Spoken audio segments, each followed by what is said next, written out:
Right. So in the first part, like what I mentioned before, like it's not too interesting. Like the only thing is that like I'm a PyTorch core maintainer. So if you're interested in like open software, I work for a company that does open software. So if you're interested in that, like just if you are not here, shoot me an email. If you are here, contact me. I also do optimization on manifolds, constraint optimization. So if you are interested in constraint optimization, also like I really like all this stuff as well. So yeah. Anyway, like going back to this, like, well, this is the usual model for least squares, and you can compute the gradients of this simple model, and you get those gradients, and you're like, all right, and you can compute it by hand, but there is certainly some structure to those gradients. Like for example, there's a matrix vector multiplication that in theta, and there's no, a priori there is no reason why there should be that matrix vector multiplication. Like the X is just the matrix of all the vectors. So a priori there is no reason for that matrix vector multiplication to be there, because if you remember, and I will go over that now, again, like to compute gradients and stuff, like you need to compute Jacobians, and you do Jacobian vector product, but that is not a Jacobian vector product. Like that is a matrix vector multiplication that appears after you do a Jacobian vector product and you get a vector, and you are like, oh, actually this vector I can write it down like this. So there is some structure there, but it's not clear from the Jacobian vector product and all that stuff, like why it's that. So that's one of the things that we're going to touch on. Also, like you have a neural network very badly drawn, and you have like as data, you have like pictures of cats and dogs, and then you have like a model that's just a few linear layers with non-linearities. And now you have like plenty of parameters. You have like quite a few matrices, and you have like a few vectors, and the loss function, let's say that's the cross entropy for this model. Then you are told, all right, compute the derivative with respect to the kth matrix. If you do it like coordinate ways, you can do it, but like it can be there, for a week and a half, and then like you actually like after a week and a half, you'll end up discovering like what we'll actually discuss in this talk. You'll see the patterns, and you'll say like, oh, like this is how it's done. But like if you are just computing things, like coordinate by coordinate with coordinate, imagine like differentiating this with respect to the first A, like the innermost A1, like it will take so much time, and like there just must be a better way of doing this. Like also the intuition behind all these coordinate-free approach is that like you don't talk about coordinates, you don't talk about the coordinates of a matrix. Why would you, like from a computational perspective, why would you want to not talk about the coordinates? Like GPUs and CPUs are good at doing things in parallel, and like in particular GPUs, they are good at doing the same operation in parallel, but like not different operations. CPUs are good at doing different operations, like, and with some parallelism. GPUs, which are what we use in deep learning, and TPUs even more. Like they are very good at doing like one operation, but the same operation, all across. So if you just say like, oh, I need to compute the gradient with respect to this element, and like I'll compute first that part of the gradient, and then with respect to the second element, of a matrix, and then you have a massive matrix. You would need to call like so many operations, and certainly not in parallel, and that would be terrible. And then deep learning wouldn't work. So like there is some structure that allows us to just compute the gradient with respect to a whole matrix, just doing like matrix vector products or matrix multiplications and stuff like that. So there must be some structure there, because otherwise, again, deep learning wouldn't make sense at all. So that's what we are going to discuss in talk. So the talk is going to have like an introduction, as I said, which is like a review of multivariable calculus, and we're going to discuss the gradient, the Jacobian, the chain rule, and also linear maps, just to gauge here, like how many of you are like, well, gradients, I reckon that like you all know, but like who knows the definition of the Jacobian?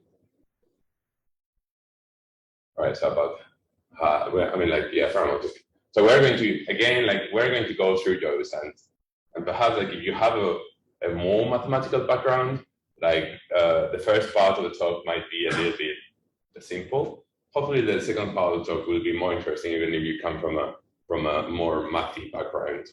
Actually, the second part of the talk and all this coordinate-free approach is what serves as basis of the theory of differential geometry and Riemannian geometry, really. So, if any of you are interested in those things, or like have taken a first course about those things, these things may, you might be more comfortable with these things, but hopefully, like, even if you don't know what those things are, and you certainly don't need to know what those things are, like, these things hopefully will be understandable and interesting. And the idea is that the second part will talk about forward modality and backward modality from this coordinate-free perspective.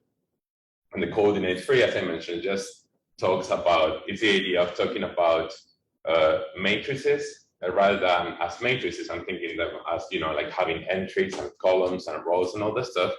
We're going to think about them as linear maps. So linear maps, we're going to define what a linear map is. Just for those of you that are not comfortable with that concept, but like it will be basically a different perspective on the concept of a matrix, on the concept of a matrix vector product, and so on. And then like we'll use those concepts and like a few tweaks on the definition. So we'll basically restate the definitions of the gradient and the Jacobian in a more abstract way.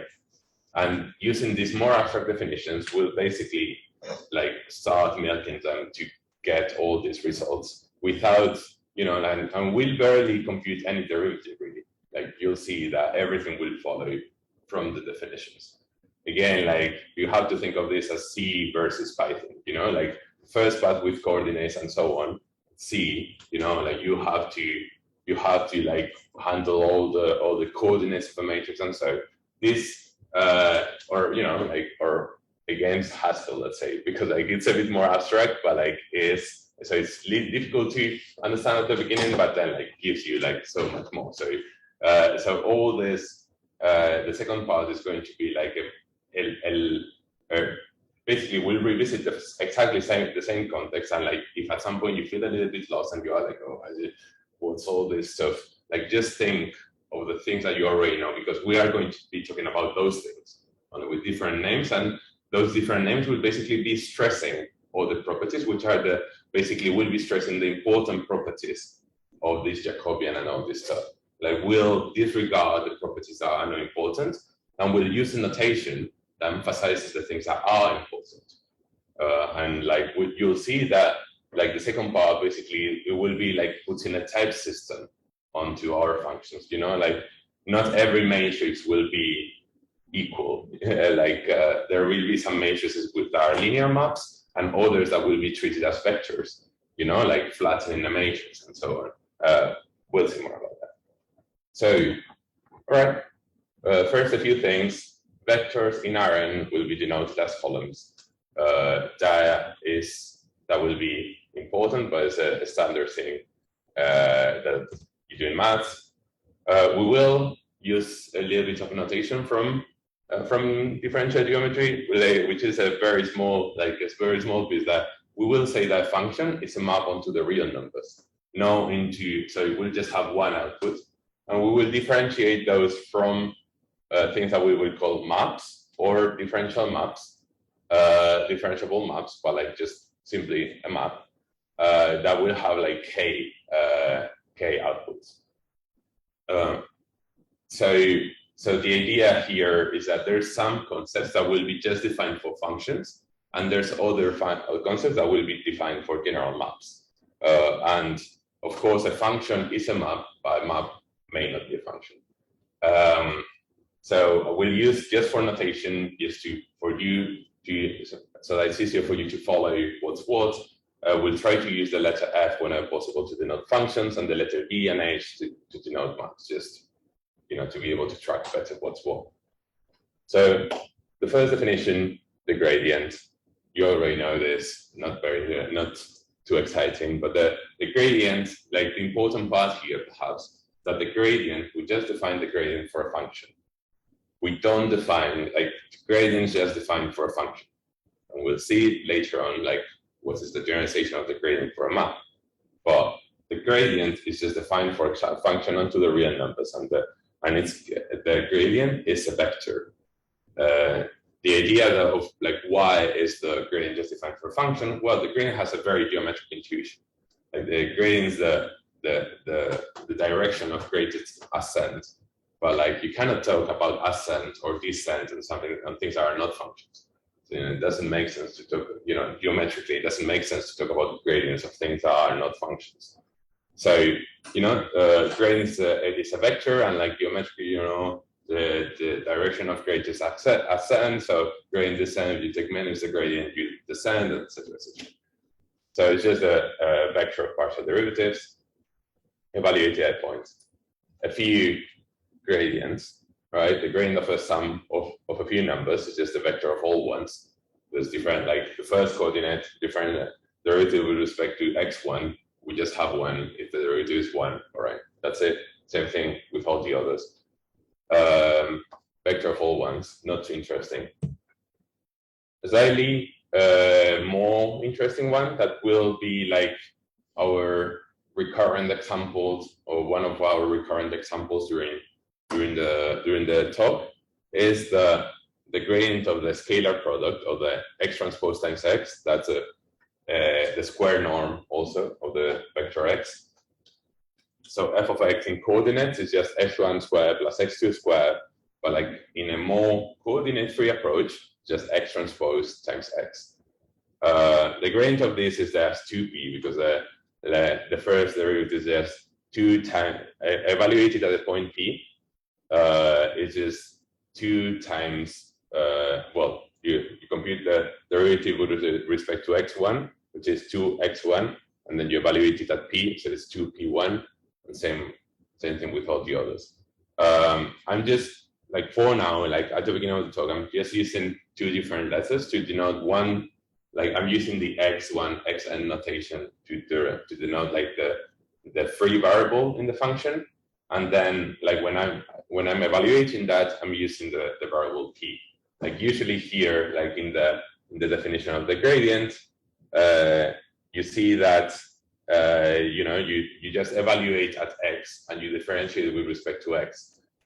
That is fine when you understand what that is, but like you're using the variable twice for things that are just very different. So like here, I'm using the variable p to denote the point at which I'm evaluating the gradient, and then the partial derivatives, I denote them with x1, xn. Slightly different derivative, like the hyperbolic tangent, and so like this is just like a slightly trickier derivative. I just put it there to show you that like this is really like all that we are doing here at the end of the day. Like this partial derivatives is just partial derivatives you differentiating with respect to one variable, leaving all the other variables untouched. So all we're doing is differentiating functions from the real numbers to the real numbers, as we're taught in high school. So there's nothing fancy here. Like perhaps the formulas are trickier. Perhaps it takes longer to get those formulas, but like the maths behind it, like they are just very simple. So this is just a slightly different one. The derivative of the hyperbolic tangent is 1 minus the square of the hyperbolic tangent. I had to look that up too if I don't remember these things, but like the tables for these things. So you denote the hyperbolic tangent of the result evaluated at p, of the function evaluated at p.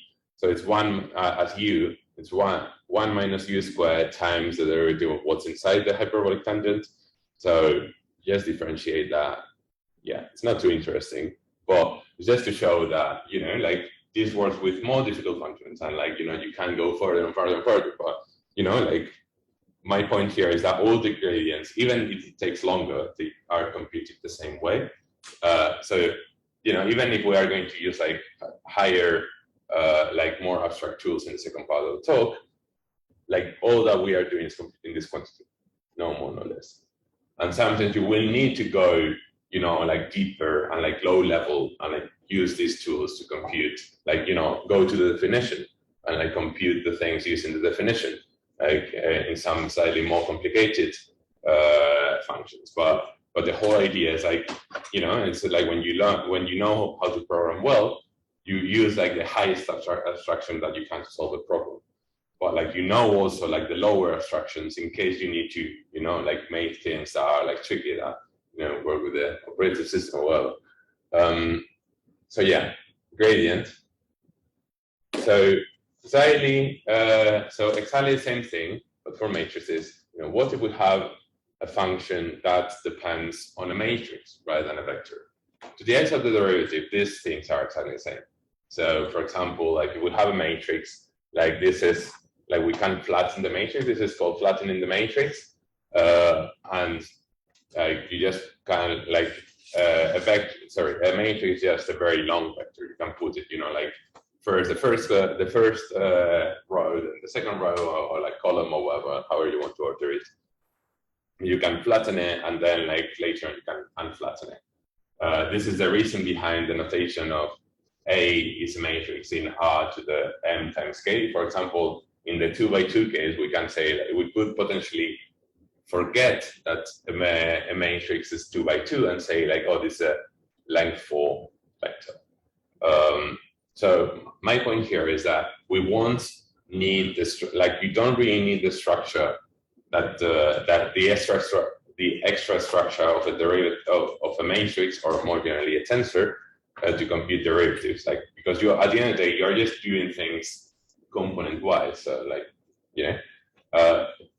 So yeah, like if you want to compute derivatives with respect to matrices, it's exactly the same thing. So we have like the trace of a function, the trace of a matrix, which is just the sum of the diagonal. Perhaps unsurprisingly, the gradient of this function resembles a lot the gradient of the sum function, which was all ones. Here we are just taking some part of the matrix and adding all those elements.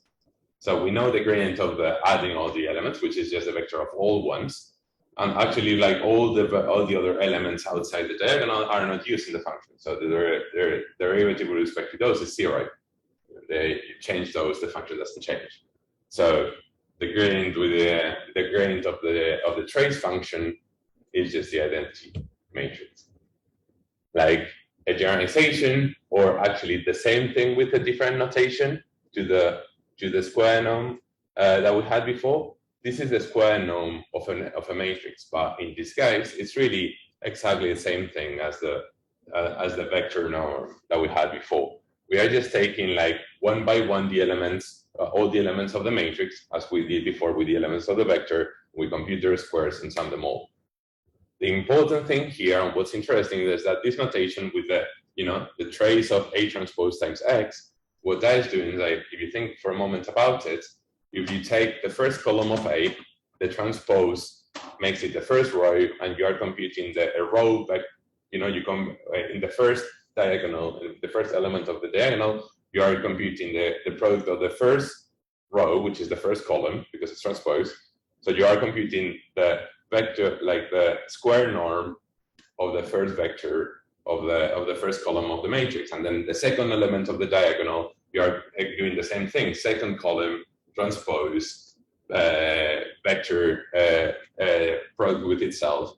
So those are the elements of the diagonal, and we take the trace. So we get the square norm of a matrix. Again, like this norm is just something's called the Frobenius norm, but it's exactly the same norm as we had before. And of course, like if you can compute this using just the definition of the gradient, just going through each element and like saying like, oh, the derivative with respect to the first element is 2 times blah blah blah. But really, since we said like, oh, this function is actually the same as the function that we had before, and we know how to compute the gradient of the function that we had before, which was 2 times x or 2 times p for the vector. With the matrix, it's really exactly the same. So it's 2 times p. But again, you can also compute it like coordinate-wise. And then like later in the talk, we'll see like a third way to compute this derivative.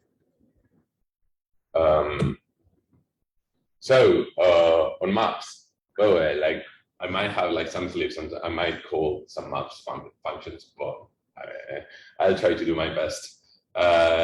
So a map into Rk can be decomposed into k functions, and for a map, we define the Jacobian. The Jacobian is a k by n matrix, and the Jacobian, just the first row, it would be like the gradient of G1, the second row will be the gradient of G2, and so on. We'll see later on when we define a slightly more general version of these things.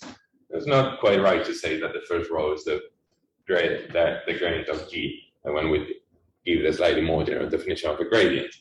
But like for now, that will do. What's interesting to note here is that these matrices were born to be to multiply vectors. That's what matrices are for, like matrix vector product. So a matrix vector product, what it is, it's a linear map. So it takes a vector from Rn to Rk. So if you think about this matrix as a, actually, I'm sorry for those are not here. So I don't know if they be able to see the board, but the idea is that like if you have a matrix here, and this is times k. Mario, yes. If you write behind the podium, I could. Oh, here. Oh, nice. So the idea is that if you have a matrix that is n times k, like what you do here is you feed it a vector, a long vector of length n, and this gives you a vector of length k. So this really is like, if you think about this as a function that adds some vectors, it really goes in the same direction as g, meaning that like it's also a function that goes from Rn into Rk. And that's what we'll capitalize on later, really. But for now, this is just a function of partial derivatives. We know how to compute partial derivatives, as we said before, because these are partial derivatives of functions. So it's just derivatives of functions from the reals into the reals. So those are easy to compute. We could potentially compute this, and you can potentially compute this matrix. Note, as I said before, if this is for a map, but if f is a function, like then the gradient of f is just the transpose of the Jacobian of f. Like it's just the first row, but like we said that vectors are columns, so it's the transpose of the first row. Since this is centered, it must be because it's important. Like keep it in mind. So examples of Jacobians. The most simple, like one of the most simple functions from Rn to Rn is if you take a function from R to R and apply it coordinate-wise to a vector or a matrix or a tensor. In Python you have you can compute the exponential, or like term by term, the square root, the sigmoid, the hyper. So all these are like activation functions, or like they are like a good part. Almost all activation functions are at the end of the day element-wise maps. So what's the Jacobian of an element-wise map? Well, it turns out that the first coordinate just depends on the first coordinate. So when you compute the whole gradient, like you have the derivatives of the first function, which is in this case is g, with respect to all its entries, x1, xn. But like it just depends on x1. So all the other things are not the first coordinate are 0, and the first one is what? Well, the derivative. So it's just the derivative of the function g hat as the function from the reals into the reals. Same happens with the second. The second function, just d2, just depends on x2 and so on. So it's a point here is that the Jacobian is diagonal. It's a diagonal matrix. And it's just it may be represented as the computing the derivatives of a vector given by the derivatives of g hat, which is again just a function from the reals into the reals. So if we think about it as Jacobian vector products, that we'll talk more about later, but like this idea of like the Jacobian is made to be multiplied to multiply vectors on the right. So we do a Jacobian vector product. You think about it, a diagonal matrix times a vector is just a pointwise product. Like you just take the vector in the diagonal and which here I call G prime, which is just the vector with components G hat prime P1, G hat prime P2, etc. And you do the element-wise product with D. And that's what I denoted with an asterisk there, because it's the notation that we use in PyTorch. You just put an asterisk, and that's a multiplication. So basically, we can compute Jacobian vector products by computing this, but by basically we have, for example, the sine function, the derivative would be the cosine. So we're gonna here to compute the Jacobian vector product, we compute the cosine evaluated at the point P times B. So that would be the Jacobian vector product. So it's very easy to compute. Slightly less trivial function, matrix multiplication. Matrix multiplication, if we have a fixed matrix A, that's 2 by 2, we can map another 2 by 2 matrix X onto the product X times A. Coordinate-wise, you get this. It's just the usual formula for the matrix multiplication. May have made some mistake there, I admit. But the point here is that, how do you compute the Jacobian of this? Well, we said that, this if something depends on a matrix, it's the same thing as depending on a vector. Only need to flatten it, then compute the derivatives. So here the Jacobian would be, since we have 4, this is a function from R 2 by 2 into R 2 by 2. So the Jacobian will be a matrix from R4 times, that is 4 by 4, so 16 entries. And you will need to compute the partial derivatives of that. It is a real pain. I recommend people to do it once so that they feel comfortable that they can do it. It takes, it will take 15 minutes, and that's it. And you do it, and you never do it again in your life because it's just terrible. But that's that. But the point is that it can be done. There's nothing fancy going on here. So, what you can do also is that you can do some computations, you flatten the matrix A. If we want to compute the Jacobian vector product, what we do is we pick a matrix E, we flatten it into a vector, we compute the Jacobian, which is a 4 by 4 matrix. The E that we flatten is a vector of length 4, and then we compute the matrix vector product. It gives us a product of length 4, and then we unflatten it. And after doing all that, we see that the Jacobian vector product is a matrix. It can be, you get a vector and you unflatten it, and then you look at the vector and you're like, oh, but this is actually a matrix multiplication. But after doing all this, that seems completely unrelated. There's no reason, apparently, a priori, there is no reason why that matrix vector product and the result of that, when you unflatten it, it should factor out, it should be represented as a matrix multiplication. There's a priori no reason. But the fact is that it can be done. And the second part of the talk is going to talk about that, the reasons why this is like that. And then when you understand the reasons, you are like, oh, it's this way because there's no other way that it could be. There's some very geometric intuition for why this formula is like that. But you can also compute it algebraically. It's painful, but you can do it. And the point is that, all right, now let's use the high-level tools not to have to go through that ordeal. So yeah, since there's structure, there must be another way. This is literally the principle behind all mathematics. If you find some structure, there must be a reason for the structure to be there. So, a couple more things. The chain rule basically says that we have the Jacobian of a composition of two functions that can be composed. Then the Jacobian of the two functions is just the matrix multiplication of the two Jacobians. Like that's all that the chain rule says. Now the chain rule allows us to compute the gradient of a composition.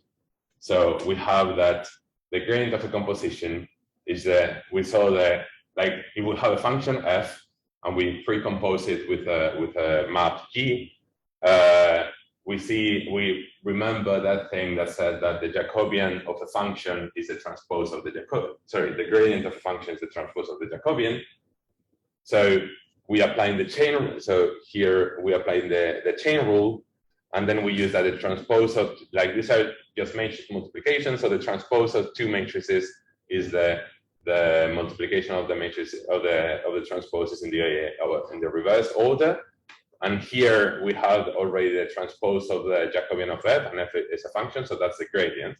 So basically, this gives us the formula for how to compute the gradient of a composition of two functions. So what this says is that if you are interested in gradients, and we are, because like that's the premise of this talk, we are in the business of computing multiplications of the transpose of the Jacobian times a vector. That is the quantity that we are interested in, and that's the quantity that we'll revisit later on. And we'll give a more abstract definition of what's the transpose of a matrix, without really saying like, oh, you take the coordinates and you invert them. We're going to give a more abstract definition of the transpose of a matrix, which by itself I think is quite interesting for you. So last thing before really going into the meat of the talk, linear maps. So we say that a map is linear. A map between Rn and Rk is linear if it, I mean, like mathematically you would say it commutes with the multiplication by a scalar and it commutes with the addition. So it doesn't matter if you first add two vectors and then apply the map, or if you first apply the map and then add the two vectors. So that's what the first formula is saying. That, and it doesn't matter if you multiply by a scalar first and then apply the map, or apply the map first and then multiply by a scalar. The second condition is usually said that is like usually you usually say that the scalars come out of the operation. You know, like you just can pull out the scalars. So examples of linear maps. Perhaps the simplest example would be the identity. Like if you don't do anything and add two things, is the same as adding two things and then sitting down and not doing anything. But like beyond the simplest example, well, the diagonal, like basically taking the diagonal of a matrix and just considering that as a vector, that is linear. You know, like a moment of thought, like basically tells you that like if you add two matrices and then you take out the diagonal of the two matrices as a vector, or if you take out the two diagonals and add them, that's exactly the same thing. And then exactly the same with multiplying by a scalar. More generally, advanced indexing, so pulling out elements out of a matrix or a tensor and like putting it in a new tensor, that's also linear. Like, and all those with like, you know, however you want to pick out elements from a matrix or a tensor and like putting them in a new tensor, all those things are linear for exactly the same reason as before. Torch sum, torch mean. So yes. I have a question about previous step. Yeah, absolutely. Is there some like why do we see these transposes, right? Yeah. Why do we not define the gradient itself as the transpose? We don't have to. Yeah. So the question is why don't we define just the gradient as a transpose of the Jacobian? We could certainly do that, but we'll see later on that there is a better definition of a gradient, like more abstract. So the truth is that these things, the way they were invented, like, you know, you define these things at, like this was from the, I don't know, 17th century or something, or 18th century. You know, like you define things in a somewhat sloppy way, and then like you formalize them, and at some point you generalize them. And then at some point, the things that generalize well, you take them as the definitions, and you say that all these things follow from that. So what we're going to see later is the more general definition.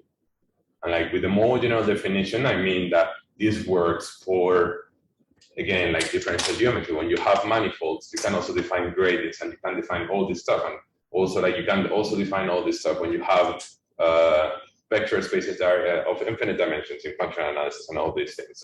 So you could certainly do that, but we're going to have a definition that's arguably even better than that. Certainly, you could say that, yes, but yeah. Also, in the talk, for the sake of exposition, I wanted to go from simpler to more difficult. So it started with gradient, then going to Jacobian. Yeah. So linear things, taking the sum of vectors, as we saw before, it's a linear thing. Same thing with taking the mean of a vector of fixed size, because you are just like just multiplying by constant, so that's also linear. Yeah, good stuff. All things are linear. Taking the transpose of a matrix is linear, because you are, again, like it's like advanced indexing, really. You are just reshuffling the elements. It's all good. Taking the trace is the composition of diagonal and sum, and the composition of linear functions is again linear. So another thing that is linear is if we fix A and we compute the multiplication by a fixed matrix, that is also linear. So matrix multiplication is linear. We said that like the prototypical example of a linear function is multiplying a vector by a matrix. So if you fix a matrix, multiplication by a matrix vector product, that is linear on the vector, also on the matrix. But yeah. So these are examples of linear maps, and like what we are going to do later in the talk is like we are going to basically simplify all this business of computing Jacobians and all this stuff to identifying linear maps, because we will see that computing the Jacobian or something that smells like the Jacobian of a linear map is very, very easy. So we'll basically get into and we saw that computing Jacobians for element-wise functions is also very easy. So we'll be in the business of, like, we'll simplify all this stuff of computing derivatives as computing derivatives of element-wise, as decomposing a complex function into element-wise operations and linear operations. And if we're able to do that, and we are able to compute the derivatives of a linear operator, which will be very easy. And I say linear operator, linear map independent is the same thing. So if we are able to compute the derivative of a linear map and the derivative of a coordinate-wise, element-wise map, then we use a chain rule and we are golden. So that's sort of going to be the drill that we are going to be doing here. So also, function may be bilinear. That is, a function that takes two arguments is bilinear if when you fix the first argument, when you fix the second argument, the function is linear in the first argument for any second argument, and you fix the first argument, it's linear on the second argument. So basically, you have to see that, you know, like this sort of like checking that family of functions is linear. Bilinear functions are very similar to those above. For example, like the simplest bilinear function is just multiplication of two numbers. If you fix one of the numbers, it's clearly the multiplying by a constant is linear on the first argument, and say multiplying by a constant, it's commutative. More generally, like point-wise product, like of two tensors, is linear. It's bilinear. Sorry. Matrix vector, matrix product, matmul in PyTorch, and that notation for matmul with the @ all those things are bilinear functions. So if you fix one matrix, as we said before, multiplying by a fixed matrix is linear in the other variable, and multiplying by another matrix linear in the first variable. So all these things are bilinear functions. Slightly less trivial example, but when you think about it, is is easy to see using this definition above. CNNs are bilinear functions in the input and the kernel. It's like all you're doing in a CNN, coordinate-wise, is like you are like doing element-wise multiplication by kernel and adding all those things. So that is linear, because like it's just a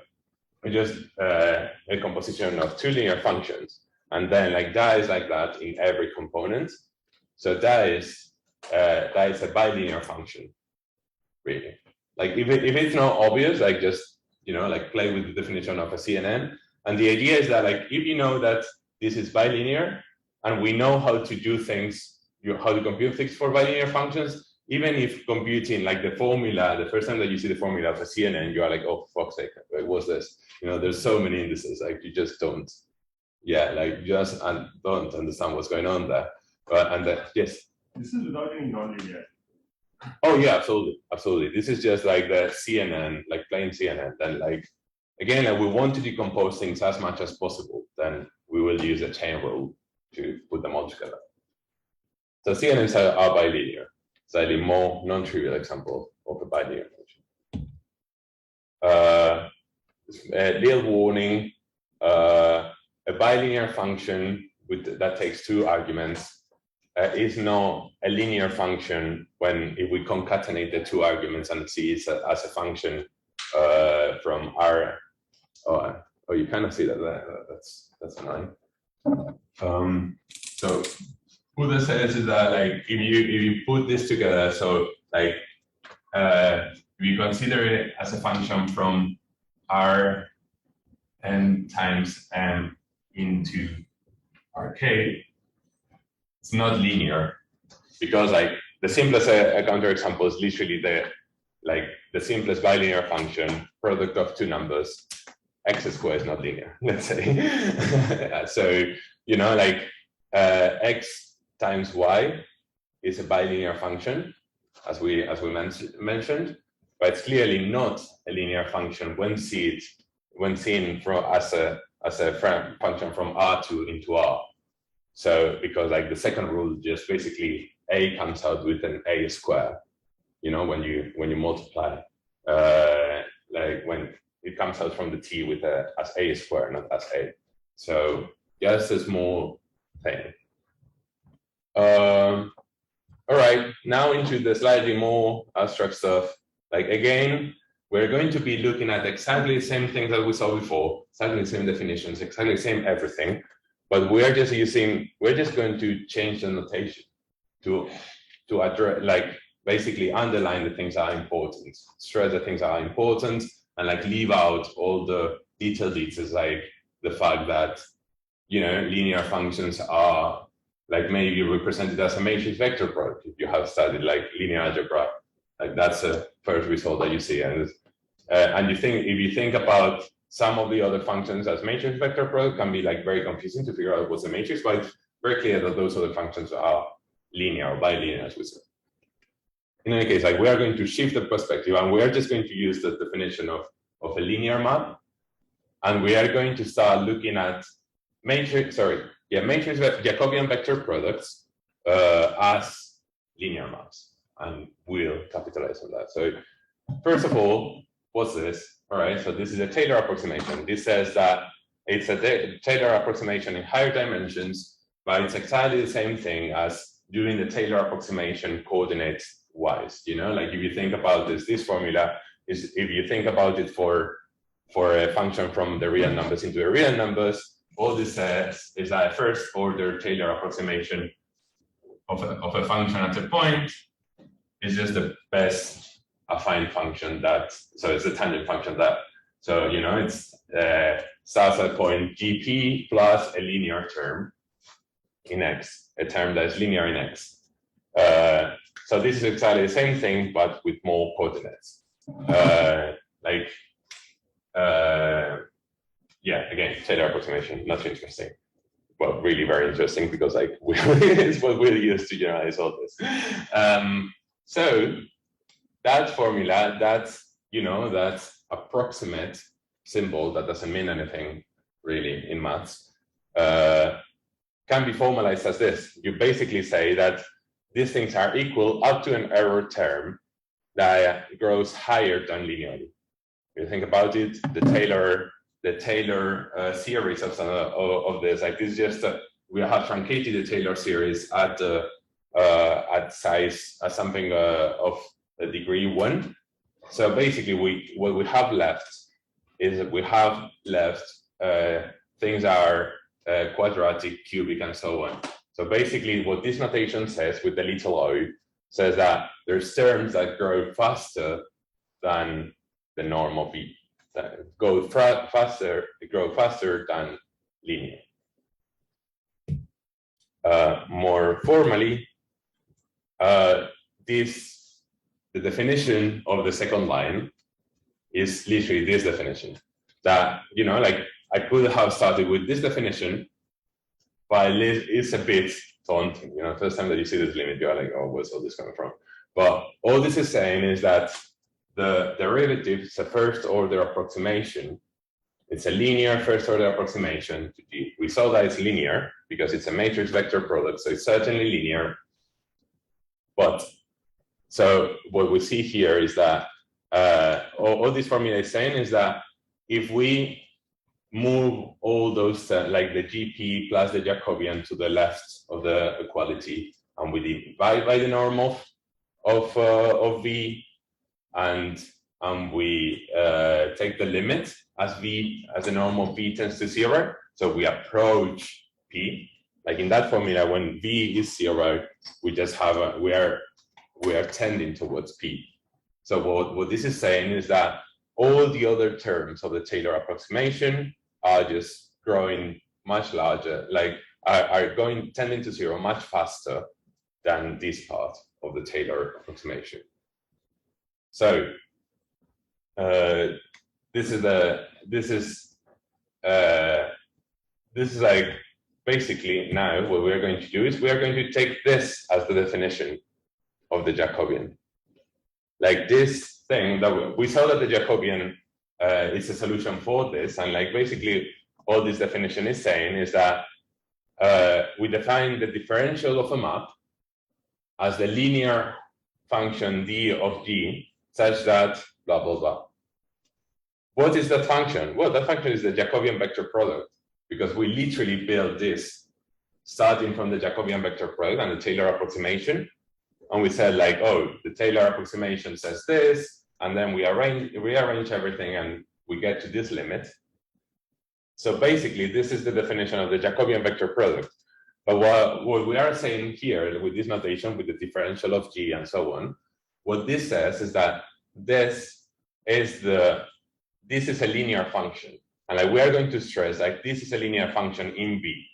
So, you know, we see here at the very top that we take d of x, that's a linear function. So it's not a function that's linear on x, it's linear on V. And this notation will stress that. Like this notation, we'll forget that it's a matrix, we'll just think of it as a linear function. We define also that computing forward mode AD, like I don't know, like how many of you have heard and like knew the definition of forward mode AD? Not very many, or fair enough. It's something that's used, like the applications of forward mode AD is to go like to compute faster like Hessians of functions, second order approximations in like PyTorch, and in particular JAX was the first one that started using all this stuff. And basically like the idea of like introducing these things now is that you won't know the applications now, but if you know the definitions and you go read the applications, you already know the concept. So you'll understand better, and like you'll be able to easily understand, or you know, what's what, and you won't need to first understand, all right, what's this forward mode AD, and then like, all right, what are the applications? So computing forward mode AD, it's computing the differential of a function at a point x evaluated at a vector b. So all this is saying is that computing forward mode AD in terms of the Jacobian, it's computing Jacobian vector products. It's just a different notation for Jacobian vector products. that stresses other things. But computing forward multiplies, computing Jacobian vector products, or in our notation, computing the differential of the map evaluated at a point at a vector. It's also interesting to see that what this notation says, it goes from matrices to functions, from matrices to linear maps. So here we can see that if we have a function g if we have function g that goes from Rn to Rk, the differential of g, also evaluated at that point, goes also from Rn to Rk. So it goes in the same direction as g. And even more, like the way we should think about this is that the differential, let me close that. So the differential of g is a linearization of the function. So if you have a function that is like that, and you choose a point, you choose the best linear approximation to the function on that point. The similar way that we were doing this, only that this is an affine approximation, but the affine approximation given the linear function is just adding the point f evaluated at the point. So as we saw before, like in the Taylor approximation, we have a linear part, and this is like an affine function, really. But so the Jacobian is the linearization of a function in the sense that it's a linear part of the first affine approximation. And the affine approximation, again, is just, like the tangent, although slightly more general than the tangent, but like the tangent of the function of, the best linear approximation. Well, so definition, just left it here for you to remember. So linear maps. So then, like, what is the differential of a linear map? Well, what's the best approximation to something that's already linear? The best linear approximation to something that's already linear, but itself. There's nothing to do there. Now, the proof with this notation is very easy, really. Because it must be easy, because like we have defined the differential as the best linear approximation. So, the best linear approximation to something that's already linear must be itself. So we just plug in the definition of the differential, which is just itself here in the first, and we just use linearity, everything cancels, boom. There's nothing to do because like we have defined everything, like there is like loads of geometric intuition behind, and like that's basically the good way of thinking about these things as the linear approximation.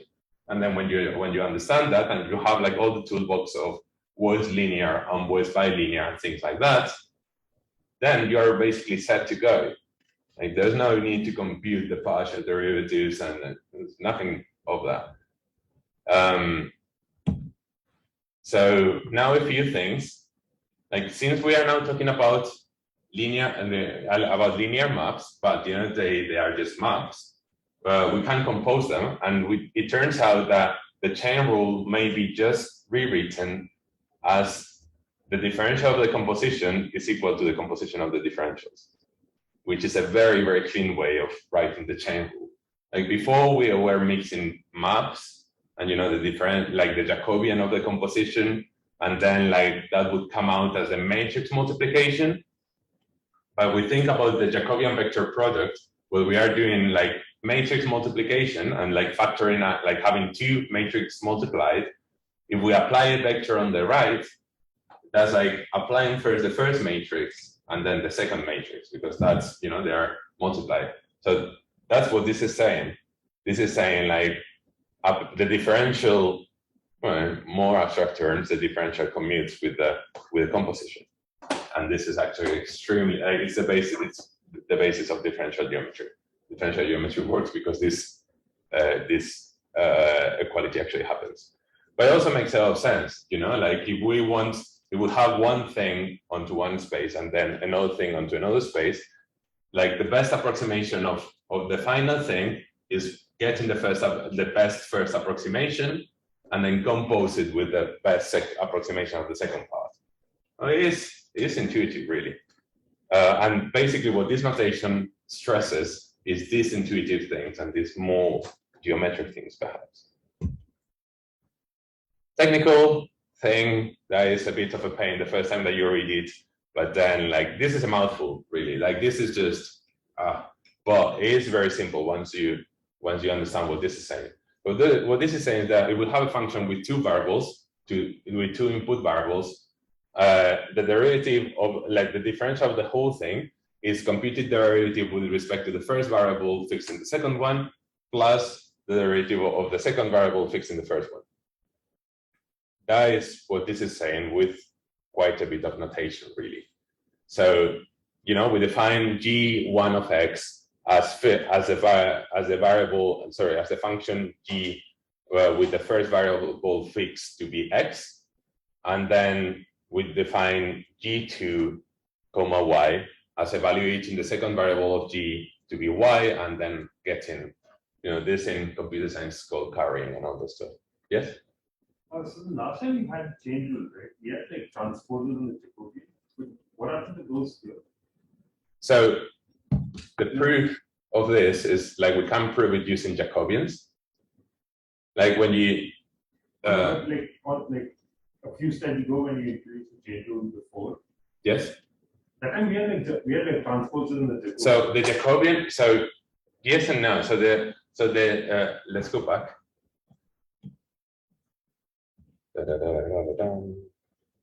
So this is a chain rule, so there's no transposes there yet, because like well, we compute the Jacobian vector product. The differential is the Jacobian vector product.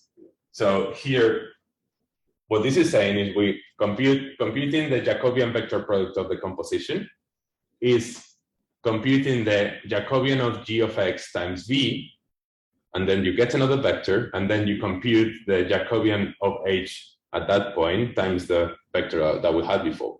So yeah, this makes. All right, cool. But the next one? Oh, we're not there yet. Like that's for gradients and stuff, and like we haven't generalized what a gradient is. Like we haven't talked about gradients in this new framework. We have just talked about Jacobian vector product. No, we don't know what's a transpose yet. Okay. Yeah, and we will define that, but like not yet. Okay. Yeah, thank you. So again, this is basically like rearrange, like it's basically like a generalization of partial derivatives, if you want. Like partial derivatives is computing the derivative with respect to one element fixing all the other elements. Here we are computing the Jacobian with respect to one element fixing, like, well, with respect to like part of the input fixing like the second part of the input. And then we get the Jacobian of G2, like so fixing the second part of the input. And then, so this is like this notation is just block notation, like, you know, just two matrices that form a larger matrix. So the proof is straightforward using matrices. And again, like if you need to prove things, like there's no shame in proving them using matrices, really. These things are the same, and like you should be able to use whichever tool feels comfortable or feels right for each moment. And the more you use these tools, the better will be your understanding of what's the right tool. It's exactly the same as programming. Like if any of you programs in C++, you know that, or like in a like you know like in anything other than Python, perhaps. Like there's so very many things. There's so many very ways of doing one thing. And like, you know, being a good programmer is being able to pick up the right tool for the right moment. So this is exactly the same thing, you know, like, yes, we have all this framework, but like, do we need to compute stuff using matrices? We do, and compute stuff using matrices. So, all right, now that we have all this, yes? I didn't really get the notation, but why do you have 2, y? So what this is saying is that if you have, let's erase this. Oh, this is not very good. Okay. What this is saying is that if you want to compute the derivative of g of x, y with x, y real numbers, for example, and you want to compute the differential of g at the point 3, 2, right? And this will depend on v1, v2, which are also real numbers. This is the same as computing the derivative of, so it's computing the derivative of the function blank, comma, 2. And so, like the derivative with respect to x of this function plus the derivative of with respect to y of g3. Yeah, sorry, getting that. Yeah. But, yeah. So this is all this is saying, and like what you can do, like you can go to the definition of the Jacobian, like write the Jacobian for a 2-variable function or a 4-variable function and split it in 2 variables of 2, and just convince yourself that this is right. But like it might take like a minute of thinking about this, and then at some point you're like, all right, yeah. It's not difficult, but yeah, it might not be obvious at first. So now we can capitalize on this short proof that we had for linear functions. So of computing the differential of linear functions is easy. So we knew that computing the matrix computing the matrix product with a fixed matrix, the matrix multiplication, with a fixed matrix is linear. So computing the differential of this function of this map is just evaluating it at the vector that we are computing its differential at. So we are computing the differential at the vector E. Well, I'm calling matrix a vector really, because like there's this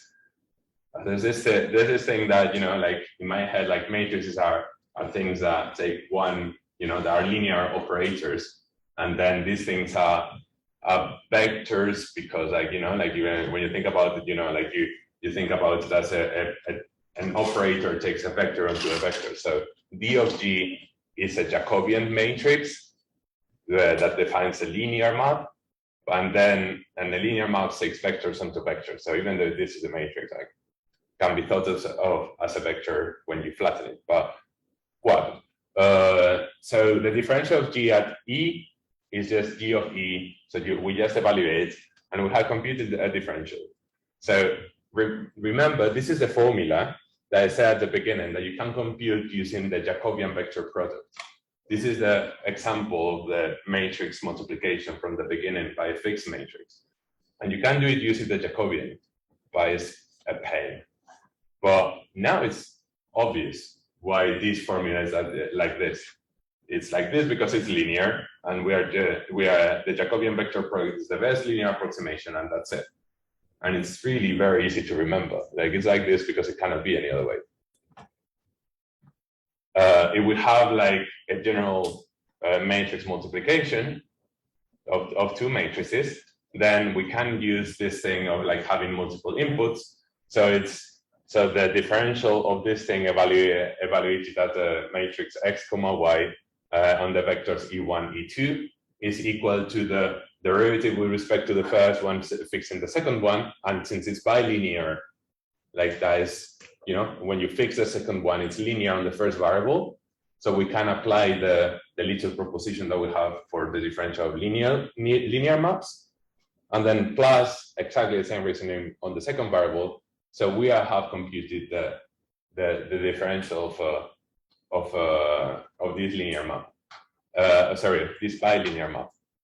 Interestingly enough, this also applies for any other bilinear map. So if you want to compute the differential, or in machine learning setting, the forward AD of the CNN, which is really a lot, because the CNN is not easy to implement and so on. Like you're like, all right, how do you? Yeah, it just follows like this. It's just the differential of the input with the kernel fix plus the differential of the kernel with the input fix is linear in each of those. So we can apply that, and so you can compute the forward AD or the differential of a CNN just with 2 CNN evaluations, for example.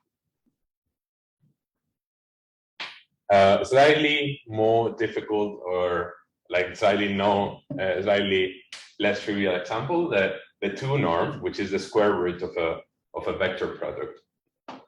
Like we denote the vector product as x transpose times y, and this is just a slightly different notation. And we are going to introduce this notation because now in a second we'll define formally what a vector product is, like more generally. But like for now, like it's just X transpose times Y, and we can define F to be like the square root of the scalar product or sorry, vector product of X with itself. So the differential of F, how do we compute the differential of F? So we first of all, this is clearly the composition of two functions. We are first applying the scalar product of X with itself, or inner product, or vector product, or any of those things. I'll say any of those names for this, and then we are applying the square root.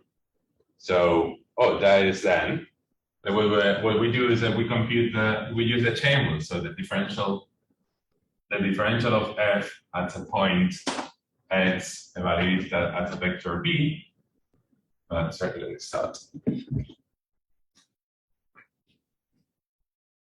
So the differential of F at a point X evaluated at a vector B is the differential of the square root evaluated at the point X comma X. So you remember the differential, like the chain rule must be like you have to evaluate the second map on the point on the image of the first map, composed with a differential of this thing evaluated at the point X, and that goes to B. So this first part, it's a linear map, it's a bilinear map. So this is given by, sorry, let's not get ahead of ourselves, is F comma E. Sorry, we are using, what am I using? I'm using E, sorry. X comma B plus B comma X. But this is symmetric. Like the inner product is symmetric. So X comma, so the vector or the inner product of X and Y is the same as that of Y and X. So this is just 2 times X comma B. And then the differential of the square root, this is just the derivative. Like, this is just a normal derivative. So like that is 1 over 2 times this, X comma X. Sorry. So,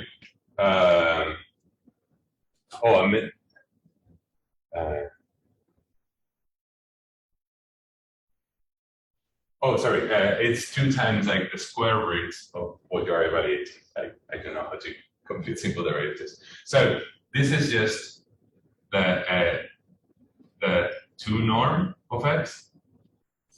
And then if we multiply everything together, because that's a composition here.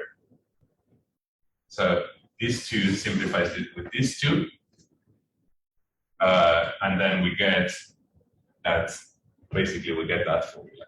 Because we have like, at the top we have X comma B, and these 2 simplified with these 2 divided by the norm of X. So we get that formula. And we really haven't done anything. We have just like decomposed things into simpler things, and we know how to compute the derivative of simpler things, and like there's no partial derivatives which are pain, and like much more error process. Now onto the transpose. Like how do we generalize all this transpose business? We need to add a little, like a small piece of linear algebra, like a very small piece of linear algebra, which is vector products. So the definition of a vector product, well, first of all, let me leave it like that. So a vector product is something, it's a map, it's a bilinear map, and we already saw the definition of a bilinear map. It's symmetric, and it's positive definite. So we remember that the X comma X, like the square root of X comma X is the norm of X. So So X comma X, so the vector product of X with itself is the the square of the norm, and since it's a square, it better be positive.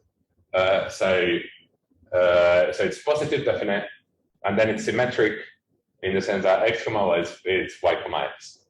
The canonical vector product is x transpose times y, as we have already used.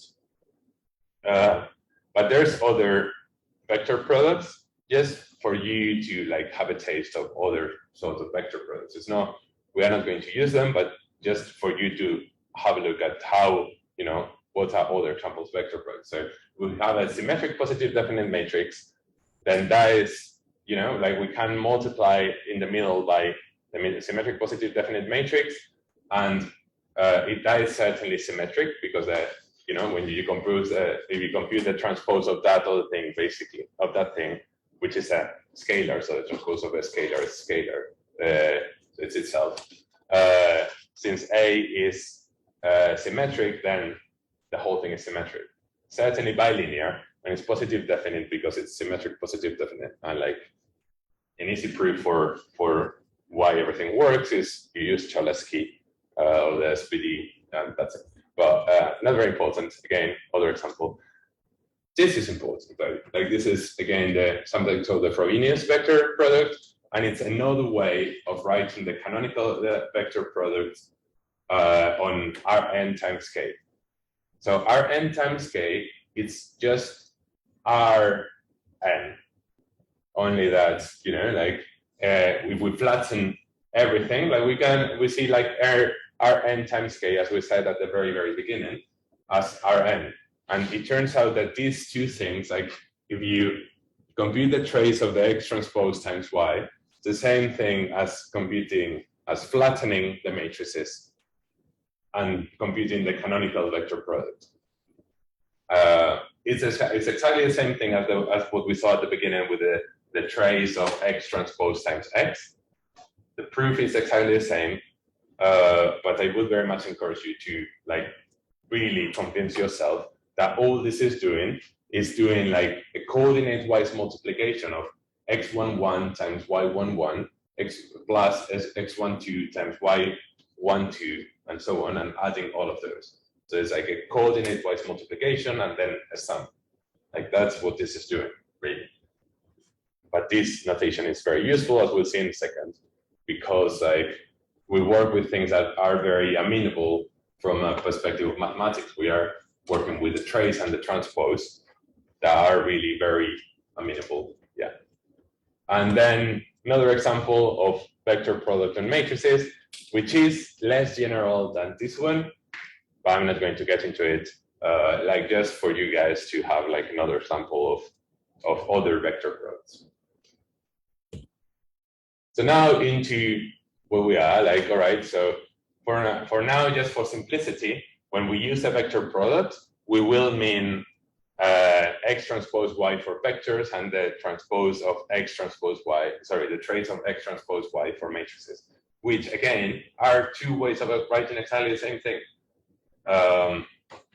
But yeah, like they are exactly the same thing, but they are just, the transpose is just a convenient way of writing that when x and y have the structure of the matrix. And also we recall that the differential of a function is just a function that goes from Rn onto R. Like it's a map, but like since it's a function, the codomain is Rk with k equals 1, so it goes into R. So now, gradient, abstract definition of a gradient. So what's the gradient? The gradient is the vector in Rn such that the differential, such that the vector times any other vector v, is equal to the differential of f evaluated at v.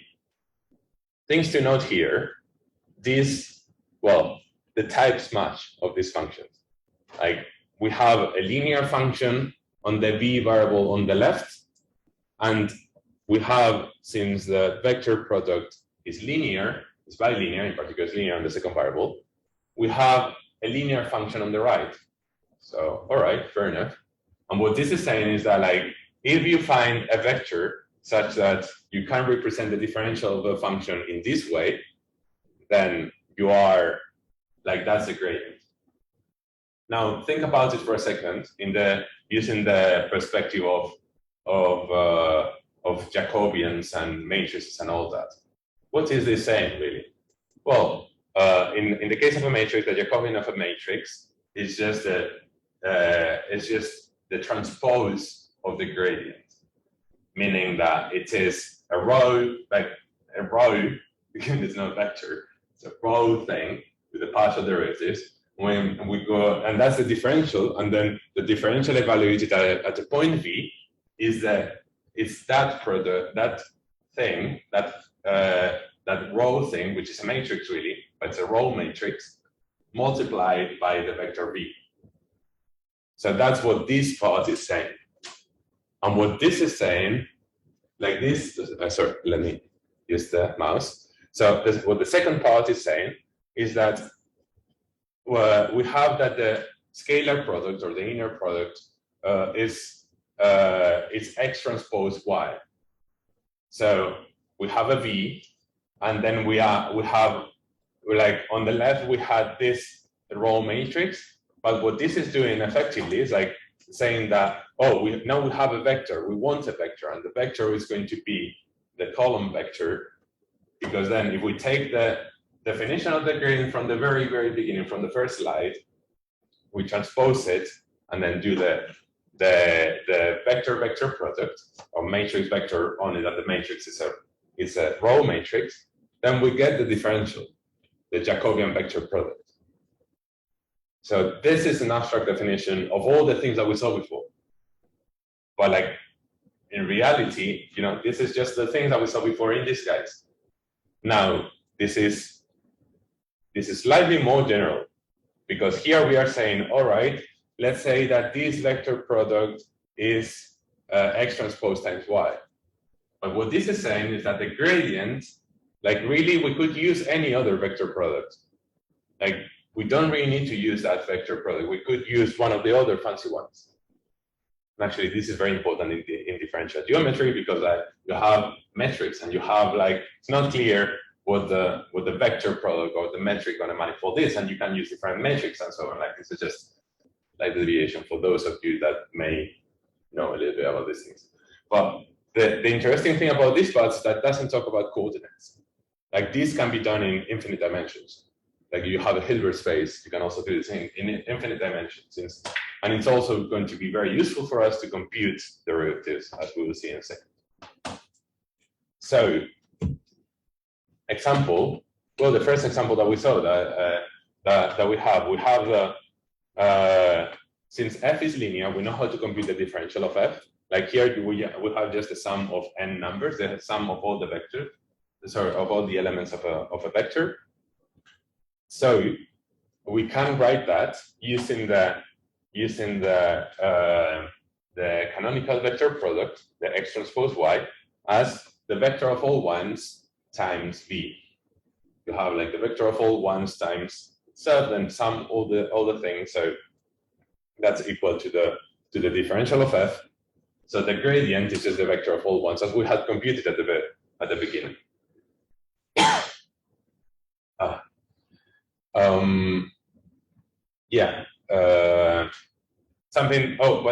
Something that's interesting is that like the gradient depends on the choice. Like this is not important really, but it's a good thing to know if you are like going to dig deeper and deeper into this stuff. And is that the gradient of a function depends on the choice of inner product. Here we are choosing this inner product, but we may choose a different inner product. So it depends on that. The differential doesn't, but the gradient does. This is again important in like more general context. This small thing. That's it will not be necessary for what we're doing here. So the gradient of the two norm. So the differential of this function is what we computed before. It's just x times v divided by the two norm of x, which can be written because of the linearity, because it's the inner product is bilinear, so you can put like 1 over the norm of x is just a scalar, so it can be moved into the first component, of the inner product. So the gradient of f is just the left-hand side of that. So x divided by the norm of x. The same thing with the other, like more scary looking norm, really. Like we are like here, we are just using that the trace of blah blah blah is bilinear, and like we're just using that it's a linear, like that it's an inner product, and really the only thing that we used is that it's linear on the first variable, so that we can compute the differential using the formula, and then it's also linear on the second variable, so that we can pull that in. And that will be the gradient of the matrix of the function. So the gradient of f is x divided by the 2 norm of x. Again, these things, I think that they are not necessarily too difficult, but like see that you are getting like you are taking like larger steps, really, because like you know what are the things that you can use.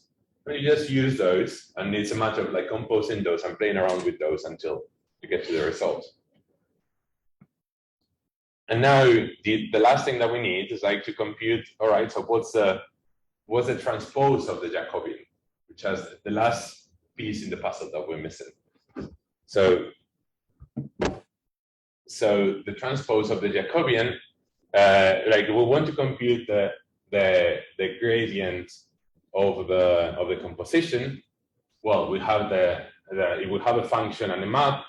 We have the differential of the composition is the composition of the differentials, and then with we represent this composition of differentials like changing the definition. Sorry, changing the differential of f into its gradient form. So it's the inner product of the gradient of f times the differential of g. And to compute the gradient of the differential, we would like to solve for v in this like rightmost expression. So we'd like to move the differential of g to the left-hand side of the inner product. So turns out that this is called the adjoint of a linear map. The adjoint of a linear map, and it can be defined in general for arbitrary vector products on Rn and Rk, and this again generalizes to manifolds and it generalizes to Hilbert spaces. So we define the linear map, the adjoint, as the map T star, the linear map T star, such that it basically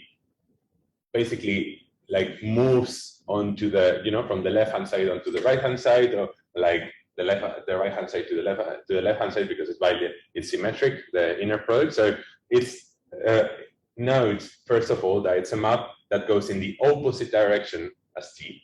If T goes from Rn to Rk, this goes to the adjoint goes from Rk to Rn, so it goes in the opposite direction. It is linear in the sense of what we discussed before, with that it commutes with the addition and the multiplication by scalars. And basically it goes, it basically allows us to solve for v in that equation above, because like if we basically apply, we have that d of g here is a linear function, and if we compute the adjoint of the differential of g, that basically moves the d of g to the left-hand side, and that will be the gradient of a composition. So basically, what that says is that the proposition gradient of a composition is given by the computing the adjoints of the differential. Now, we already developed it. Yeah, is that? I kind of didn't get this solved for me. Oh, so what you want to do is, what you would like to do is to have some because like the definition of the gradient is like what it's the vector that you can put on the left-hand side, such that that vector times b is the same as the differential of the function, right? So what we would like here, we have already moved the f to the right-hand side, saying like, all right, we have the gradient of f, if we know how to compute the gradient. Now with g, like we have like that g on the right-hand side, and we would like to find something, that basically leaves just V on the right hand side, and then moves whatever information from G to the other side. So, so this is basically what we would like to do, and the differential. So basically, we need, now all we need to do is to see how to compute. Well, first of all, how is this related to transposes? Like I said that this is a generalization of a transpose of the Jacobian, and what this example shows is that in fact it is. So if we choose the canonical vector products, although here this is, this can be done with arbitrary vector products, but it's not important. With a canonical vector product of like X transpose times Y, we will fix a matrix A, then, and we have the linear map A times B for a fixed matrix A. Then we have that A times B, so applying T on the left, multiplied by W, is by definition, well, here we're just writing it down with the definition of the canonical vector product. Here we are applying the transposes, so the transposes like flip the order of B times A, and then this can be rewritten as B, comma, A transpose W. So what we are doing here, this is a generalization of the transpose by the terms of linear algebra. Like here, like we are like moving away from matrices, and we are just talking about linear maps, and this is a generalization of the transpose, this adjoint. So like, and for the last slide, really like let's compute a few of this. And here I just put in like a few like well-known identities for the trace, because we are going to use a trace. When we use matrices, we have that the vector product can be written as a transpose, the trace of the X transpose times Y. So the trace is invariant under circular permutations, and the trace of A is certainly equal to the trace of A transpose. So let's compute the gradient of a matrix multiplication. So if we fix a matrix A, and then we have a matrix multiplication by a fixed matrix, then we have the differential. The formula for the differential follows from the proposition. So the way to compute Jacobian vector, the way to compute the adjoint of the differential is we pick a fresh vector, like we, in this case, a matrix. We pick a matrix G, we compute the scalar product, and we try to solve for, in this case, we are calling it E. Like we try to leave E on the right-hand side. So we're using the formulas above. So we just first the first equality is just that the trace, like it's just the definition of this vector product. Then we are using that the trace is invariant under circular permutations. And then here we are just grouping the G and A transpose under the same transpose. And then this is again like the inner product on matrices. Only on the left hand side we have G A transpose. So that is the gradient, or better, like if that is the like that's how you compute the adjoint of the differential of matrix multiplication by fixed matrix. And like this basically is a map that takes G, and I'm calling it G, like large G, because it's usually like if you think in neural networks, G is the output, is the gradient with respect to the outputs of the function, and in backpropagation you get the gradient with respect to the inputs. So this is what this is doing, like backpropagation. It's called backpropagation because it goes back, and the going back comes from the fact that the adjoint of a linear map goes in the opposite direction to the original linear map, as we saw in the definition. So here are a few other examples that are useful, and like I would very much encourage you to like work this out, because they follow in this exact same way from these formulas. But yeah, a few examples. So just to sum up, what have we covered? Computing forward DD and backward DD for an element-wise map is easy.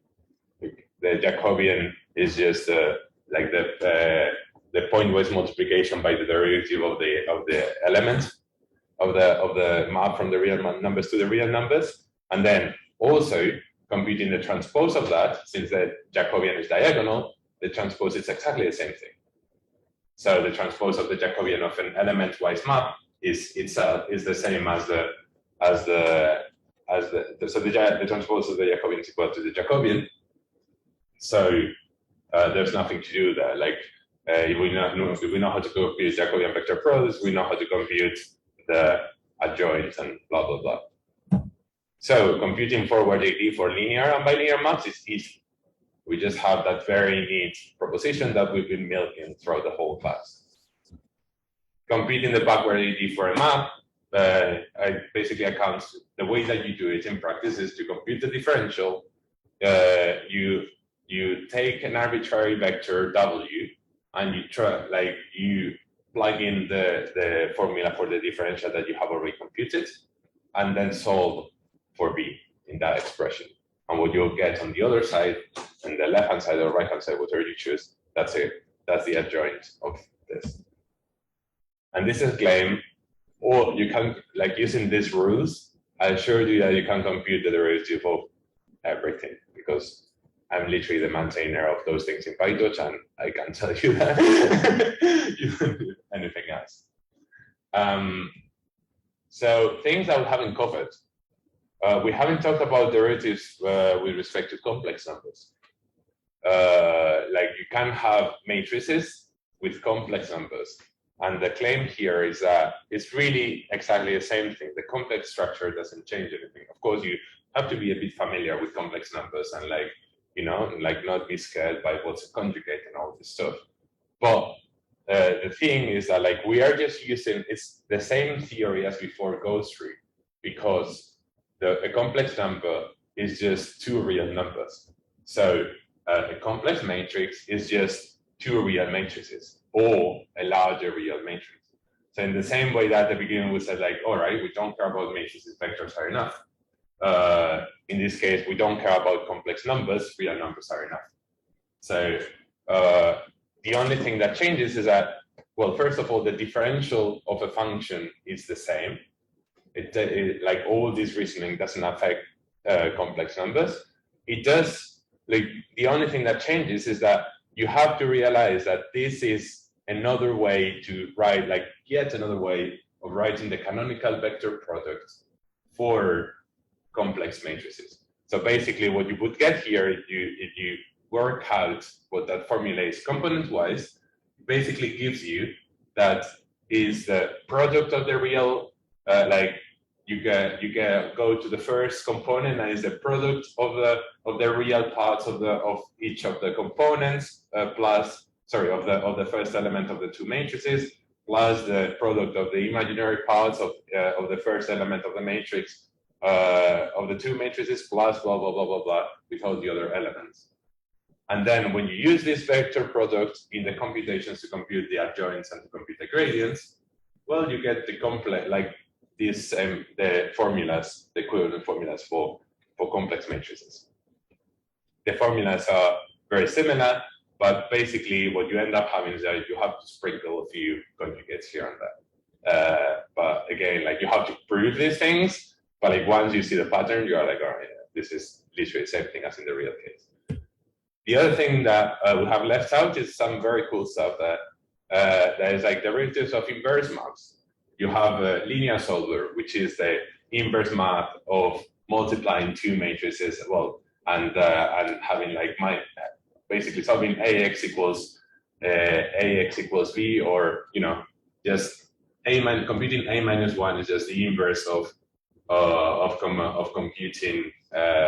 It's the inverse of A, and then you have that the QR decomposition, for example, is the inverse of multiplying an orthogonal matrix times an upper triangular matrix. So these are inverse maps, and there is I'm writing a paper on how to how these things are done formally and all that stuff. So, you know, you can also compute the derivative of the SVD, and you can compute the derivative of the QR decomposition and the LU decomposition and so on. Only that these things are slightly trickier, but that's why we have PyTorch and JAX and TensorFlow. You don't need to know how to compute these derivatives as long as they are implemented that. But just for you to know that, you know, there's can go beyond this initiative. And I sent to the organizers like some notes on this. I think that they might have already sent them to you. So the complex number stuff is treated in those notes, and basically this covers almost all those notes. But like I would very much recommend you, if you are interested in like really learning these things, which I think that they may be very useful for you at some point, I guess. Like go read through those notes. Those notes will be basically like it gets slightly more, slightly more in-depth version of this, but like not much more really. So you should have all the like more than enough with this present we'll cover in this presentation to like go through those notes. And also there is an exercise where in those notes where you need to implement the derivative for a two-layer neural network. And you know, like I wrote the boilerplate of the of the code. So you just need to write the derivative. You first compute it, implement it in PyTorch, and there's a grad check that will tell you like you got it right or not. And that's all I had. Thank you very much.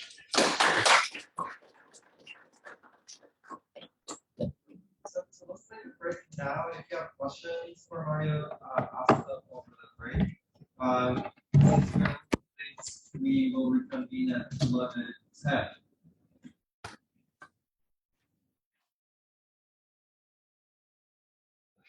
So we're very happy and lucky to have Suyan Chung from who's joined between NYU and the Flattening Institute in CCN give us a talk on some very cool stuff that she's been doing recently, helping us understand analytically what's happening in deep learning.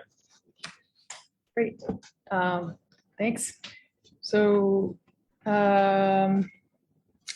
yeah, can I just get a quick show of hand on your background, perhaps? So how many of you come from machine learning? Okay, and those of you from other sciences, okay, physical sciences, neuroscience. Okay, cool. Okay, so good to know. So my background is in theoretical physics and applied math, but currently I'm a theoretical neuroscientist. So I'm going to share with you this in an interesting way of analyzing deep networks and neural data using the methods from theoretical physics and geometry.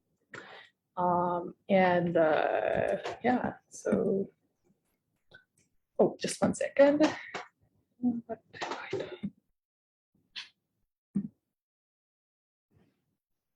Okay, yeah, so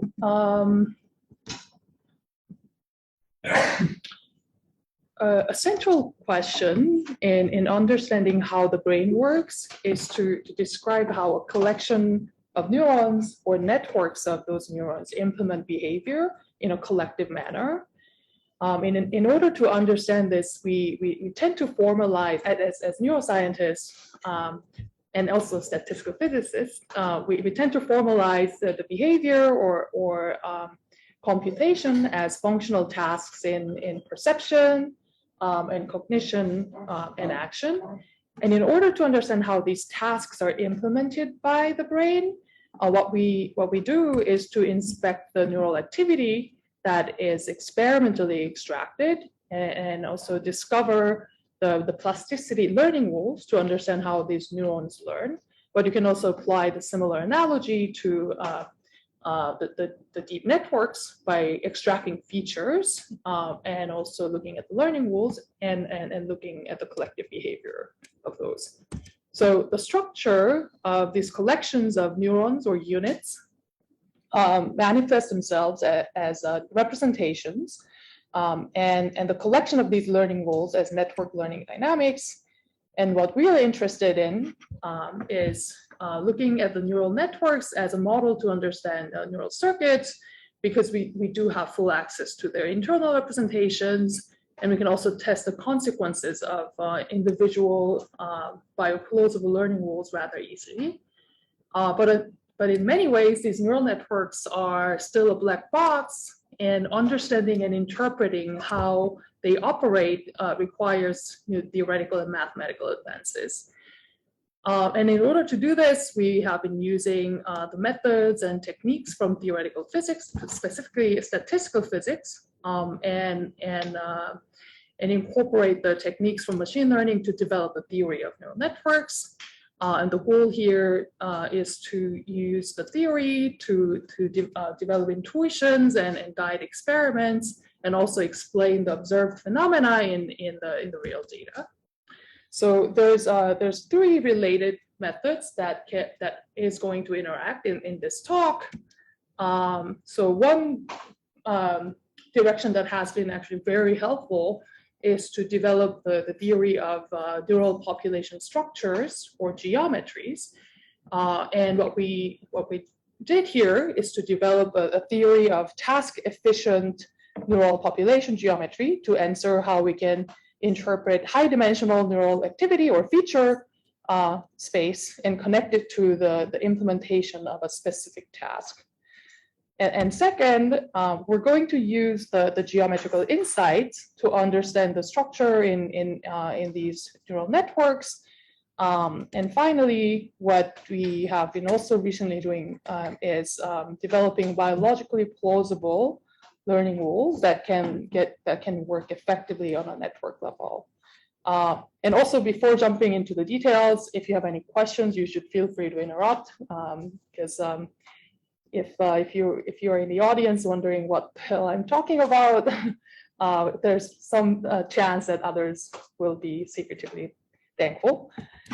So, okay, let's jump into the first theme, which is, in my opinion, the most exciting part of the talk. So let's say we're given a stimulus, like a picture of a dog. Then we'll have a population of neurons, but the analog of that in a deep net would be that there will be a bunch of features responding to the stimulus, and that's going to be a point in a high-dimensional state space. This can be a feature space in a deep net, or neural state space in the neural data. This is typically in high-dimensional space. So if you have n features, this will be n-dimensional feature space, and that's now about a single object. But we know that in real life, these objects or stimuli that we have to see, they move around and rotate. And what happens, so if you have these variabilities that we have to overcome in doing a classification task, is that these changes in the stimulus space, they move the firing rates, and then your representation of a dog moves around in this stimulus space, and it forms a manifold of a dog. So this so-called neural manifolds are a direct consequence of structures and how each unit or neuron is responding. So in neuroscience, or in the early visual system, we tend to think that neurons have tuning curve properties, which is a basis for neural coding. And the manifolds or geometric structures from the populations of sharply tuned neurons will look differently from the ones from weakly tuned neurons. And the hypothesis that has been actually quite fruitful is that if we can decipher the structure and the computational role of these neural manifolds, then we can actually start to understand something about how tasks or cognition is implemented in a collective manner.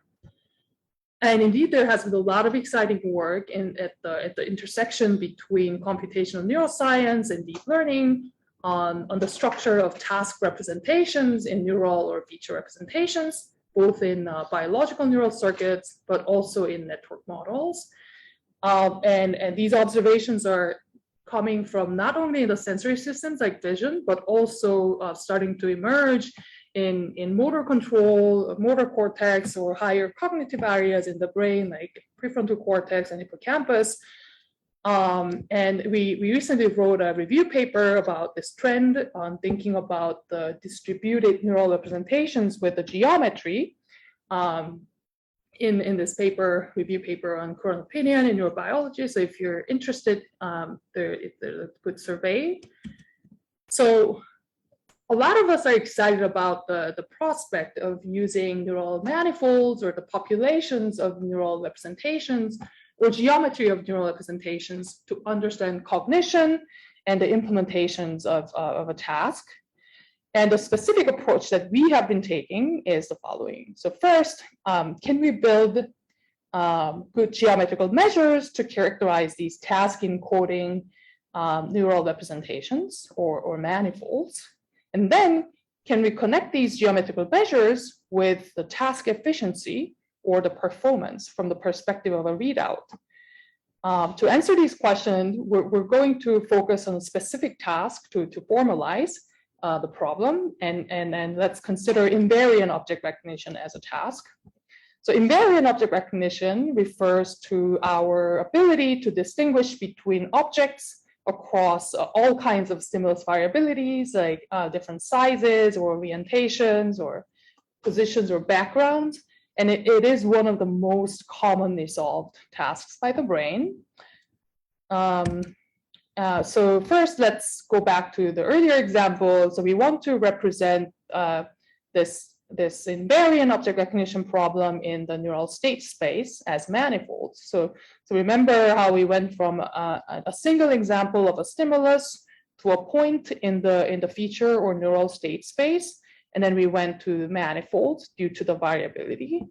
And now what happens if we have another object class, like a picture of a cat here, and then that becomes a point, but with variabilities, then it'll become a cat manifold.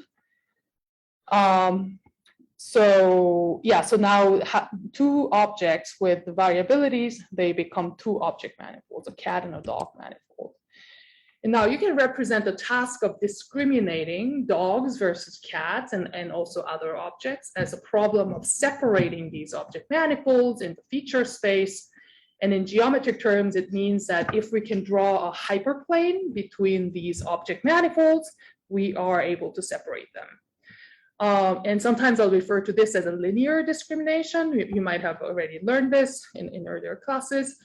And it just means that we want to discriminate these object manifolds with a straight hyperplane.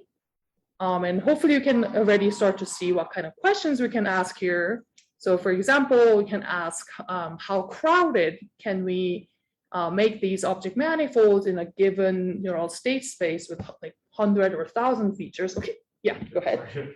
It's like, let's say a cat manifold, is it like a manifold of all the cats or just of this like specific?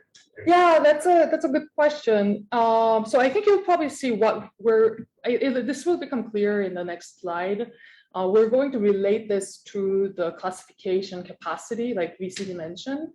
And the short answer is that it actually does not matter if you have a smoothly varying manifold or if you have a set of points and then forming a point cloud manifold. So yeah, so far, so for the theory, it actually doesn't matter how the manifold is generated. It's going to be the set of points or set of vectors corresponding to the same category label. But often they are generated, often the relevant manifold becomes something like a data augmentation manifold where you start with a single example and then you move things around a little bit. Obviously in real life, nothing will be completely smooth, but I guess we're calling it a manifold, assuming that there is some underlying smooth structure. But in reality, we often deal with discretized versions of these points. Yeah. Sorry. Yeah. Is it like also assuming, are you also assuming a single manifold throughout all of the possible stimuli, or is it like be multiple different, like disconnected with islands on them. Yeah, I think here the more relevant question, the more relevant definition is disconnected versions of manifolds. So again, I can imagine like if you have a dog class manifold, then there's a lot of holes between different images of dogs. But for each image of a dog, you can generate like a smooth manifold. So it'll be like islands of different dogs. But if the question that you want to characterize is categorizing all the dogs from all the cats, then there's going to be islands of manifolds. But if the task that you care about is actually discriminating between different exemplars, given all kinds of variabilities, then you'll be dealing with the compressed and nicely connected manifolds. So the kind of question that we can ask here is, what is the role of the degrees of freedom, like the dimension, or the size of these manifolds in the geometric space, and how they can be packed up into the complete neural state space that we're given, which has to do with the number of features that you specify in a network. And more broadly, can we quantify and formalize the actual linear separability of these object manifolds and relate it to their underlying geometry? So as it turns out, there is already a very well-developed theory of linear classification called the Theory of Perceptrons. And this was developed separately, both from theoretical physics and also from computer science. And some of you might have heard about terms like BC dimension or Cover's theorem, but it's okay if you haven't. The idea there is that if you have P points, and if you're assigning, and then there's, and if let's say you're assigning a plus and minus labels randomly to all of your points, and then there is going to be 2 to the P scenarios of assigning these labels. It's called dichotomy. So each scenario is called a dichotomy. So given all of your dichotomies of P points that are embedded in n dimension, when do you start to have when do you start to go from mostly being able to separate them to mostly being able to not separate them? So that's the transition of going from being able to find hyperplane, linearly separating hyperplane most of the time, almost 100%, to transitioning to 0% separability. That's defined as linear separability. And the capacity of a problem from the perspective of a perceptron, which is the linear hyperplane. So so this is a very well-established problem in statistical learning theory. And here, the capacity of a perceptron refers to the maximum number of points per feature that can be linearly classified. So if your capacity is 1, that means that given 100 dimensions, you can classify 100 points. If your capacity is 0.5, that means if you have 1,000 dimension, you can classify 500 points. So that's the notion of capacity. Now, but unfortunately, this idea of perceptron capacity is about discrete points, which is just a single realization or instance of a memory. In other words, I can recognize you at this second, but if you're moving just a little bit away, you have just generated infinitely many points along that small trajectory of moving. And this theory will not be able to tell you if I can still recognize you. So in real life, what we have to do is to overcome these kind of changes in the stimulus space. This is a problem that we need to actually resolve all the time. And what we actually need is the perceptron capacity of classifying manifolds for real life problems of invariant object recognition. Because as I said, these object manifolds with all the realistic variabilities can have infinitely many points.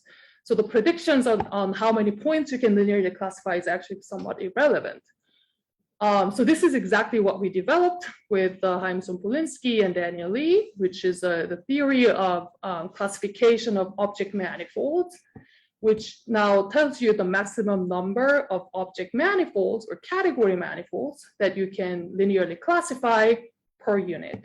So remember how we defined the capacity with these random dichotomies of labels, and now this is very similar, except for that now the counting units for capacity is going to be categories rather than individual points. And for those who might be slightly more mathematically inclined, this is sort of how we derive it.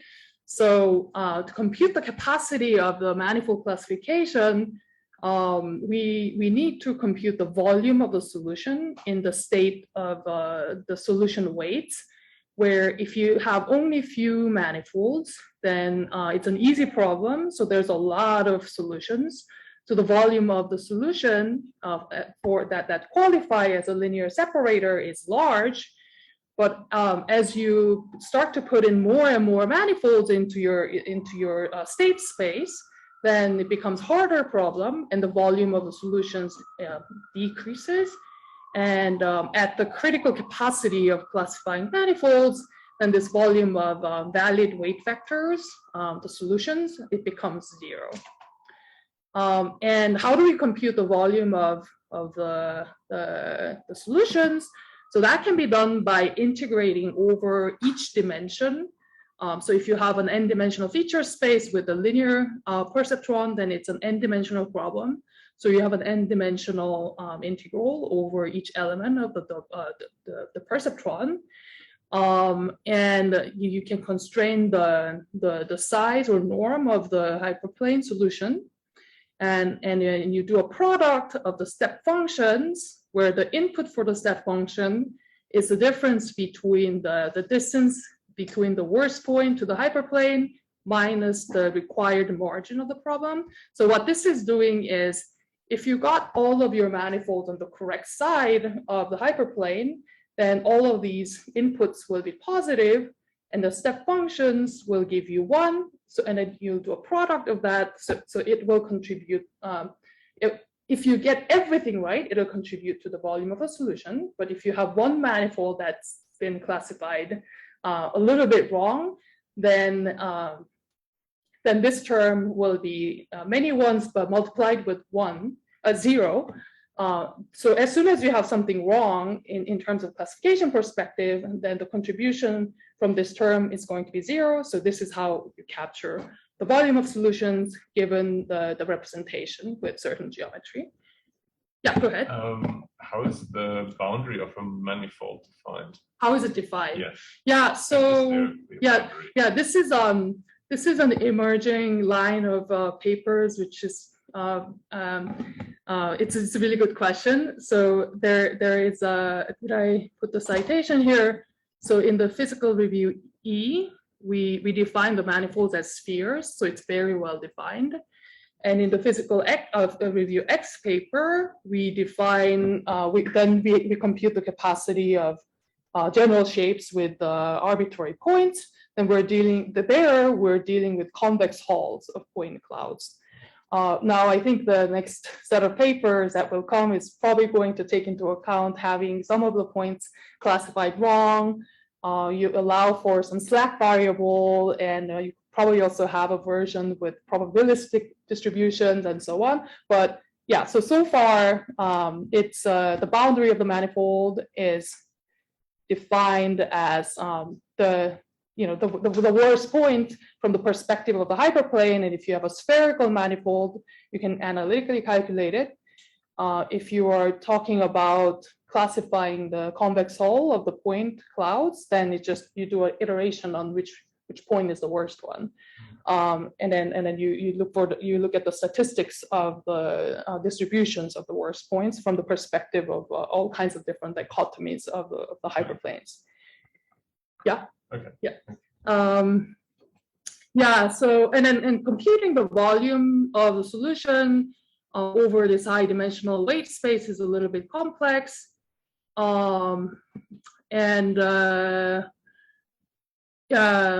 Yeah, so what we do is to invoke this trick called replica theory from statistical physics, which allows you to calculate the volume in a high dimensional space with some approximations. What I think is so exciting and powerful about this kind of theory is that it's both multi-level and analytic. So I'll talk about what that means as we go on. So I just sort of gave you the proof sketch of how we can compute the capacity, but can I just maybe, oh yeah, but okay, so maybe I'll go through the equation first and then get your question. It's worth talking about what capacity here really means, because it can be interpreted as multiple ways. So first, it's about how easy or hard it is to discriminate the real life objects away from each other in their particular representation, like elf layer of a deep net. But it's also about how many categories can you remember or linearly classify given the representation that's been assigned to me. So it's also related to memory capacity in the given representation. And it's also about per unit or per neuron information content about object classes. So it's also about how efficient the given units or neurons are in representing object classes in a representation that's been given to us. And what we did just now is to use a StatMech approach from theoretical physics called Replica Theory, which allows us to calculate this manifold classification capacity explicitly. And I won't go into the equation term by term, but we can look at the simplified form of this equation. And we see that the manifold capacity can be expressed in terms of each object manifold's geometrical properties, such as the effective radius and effective dimension of object manifolds. Yeah, and then before I go into the summary of this theory, maybe I'll take the question. Yeah. So maybe you said this, but I didn't understand. So when I have a set of points, the dichotomies are easy for me to understand. Right. Well defined, like no Right. classes for the classes. Yeah. I'm not really sure how, if I have a set of points, how I do dichotomies of manifolds. Right. Yeah. That's a very important question. So what we do is the assumption here is that all the points within the same manifold or category will have the same label. So you're doing the assignment of labels at the category level. So that's, yeah. So yeah, does that make sense? Okay, maybe I misunderstood them that dichotomies at the beginning. I thought you have like, theoretically, you have a set of points which can grow, and you don't know the categories beforehand, and you are setting the categories randomly. Yeah, for this manifold, you need the tags for categories. It doesn't have to be the ground truth tags for categories, but whatever you want to evaluate. So given, let's say you have like a CFAR 100 data set, which has super categories and leaf node categories, you can define the manifold at the leaf node level or super category level, and it'll pop out capacity and geometry. Yeah. Yeah, so let's talk about, okay, so what does that mean? Like, I want to understand exactly what it does. So the key results of the object manifold classification capacity theory is that there's 4 properties that matter so far, although it can be honed even further, but this is what we have so far. The manifold capacity is a task level measure, which tells you how separable these categories are, and how many categories you can invariantly discriminate. But this will be affected by the geometrical properties of neural activities, which is characterized with effective dimension of the manifold and effective radius of the manifold. Now, dimensionality is a big topic in both deep learning and neuroscience, and there's a lot of different definitions.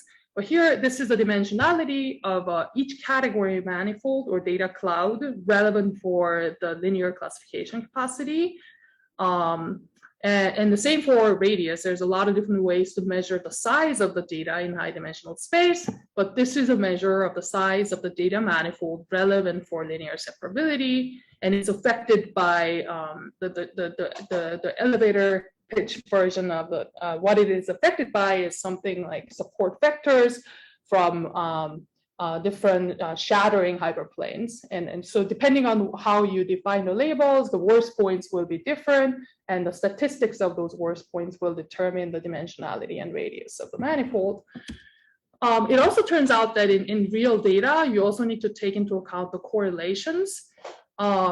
So you can think of the correlation as the similarity between different classes.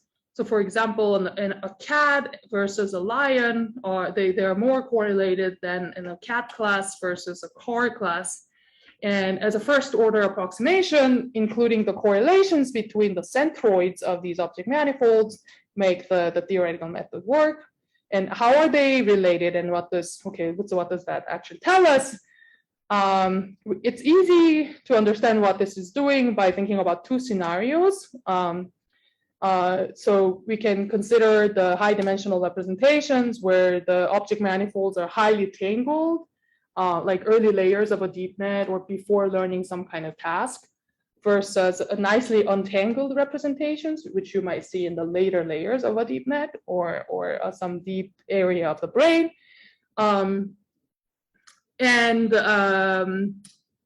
If you have the manifolds that are highly tangled, then the theory will say that the capacity will be low, and that's usually driven by the high dimensionality and large sizes of these manifolds, or high correlations between these different manifolds. And the intuition here is that it's simply too hard to pack large and high dimensional and extremely correlated object manifolds into the neural state space such that they're linearly separable. So it's a little bit like packing of spheres into a box kind of problem in physics, except now we're talking about packing object manifolds into the neural state space, and you're allowed to have some overlapping of the manifolds, unlike the real sphere packing problem.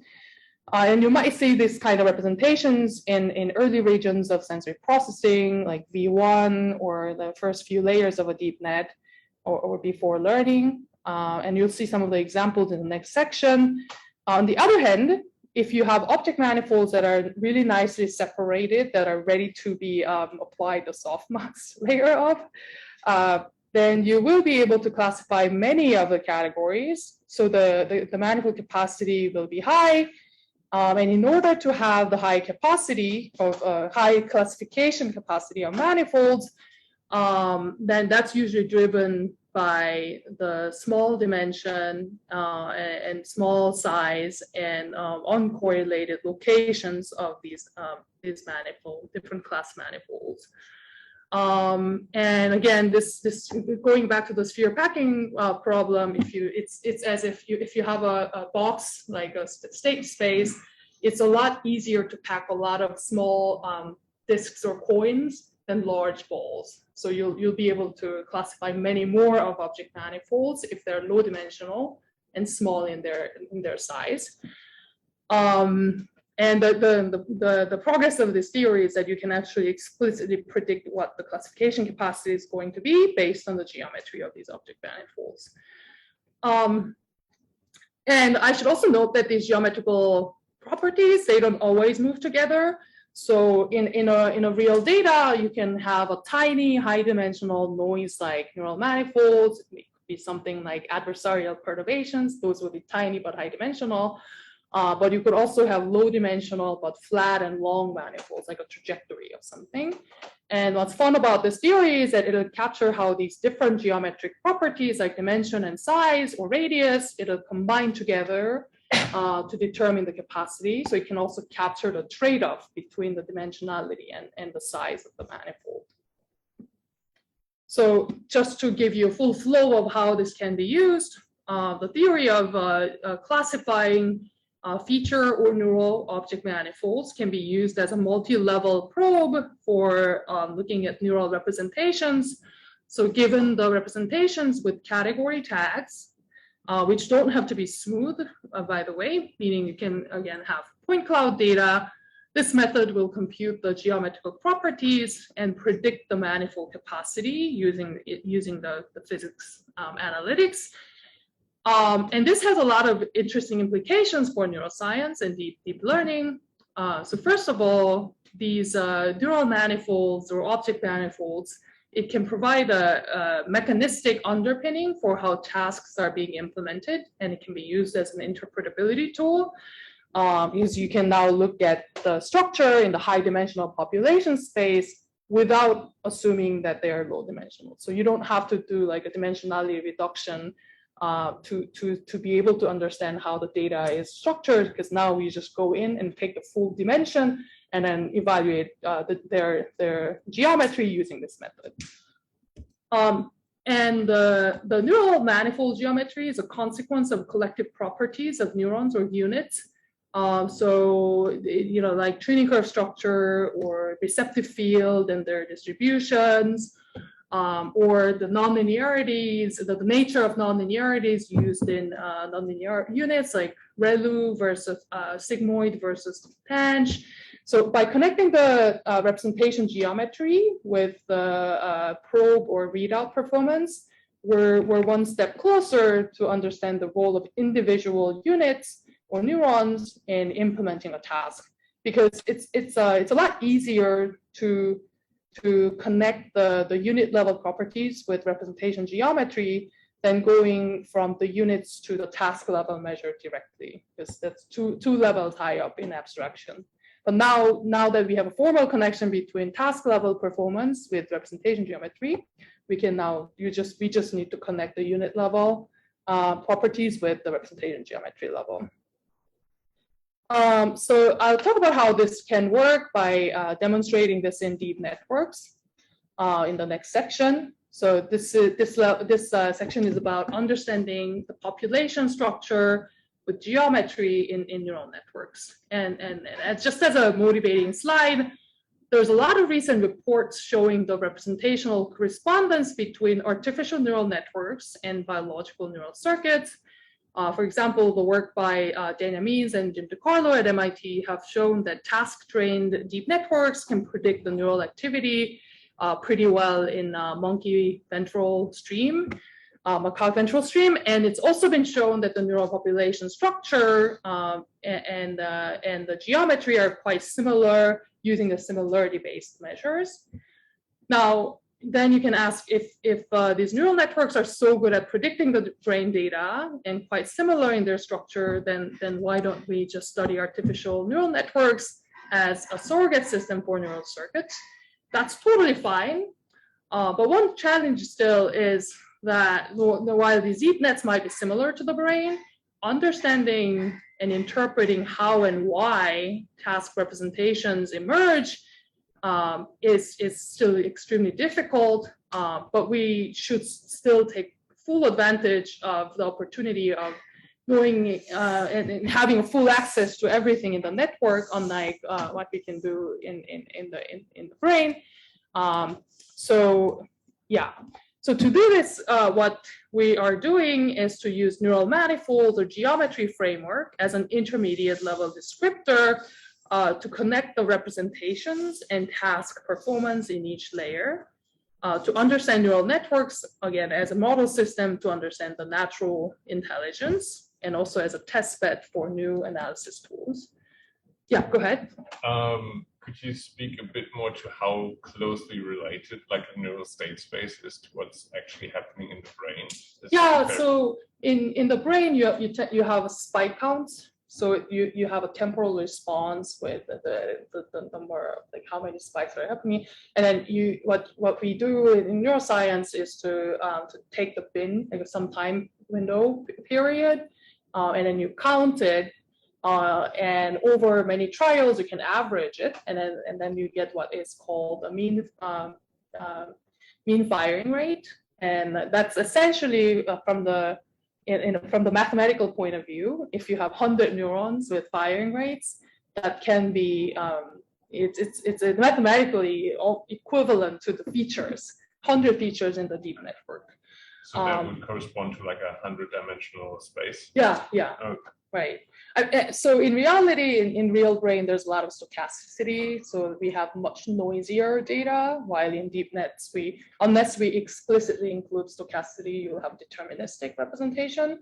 But as far as the comparison between deep nets and the brain data is concerned, that's the standard for the matrices that you use to compare, which is firing rates, like a matrix with number of units versus number of stimuli, and then the same in a deep net.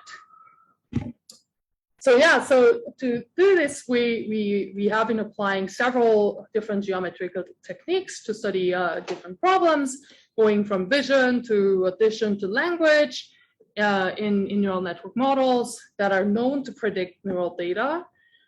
And also we've looked at the experimental data like Markov ventral stream with in the collaboration with Jim DeCarlo lab, and this is the list of experimental collaborators growing now. And today, what I'll highlight is the two recent studies in vision and addition. So let me start with the work on understanding pre-trained visual deep networks. And the goal here is to use manifolds or representation geometry to understand how deep networks process information layer by layer as a testbed for neural circuits. Now, AlexNet is one of the standard deep networks to study vision, and they're also shown to predict primate visual cortex neural data pretty well. So let's use that and use ImageNet data, again, a very common benchmark data set for vision. So with ImageNet, we can simply define object manifolds as pictures in the same object class. So different exemplars of dog photos will form a dog manifold, although it's more like a point cloud, and so on. But you can make also the smooth and then well-connected manifold by taking a single image and moving the image around by applying a bunch of different transformations, like changing an angle smoothly or making it slowly bigger or stretching it and so on. So those will be stimulus variation manifolds, which are more related to something like a data augmentation. Now we can run these kind of images on AlexNet and extract features like you would in neural data, and we can recover object manifolds from the AlexNet from each layer. And then we're ready to apply the neural manifolds method and theory. So what we're going to do is to ask how discrimination information or the classification information improves across layers of a deep network. Now, before showing you that, I just wanted to show you the sanity check slide. As we were advertising in the first theme, the theory of manifold classification coming from the geometrical measures can be compared with an empirical manifold capacity, because this classification capacity based on dichotomies, it can be evaluated even without knowing any theory, because you can take let's say like 50 example classes with 50 samples, and you will have and then you extract those the responses from the deep net, but you can reduce the number of features by just projecting it to a lower and lower dimension. And you will start to see that the dichotomies that you are looking at were mostly separable in high dimensional space. But as you're going into the lower and lower dimension, at some point it'll start to be inseparable. So you can actually get the manifold capacity empirically, and we can check that the replica theory predicts the empirical manifold capacity, which means that the geometrical measure that we're going to be looking at it's analytically related to the real classification capacity. So now with that, we can follow the manifold capacity with the three geometrical measures that we just talked about in each layer. And this is what we see. It's actually moving almost as predicted. The manifold capacity is increasing, and which means that the efficiency for the units in a deep net in representing the classification information is improving across layers. But I mean, you could do this with the softmax layer trained on top of each layer as well. But what we can do with this method is we actually know that the improvement in the capacity is because of the reduction in the manifold dimensionality and reduction in the manifold size and the correlations between the locations of these manifolds. manifolds. So this is the benefit of having a causally linked multi-level probe, because we know that when there's an improvement in the information packing, we know that it's because of these kind of changes in the dimensionality or the geometrical properties. So with the full access of the information content and the geometric summaries at each layer, we wondered, can we then now understand what each layer of this network does? And can we check these properties before and after a certain network component or specific layer? So that's what we did. You can take the ReLU layer and then extract features from the before and after ReLU layer and look at the geometries. So I'm showing the change in the dimensionalities of the manifolds and the changes in the correlations of these manifolds. And remember, for increasing the capacity, we want to decrease both the dimension and the correlation. So you want to be in this green part, like negative quadrant. But what we actually see is that ReLU tends to be occupying this area, which means that ReLU is good at decreasing the correlations between different manifolds, but it actually ends up increasing the manifold dimensionality. So ReLU does something good for decorrelating, but it comes at the cost of increasing object manifold dimension. And you can do this for other types of layers like pooling or combinations of different layers, and also look at different geometric measures. And I'll just summarize that in a table. So this is what I just showed you. The dimension goes up and the correlation goes down with the ReLU layer. And then the same thing with the radius, which shows that the activation nonlinearity layer reduces the two properties, but it comes at the cost of increasing the dimension of the object manifolds. You can also do this for other nonlinearities like max pooling units, and it reduces both dimension and radius of the object manifolds, which is good, but it ends up increasing the correlations between different classes. So it turns out with just a single layer of a same units, there's a trade-off between the geometrical properties. But if you look at the common circuit motifs, like convolution followed by ReLU followed by pooling, then what you end up finding is that the dimension, radius, and correlations, all of them can reduce favorably together. So this is, in my view, a really fun and powerful application of the geometrical way of thinking about what each layer does in deep networks.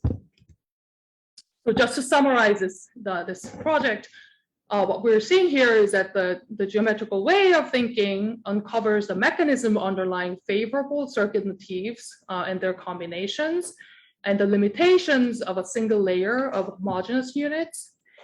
More generally, this also shows the power of geometrical framework as an intermediate level descriptor between task implementation or efficiency and the representational structure. So, and I know this is a very biased view, but I think there's so many things we can do starting from here.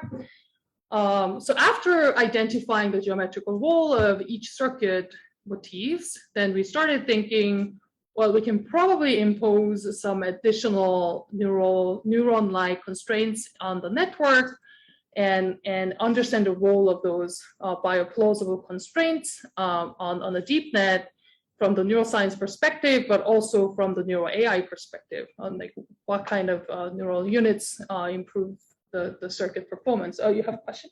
Can you go back to the last slide? Yeah. Actually, one before this. So for dimension correlation, what ensures that it's not like a zero-sum game? Like, are the successive layers like the magnitudes of these changes? Right. Yeah. Oh, what ensures that it is not like a zero-sum game? Yeah, like the dimension might increase in one layer and the next layer might decrease. Right. Phase two different things. Like, is the magnitude of those changes getting smaller so that like oh yeah, why doesn't it like oscillate? Yeah. Or do we know that it's not oscillating? Yeah. Yeah, so I mean, I think that's just shown by the summary picture here, because if you look at what's happening across all layers from the input all the way down to the output, then overall the dimensionalities go down and the radius also goes down. And what we were just looking at was, so I think I got rid of ReLU here for the sake of like not crowding it too much, but after the max pooling, we have a ReLU. So we were sort of dissecting here and then looking at the comparison between the two. So, I mean, so this is telling us that globally, there's a trend of reducing the dimensionality and making the manifold smaller and then making them uncorrelated. But if you look at specifically what all of the ReLU units are doing, they are here. But I guess there's an oscillation, there's a trade-off, but I guess by doing it in a successive way and also in a way where you combine different nonlinearities like next to each other, somehow you are able to push them down in all negative directions. So I guess, well, there's more work to do for sure, but I think what we're seeing is that having different types of nonlinearities or different operations together, it gives you a better expressivity, or it gives you more expressive power of transforming the object manifolds in a way that's favorable in linear separability. So yeah, I think being able to say why it is not a zero-sum game in a formal manner will be extremely interesting. There's got to be some things that you can do by looking at the properties of the weight structure and which neurons or units end up being zeroed out and all of this stuff. And that's for an interesting future project. Yeah, go ahead. Do you have some experiments when you start training, like in the first impulse? How is the capacity? Oh, like how does it change across learning? Yeah, we have a paper about that on, let me just point you to this, let's see, slide before. Here, this ICLEAR paper, it's called the Geometry of Generalization and Memorization. We look at the learning dynamics. So as you're training the network, how the geometry and capacity changes. And you can see that the capacity is clipped at the lower bound across all the layers before training because the weights are random. So it's as if you know, and there's probably some structure in the input space, but from the classification perspective, they are very inefficient. So it's usually clipped at the lower bound. And unlike what we see in the pre-trained network where the capacity improves across layers, at the initial condition stage, they're flat. But after one epoch, you can see that it improves. Actually, a lot of the structural work with geometry is done mostly in the first epoch, which is extremely interesting. Yeah, so you can look at, you can slice it in any way you want. You can look at the learning dynamics with the geometry. You can also look at the layer-wise. You can also look at the batch level. Yeah, you can change the ordering of images and train it and see how that affects the geometry. There's a lot of things you can do. Yeah, but yeah, this paper has the geometry of learning dynamics. The speech paper also has something like that. Yeah. Just, I think your mouse pointer is off between your laptop screen and the big screen. Oh, sorry? Your mouse pointer, yeah. I think, is off between your laptop screen and what you're sharing. Could that be? Oh, isn't it here? Yes, but is it also there on your screen? Right. Is that correct? Yeah. Okay, okay. Oh, it's actually a little bit off set. Yeah, sorry about that. Thanks for putting I'm not like, maybe I'm just wrong. But yeah, so this is the Geometry of Learning Dynamics paper. I was probably pointing at something else. And the speech paper also, I guess these three papers, this is specifically about looking at the learning, but both of these papers actually, we show the capacity improvement and geometry reduction, like dimension reduction there's also like a baseline line of like random weights at the initial condition. So you can see that they are different. Let me see. Oh, I didn't realize the cursor was off. Yeah. Yeah, and this is also a little bit, so yeah, I guess we're dividing this by lower bound, but if you don't train the network, it's clipped mostly at the lower bound. Okay, so let me just walk you through the other section, which is also somewhat exciting. So what we did in this project is to introduce something that's a neuron-like. And as I said earlier, real neurons are stochastic.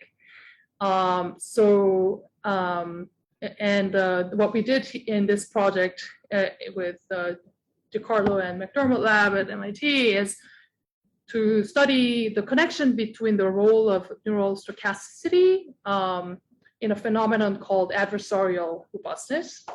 And let me just explain what that is. So let's say we have an image of panda like this one, and it's easy for both humans and networks to recognize this as panda.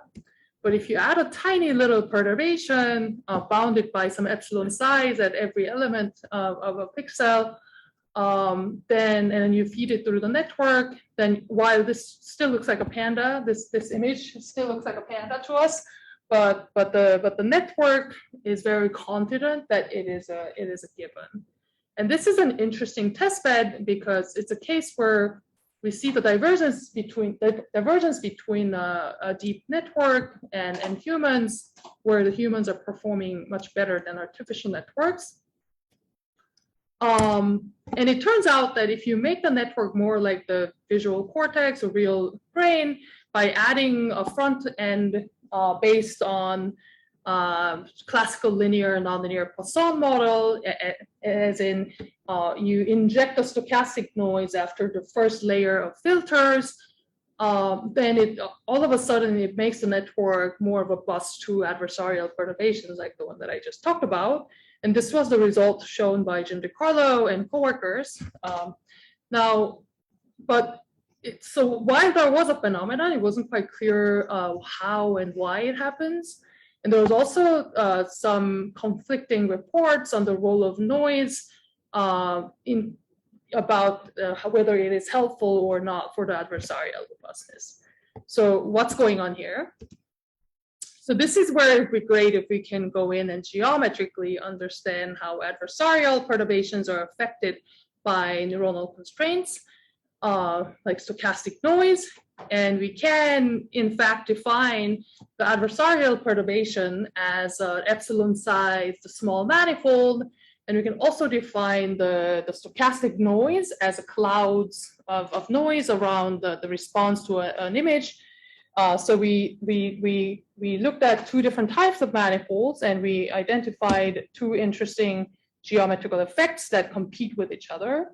So first is the positive effect, which is that if you add a stochastic noise, then the noise cloud around a clean exemplar image and the noise cloud around an adversarial perturbation, they start to overlap with more noise. That's kind of obvious because if they are actually very similar distributions, except for the small offset due to the adversarial perturbation. But it's interesting because if you don't have such noise, these small perturbations, they start to diverge in a classical network. But yeah, so if you add a noise, they end up being a very similar distribution. And that drives the adversarial robustness because it's as if having a very similar training and a test distribution. Now, clearly having too much noise must be bad for class separability. So there's a negative effect of having too much noise, which you can see geometrically with manifold theory. And I think you can see where I'm going with this. These competing effects of geometry results in a non-monotonic relationship in a peak in adversarial performance versus the level of noise. And the optimal level of noise should be predictable from quantifying these two geometrical effects. And indeed, we find a high correlation between predicted and observed optimal level of noise. Now, these two effects might seem intuitive, but finding a quantitative balance between two geometrical forces is hard to do without having a precise geometrical measure which has a connection to the task implementation. So that was quite exciting for us to see. I'm also, yeah, okay. And another interesting thing to think about here is that all of this story about the manifold, it's quite general. It's not really limited to like a specific modality. So we should be able to see this phenomenon in other problem space as well. Now, audition and speech is the modality where we were able to show the similar geometric phenomena to visual systems in the past, like untangling. So that's a good place to look. So, and we worked with Josh McDermott group who studies computational audition to inject a similar kind of stochastic neural noise into an auditory network. And we found that it also rendered an adversarial robustness without explicit and expensive adversarial training. And the underlying geometry of the noise and adversarial perturbation was also quite similar to what we saw in vision. So let me just summarize the results that we saw in part 2. So first, we showed a layer by layer understanding of how networks process information through geometry to support their tasks. And second, we saw that the geometry helps us understand the role of neural noise on human-like traits, such as adversarial robustness. And in both of these problems, I want to highlight two things. So first, there was a competing effect between different geometrical properties, and this is hard to probe unless we have good geometrical measures. We can always visualize a problem, but that tends to depend a lot on what kind of axis and then a lot of choices on the parameters, and it's fun. But to check exactly what is the role of each layer or the role of each parameter, what you need is a good quantifiable measure of the underlying neural manifolds coming from the full feature space relevant for the task. And this is the focus of our theoretical work. And second, these geometrical interpretations are general across the modalities, as you can see from going from vision to audition. And it helps discover the common and unifying phenomena across different regions of the brain or different parts of the network and across different scales. So this is why I think that the neural manifolds or population geometry framework is a powerful and exciting framework to connect different scales and different levels. And I think it'll eventually help us get closer to understand the neuronal distributed neuronal basis of behavior and cognition and tasks. So there's a lot of exciting implications for future work, but for the sake of time, I'll save it for the Q&A later. And I just wanted to briefly show you the other extension or the other direction that we've been pursuing, which is the bioplausible learning. So deep networks have been excellent models of the brain recently, but backpropagation, which is the most commonly used training algorithm, is simply not biologically plausible. And this is because the implementation of a backprop requires the weights in an intermediate layer to have the knowledge of the connections from that middle layer all the way down to the output layer, regardless of how many layers are in between them, because you need to use a chain rule to compute the gradient at an early layer. And that's just it's really hard to have that in the brain. Now, there are other traditional plasticity rules, such as Hebbian learning, which is more biologically plausible, but their performance is quite bad at a lot of common cognitive tasks. So there has been a lot of recent effort at the intersection between deep learning and computational neuroscience community, trying to understand the nature of biologically plausible learning rules that are also highly performant. So we're trying to push the learning rules into this corner where it is plausible and local, but the performance is quite good at the network level. So that's one of my recent and ongoing work.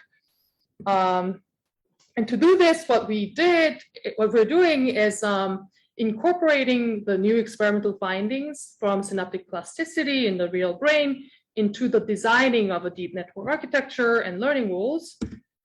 So it turns out in recent studies in electric fish, it's been shown that continual learning, in which case a constant prediction of an incoming stimuli, because these electric fish they can send signals to detect where they are in a deep sea, and it needs to actually make a prediction on the incoming stimuli in a temporal sense.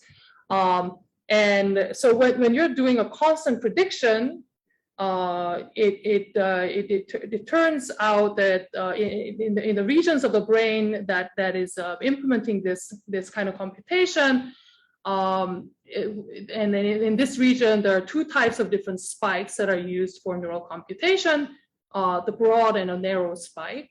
And what they find is that these two different types of spikes are used for different purposes. So the broad spike is used for learning, while the narrow spike is transmitted downstream to the next area of the brain. So this got us to think, what if we have one signal type that is doing a local prediction with the probability, and another signal type, which is an activity like a real number, that is sent to the postsynaptic neuron, meaning the next unit in the layer, and then they are related with some sort of nonlinearity. And with these two representations for prediction and sending the signal downstream in one unit as an architectural principle, we designed the new learning rule where the update to the weight or the synapse is determined by the product of a pre-synaptic activity like R before the weight and a postsynaptic local error, which is error coming from the next unit. And with the principles that we just talked about, we designed a network that's capable of local learning without having to have access to the chain rule or all the layers, the weights for all the layers between the intermediate layer and a final output layer. So yeah, this learning rule somehow works really well, meaning that each unit has its own prediction and it learns with its own learning rule and it performs quite well. And you can have theoretical guarantees like convexity, meaning that each unit learns optimally given its input, whatever is locally available to them. And interestingly, along the way, we also found another hybrid class of local learning rule where this local error is swapped with an output error of a network, which can be thought of as a broadcasting of an error. And it turns out if you add some additional neural constraints, like making the synapses to be non-negative, which is, by the way, like, you know, in the brain, a lot of the synapses cannot change signs. This kind of learning rule, it turns out you can actually prove that each element of an update with this global error local learning rule is matched in sign with the backpropagation without requiring, again, the knowledge of all the intermediate layers weights. So this is now published in NeurIPS last year, as you can take a look. And this theory also makes some interesting experimental predictions with the implications on the representation geometry. So that is, the local learning rule will result in more robust intermediate layer from the perspective of the readout performance compared to the backpropagation. So what this means is that so backprop has really good performance in the final layer, but the intermediate layers are quite bad. So if you lose the last layer's neuron, then the network will perform pretty bad. But in the local learning rules, even if you lose the last neuron or unit, the intermediate layers will actually have a pretty decent performance, which is related to the robustness in the computation in the brain. So yeah, so it's quite exciting, and there's a lot of work that we can do in relating, coming up with the bioplausible learning rules that can scale well, inspired by the experimental findings in systems neuroscience, and also relating that to the representation geometry of the deep net. So here's the list of the papers that we talked about. And I think for the interest of time, I think I'll jump to the last slide. So thanks for your attention. And if you have any questions, let me know. Thanks. At Flatiron and NYU. So if you're like a graduating grad student, let me know. Yeah.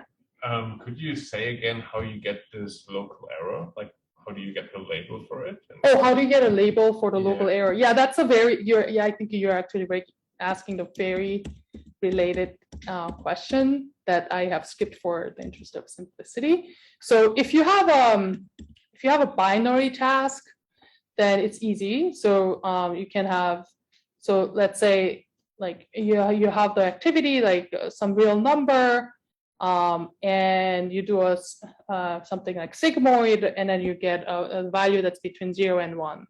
So that's the probability for the prediction that you're making about like one of the classes that you're trying to discriminate. Now it becomes a little bit harder when you have multi-class problem that that you have to decide between 5 different classes or something like that. And what we did here to implement this is to actually vectorize the units.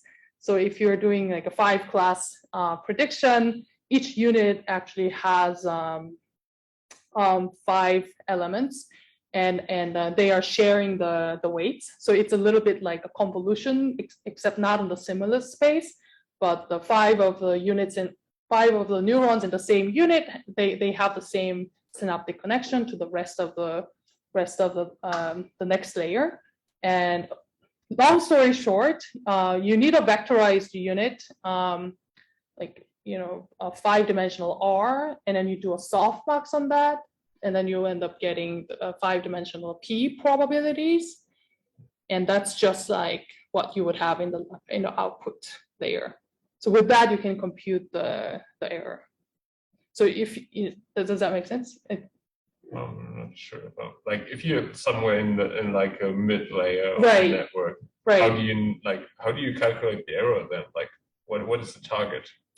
Yeah, so that is the paper, the title for the paper for NeurIPS is actually called the vectorized neural networks. So if your target is, if your task is to try classifying like 10 digits in MNIST, then if you're showing the image 2, then what you really want to get at is like 0 on the first element, and then 1 on the second element, and then zeros everywhere else. Now in the intermediate layers of the units will have 10 dimension, and they will have some distributed number. So that you're trying to do a prediction on the same task as what you were doing in the last layer. Yeah, it's a little bit funny, right? In the early layers, it's hard to imagine that the early layer is doing something like that. So I think what you can do is to come up with the ways of changing the dimensionality so that early layers are doing something that's more broad, like prediction, or like smaller number of classes. It's learning something that's more broader. So that's a very good like immediate things that can be done to improve it. So the new thing about this paper was the fact that you can have a provable match to the backprop. That's something that's quite hard, not easy to do in a bioplausible learning space. Like a lot of times people come up with a very interesting local learning rules, and they can show that it performs well.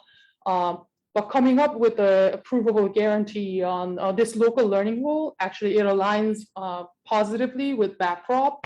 That's something that's quite rare. So we showed it with the simplest setup, but I think the kind of question that you're asking is that, like, you know, what we should be working on now for the next papers. So yeah. Okay, so maybe we can go from here. So okay, I was wondering if the manifolds you were studying were all like Euclidean manifolds, and if it would be helpful to like study maybe non-Euclidean manifolds and like maybe I don't know, study more properties of the manifolds, like the coordinates or something. yeah, absolutely. So I think one of the projects that I have is to try. Yeah, I agree with you. All of this was done in a Euclidean setting. But I think if you can define the distances in some sort of like hyperbolic geometry to take into account the fact that there's some curved representation, that'd be very cool. Yeah, I agree. I just got curious about this difference between broad spikes and narrow spikes. Is it from like the signal, or what does it mean? Like there are different parts of the neuron. So it's not the Is it like the temporal scale? Oh, it's not temporal scales. I mean, the broadness and is temporal because we're looking at this like the shape of a spike, but where you find is different. Like they're located in different parts of the We made connections to work about like one neural networks can learn disconnected decision regions or connected decision regions. What do you mean by connected decision regions? So like if you have your input data, and if you like, let's say like color code each data point by which class it's supposed to belong to, a connected decision region for a class would be where like they're not two separate like blobs of color, I guess. It's like every data point in the class is like connected in like a set, I guess. Oh, so instead of having like discrete labels, can you actually turn it into something continuous? Well, not necessarily. Just like if you had like I guess like a 2D distribution, and let's say your decision region was like concentric circles. Like one circle is one decision region, and the outer circle is like a third decision region, like, and then maybe like an external decision region, which is like the same as the middle one. So it's like a very kind of like hard problem to learn, I guess, if your neural network only learns connected decision regions, because it can't learn like at the middle one and the outside one. Oh yeah, right. Yeah. So what? Yeah, but what's it's like have you made like connections to that and like that kind of work and like manifolds? It seems like they could be related. Yeah, I think in thinking about how these manifolds are being transformed every layers, and it continues to get processed so that in the last layer they become separated. It's hard not to think about exactly what each unit is doing, and in the stimuli space, presumably some unit downstream or in the first layer is like if they have their own receptive fields or the region that they are responding to, and how those are shaping the manifold geometry in a local manner and also the global manner. It's an extremely interesting question, and I think we can make progress by focusing on the fact that the deep networks are piecewise linear. We're working on it, and it's a very interesting question. Yeah.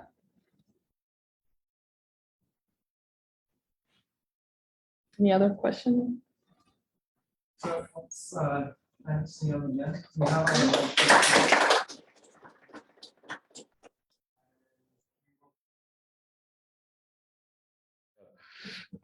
So as I was just saying, as a recap, during the last lecture, the task that we wanted to do is essentially to solve is to find approximate ground states of quantum systems. And again, we set up all the notation for those of you who are not familiar with quantum mechanics.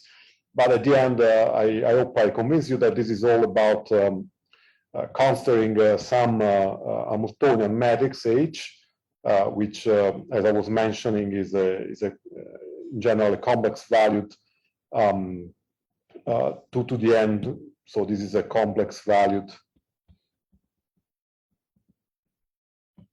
Hermitian matrix of sites, if you want, 2 to the n times 2 to the n for this, the case of spins that we studied, spin 1/2 that we studied last time. And then the goal there was really to find what I called, I think, psi naught, psi 0, and its energy. So it's 0, where I told you that these are just eigenvalues, and so E0 is the eigenvalue, and psi 0 is the eigenvector of this huge, if you want, matrix. Okay, and we used this Dirac notation that I also briefly explained to you the last time.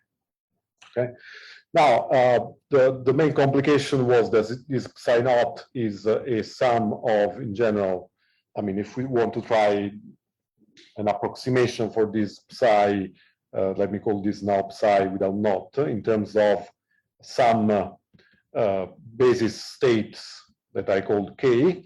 So in general, the problem is that when k goes from 1 to 2 to the n, in this case, the general was that problem was that the number of coefficients that you have to store in memory if you want to have an exact approximation, exact expansion, if you want a psi, is exponential. So we don't want to do that.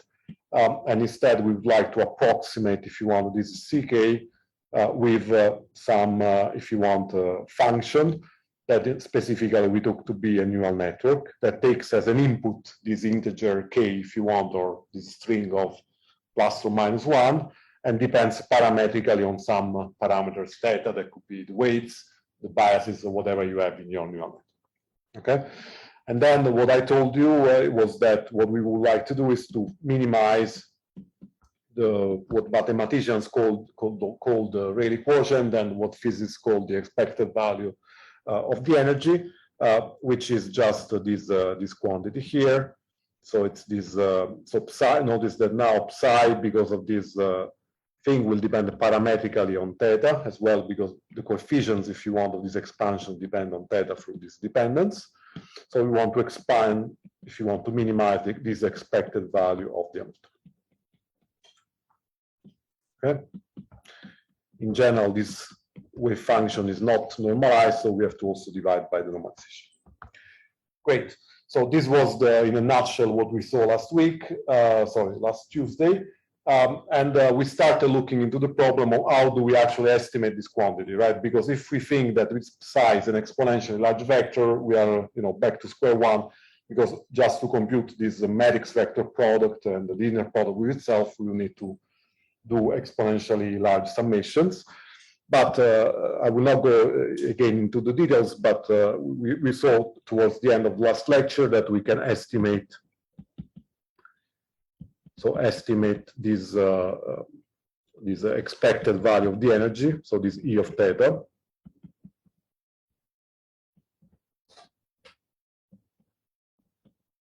Of the quantum energy, if you want, right?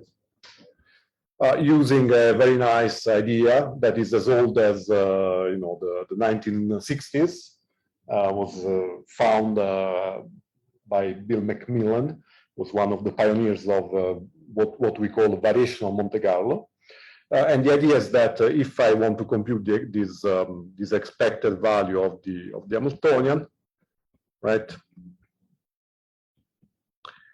By doing some manipulations that we saw in detail last week, so I'm not going to do it, I can write this as the sum over k of some probability distribution P of k of an estimator that we call the local energy in the case of the Hamiltonian.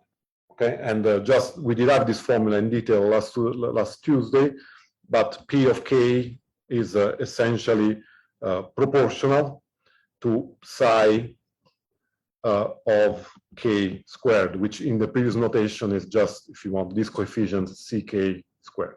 Okay? These are all identical notation, equivalent notations, so I call this coefficient ck in here Sometimes I call them ck, sometimes I call psi k, but I hope that it's clear from the context that they are the same object. So this probability then is proportional to the square of the amplitudes of the wave function, and then this estimator E log of k. The definition was this is going to be the sum over k prime of all the matrix elements of the Hamiltonian h k k prime, and then I have this ratio psi of k prime psi of k. Okay, where again psi, these coefficients now are given by a neural network, so I can query the neural network to give me a value of psi k for an arbitrary k. And the key point, the crucial point that we discussed also in detail last Tuesday, sorry, is that these matrix elements are sparse in the sense that if I fix k here, the number of k primes I have to sum upon is only polynomially large, so I don't have to sum all the 2 to the n k primes as in the original summation for the most general h. But physical Hamiltonians have this property that the non-zero elements are only polynomially many. Okay, this is what I discussed and called the k-locality in the context of quantum information. So we can evaluate. This means that if we know how to evaluate these k primes on the fly, so I give you a k and I ask you to return all the k primes that are connected, so to k, then you can immediately compute this E log coefficient. And in turn, this means that I can evaluate now this expected value of the energy, so this E of theta as I was writing it before, just as the expected value E, calligraphic here, I don't know how to do it with my hands, but over this distribution P of k of the local energy. Okay. So you see from here that this is just the mean over this probability distribution of this object, okay? So this means that if I'm able to generate now samples from this distribution, what I can do is that I can do the following. So I can obtain stochastic estimates, like in an experiment, right?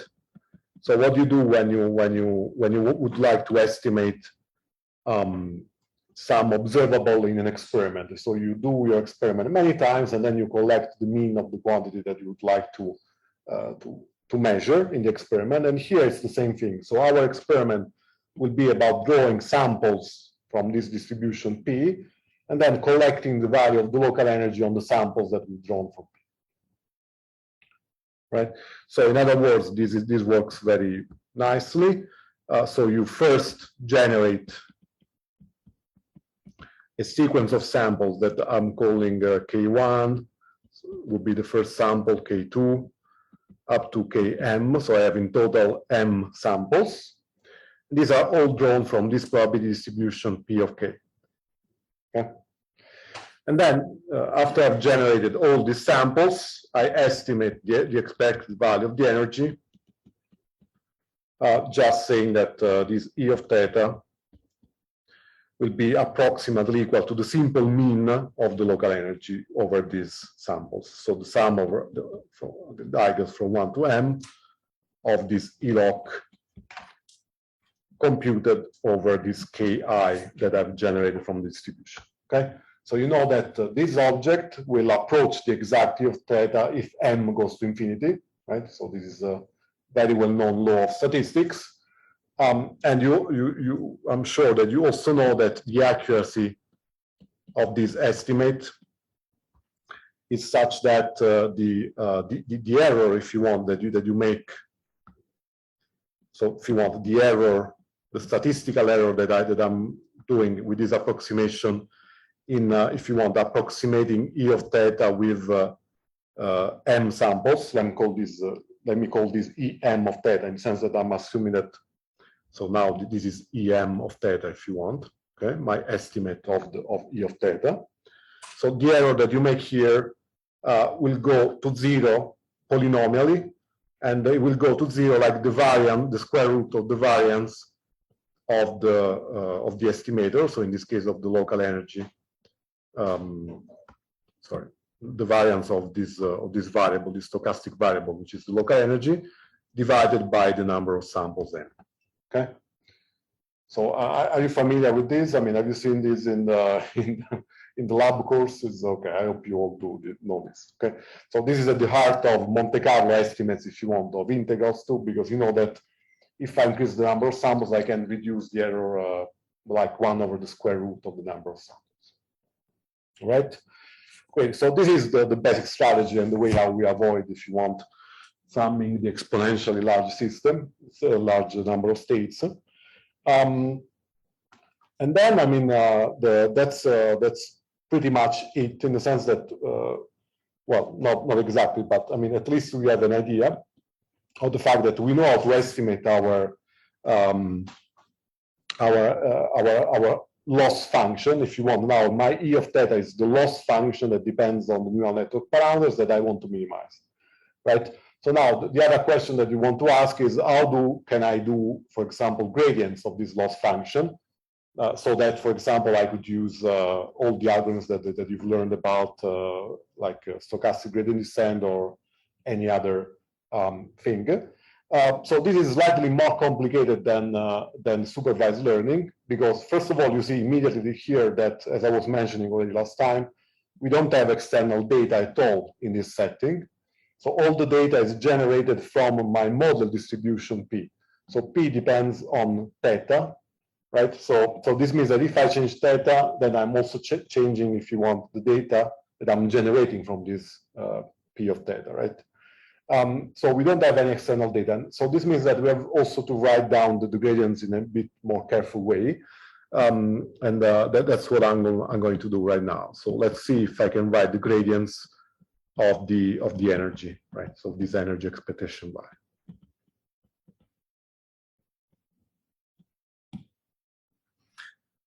Actually, I will not do the calculation in detail, but I will just flash the results. Then I hope that if you want to see the details, they are in the lecture notes that I told you about on Tuesday. But what you can show, if you do a little bit of math, it's not too complicated, that the gradients of the energy, this E of theta, with respect to some genetic parameters, let's say theta k, okay?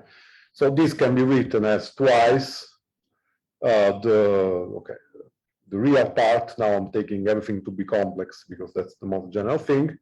The expected value, so the expected value E over this probability distribution P of the local energy of K times something that I call now OK star, that I will introduce in a second. OK star K of,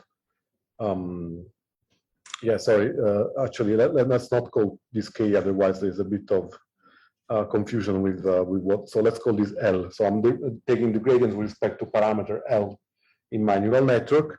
Then let me call this OL. So this is the only thing now that will depend on what parameter I'm taking the gradient with respect to in this thing.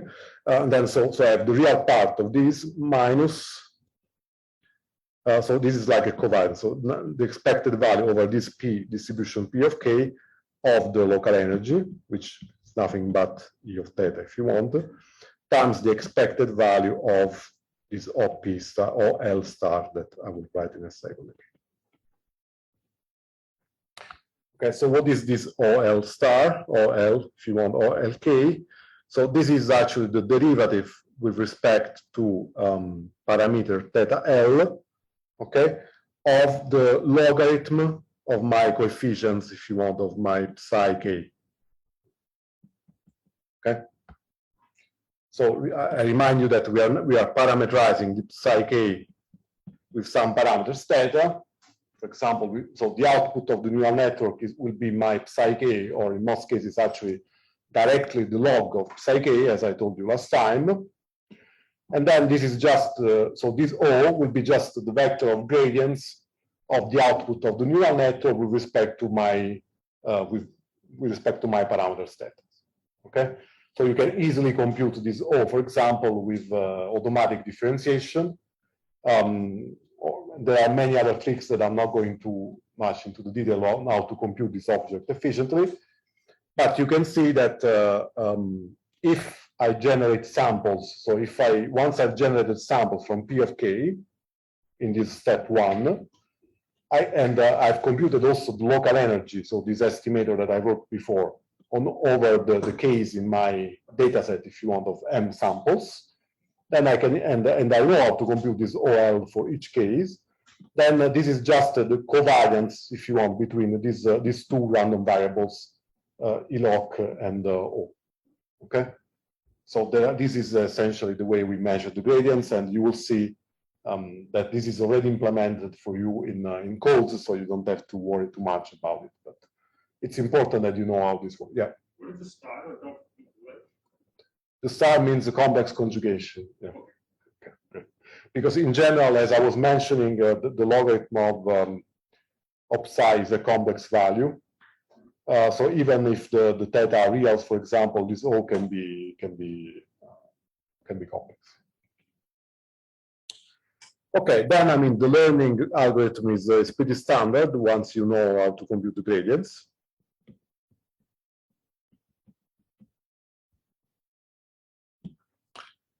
Because I mean what you do is that at the beginning of everything you initialize your random, if you want, you initialize randomly your neural network or with any other guess that you have.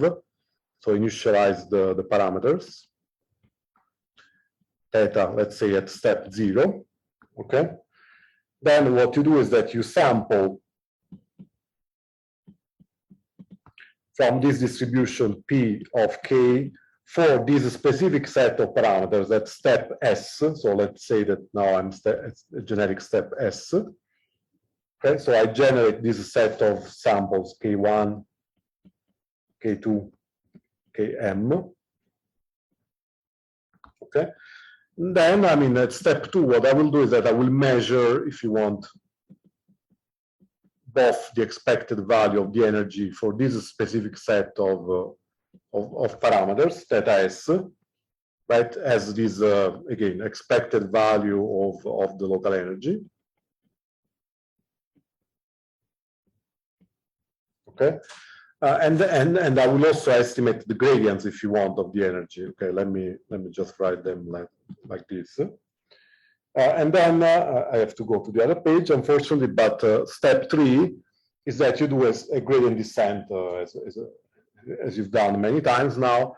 So this means that you will, for example, I mean, in the simplest SGD, I'm not suggesting that you do SGD, but in the simplest scenario, you can do that your parameters at the next step. Parameter L will go into what you had at step S minus, let's say, eta, then the derivative of the energy with respect to parameter theta. Yeah. Kind of intuitively, I would expect some gradient of P with respect to theta also to show. The gradient of? Because you said the probability density P also depends on theta, the parameters. P depends on the parameters, yes. Yes, so actually, so this thing, so okay, so this covariance structure here arises exactly because I'm taking the derivatives of P. So this second part here actually arises from the normalization of P. I didn't do on purpose the explicit calculation. I mean, if you want, we can do it. I don't know, but it's a bit too much detail. But okay, let me just sketch it because I think it's useful. So if we write the expected value of E of theta as the sum of K and K prime of psi star K, then I have the matrix elements of the Hamiltonian. Let me call this H K K prime, and then I have psi K prime. Okay, divided by psi K squared. So this is the quantity we want to take gradients with respect to the parameters. Okay, so now what we can do then, so the gradient with respect to parameter theta L of E theta. So you see that here what I can do is that I can take for example, I can start taking the gradient of psi star here, right? So then I will have sum of over k of, so here I will use the trick that, by the definition, if you want, that the derivative of the log of psi is equal to O, so which means that the derivative of psi over psi is equal to O. So I can multiply and divide by psi here, so that I can write, so this means that the derivative of psi star with respect to theta L is nothing but O star L of k times psi star, okay? Just think for a second about this. This is a trick that we use a lot of times in this context. Okay, so this would be the first term, the derivative of the first term, and then I have another term which would be the derivative, so k and k prime, sum of k and k prime. Then I would have psi star k. Now I'm taking the derivative with respect, so h of course does not depend on the parameters. These are just the matrix elements of the Hamiltonian. Then here I can write this as O of k times psi k, O Lk. Okay. And then there's another term with a minus that is the gradient of the denominator. That's the term that gives you the covariance. But if we focus on just on these two terms, okay, you have to do a little bit of math still, but these are exactly this term here. So this is the real part of this, of the expected. You have now, so what you have to do is that you have to multiply and divide by okay, so for example, if we focus on the first term, so this is sum over k and k prime of OL k star psi star k h k k prime psi k prime, okay, divided by sum of k psi k squared. So this is the first term that we have in that summation. So this we can write it, you know, just by dividing and multiplying by psi k at the numerator. So we can write this as sum of k of psi square k, right? I just multiply and divided, and now I will have OL star k, hk k prime, and then I have to divide. So I will have psi k prime over psi of k. Okay, so you see that here I've reconstructed the same form that I had before, right?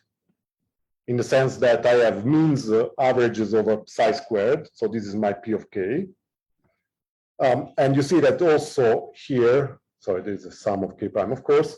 You see that this sum of a k prime of this object here, hkk prime, this ratio is exactly the local energy as we defined it before. So you see that what I've written here is the expected value of O star times the local energy. Okay, so this is the expected value over this P of O star L times the local energy. This is the first term. Then you will have the complex conjugate. This will give you twice the real part, and this is this part here. And then the denominator gives the, okay, I will skip the full derivation, but you see, I hope, where it comes from, where everything comes from. Okay? Great, thank you for the question. Now, the small and slight detail that I cannot give you, I mean, I cannot tell you too much today about is the fact that how do we generate these samples? So how do we generate this k from this p of k, right? So given that I know how to compute this p of k, the unnormalized p of k, how do I generate samples from this p of k? So this is the goal of Markov chain Monte Carlo. Unfortunately, yeah, the lecture that you were supposed to have was moved. But let me just give you a very rough idea.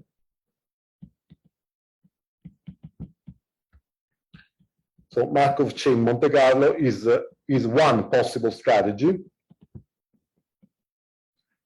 to do step one, if you want, in the previous so step one in the previous stochastic estimates slide, if you want, was to generate a lot of samples from this P of K. Okay, so how am I going to do that?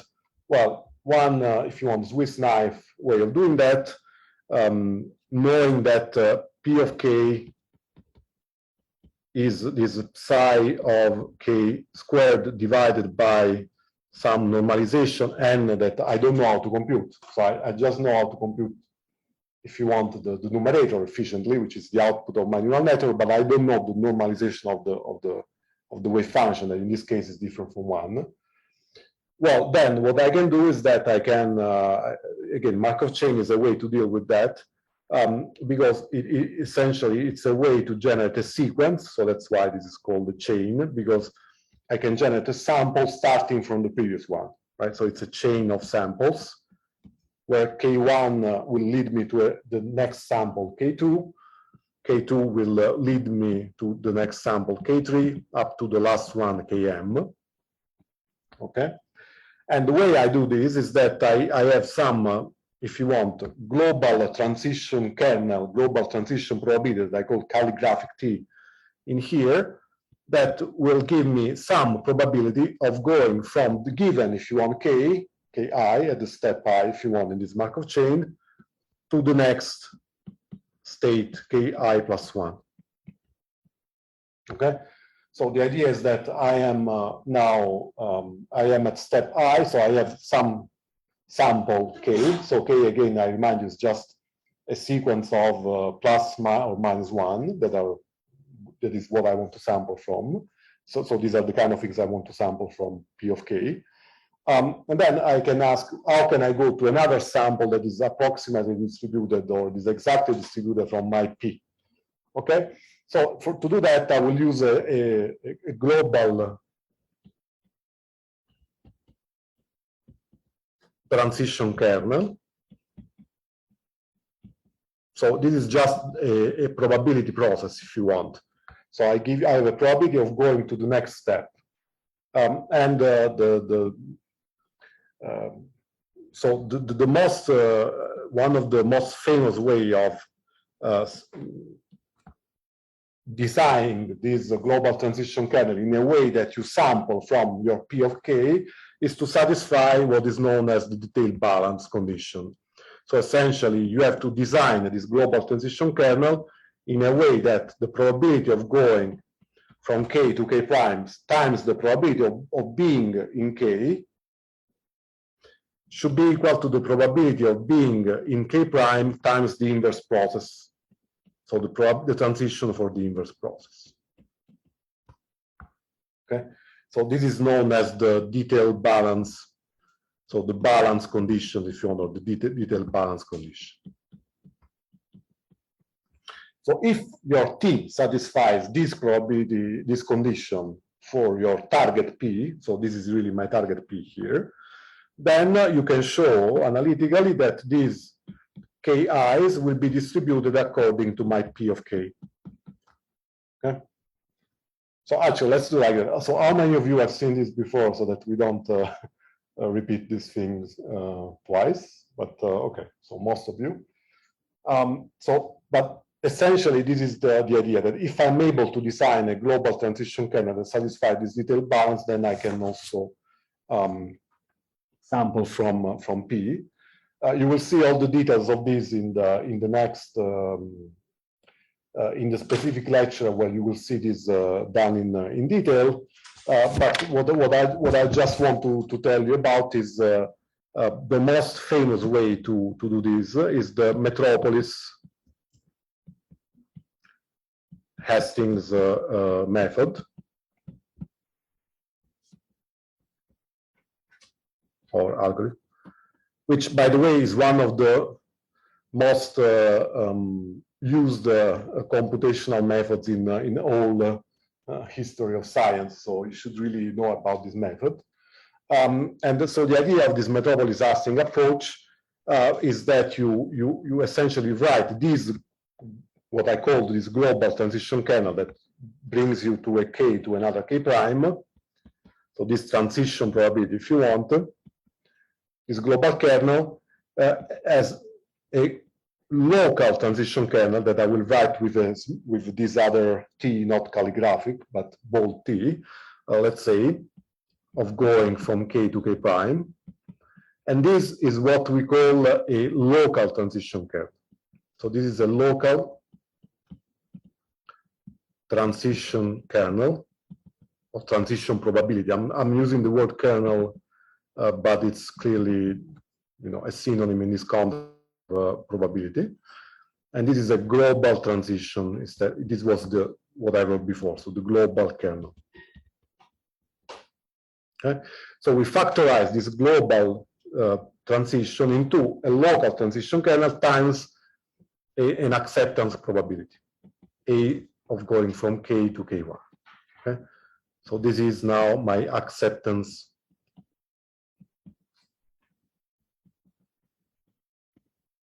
probability. Okay, so you have to think that this local transition kernel is something, so it's some transition probability that acts only on few degrees of freedom, and that I can correctly normalize. So, for example, if I have my sequence of plus or minus 1, what this local transition kernel might do is that it picks one random spin, one random 0, 1, and it flips it. Okay, so it suggests that the next K prime, if you want, is almost identical to K, but for a single bit that has been transformed into -1 if it was +1 before, and vice versa. Okay, so that's why we call this local, because it changes only one of the elements in my sequence of bits or in my sequence of Ks. Okay, so it's not something that acts globally on the full set of configurations. Okay, maybe you've seen this in the context of the Ising model, right? Have you seen it in the context of the Ising model? Yes. So in that case, when you sample from the Boltzmann distribution, you pick a random spin, you flip it, and you accept or reject that move. And this is exactly the same thing here. The only difference is that we are not sampling from the Boltzmann distribution as you do for the Ising model, but we are sampling from this generic P that is parameterized by a neural network. Okay, so this is the main difference. And then, I mean, you can show what Metropolis and Hastings actually showed is that this acceptance probability. So the algorithm is the following. So you first propose with this local transition kernel a change in your K, right? And then you accept it or not with some probability A. Okay, so this is the main idea of this approach. And then they show that if you satisfy these conditions, so if the acceptance probability is given by the minimum between 1 and the ratios of the two probability distributions you want to sample from computed at K prime and at K, okay, times these local transition probabilities, first to go from K prime to K and then the inverse process. Okay. Then if you satisfy this condition, so if your acceptance has this form, then you will satisfy the tail balance, and then you will sample efficiently from, not efficiently, you will sample provably from the original distribution. Okay. So again, I'm not going into the proofs of this, but you will see them next week. I just wanted to write down the algorithm because it's important that also for the tutorials later today you will need it. But the major contribution, the major, if you want, and really deep thing about this algorithm is that to compute the acceptance probability, which is the only thing you need to do in this algorithm, in a sense, you only need the ratios of probability distribution. So you don't need the absolute value, if you want, of the probability, but you only need to compute what is the relative probability, in a sense, between two states, K and K prime. So this means that the unknown normalization that we had here will completely cancel out when we take these ratios. Okay? And you see now that these ratios will be just if you want, in our specific case, the psi of K prime of theta over psi of K theta, for some value of the parameters theta squared. Okay. So this means that if I have a neural network that knows how to compute for me psi k theta for an arbitrary k, so it's just this would be just again the output of your neural network. I can also compute this ratio efficiently, and that's the only thing I need to do in order to compute this transition, this acceptance probability. This because I've chosen this transition probability t to be local, so I know how to normalize it and I know everything about it, so I know how to compute also these values here if you want. Okay? So actually, in the simple case that I told you about, where I take one of my bits and I flip it, this ratio here would be equal to 1 because the inverse, the probability of doing the inverse, if you want action, is exactly equal to kk prime, right? Yeah. So this is that. So this is maybe what you see in the normally as this is what is known as the metropolis algorithm. So where you don't have these correcting factors here, but you only have the ratio of the probabilities. So that's maybe what you see in the more elementary courses. But if your transition probability is not symmetric, which can happen, then you have to correct it with this factor. Okay. So here k and k dash can be two arbitrary states, right? Those are be like locally. So k and k prime can be two arbitrary states.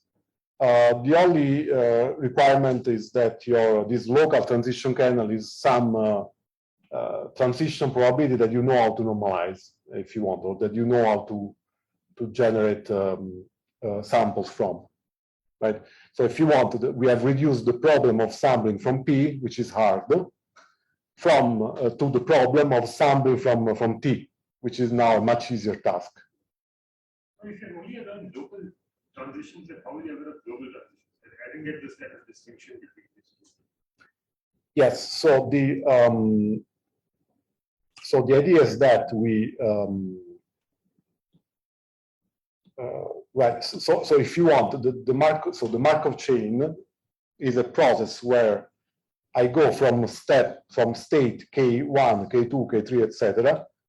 through some probability distribution, and this is what I call the global transition kernel.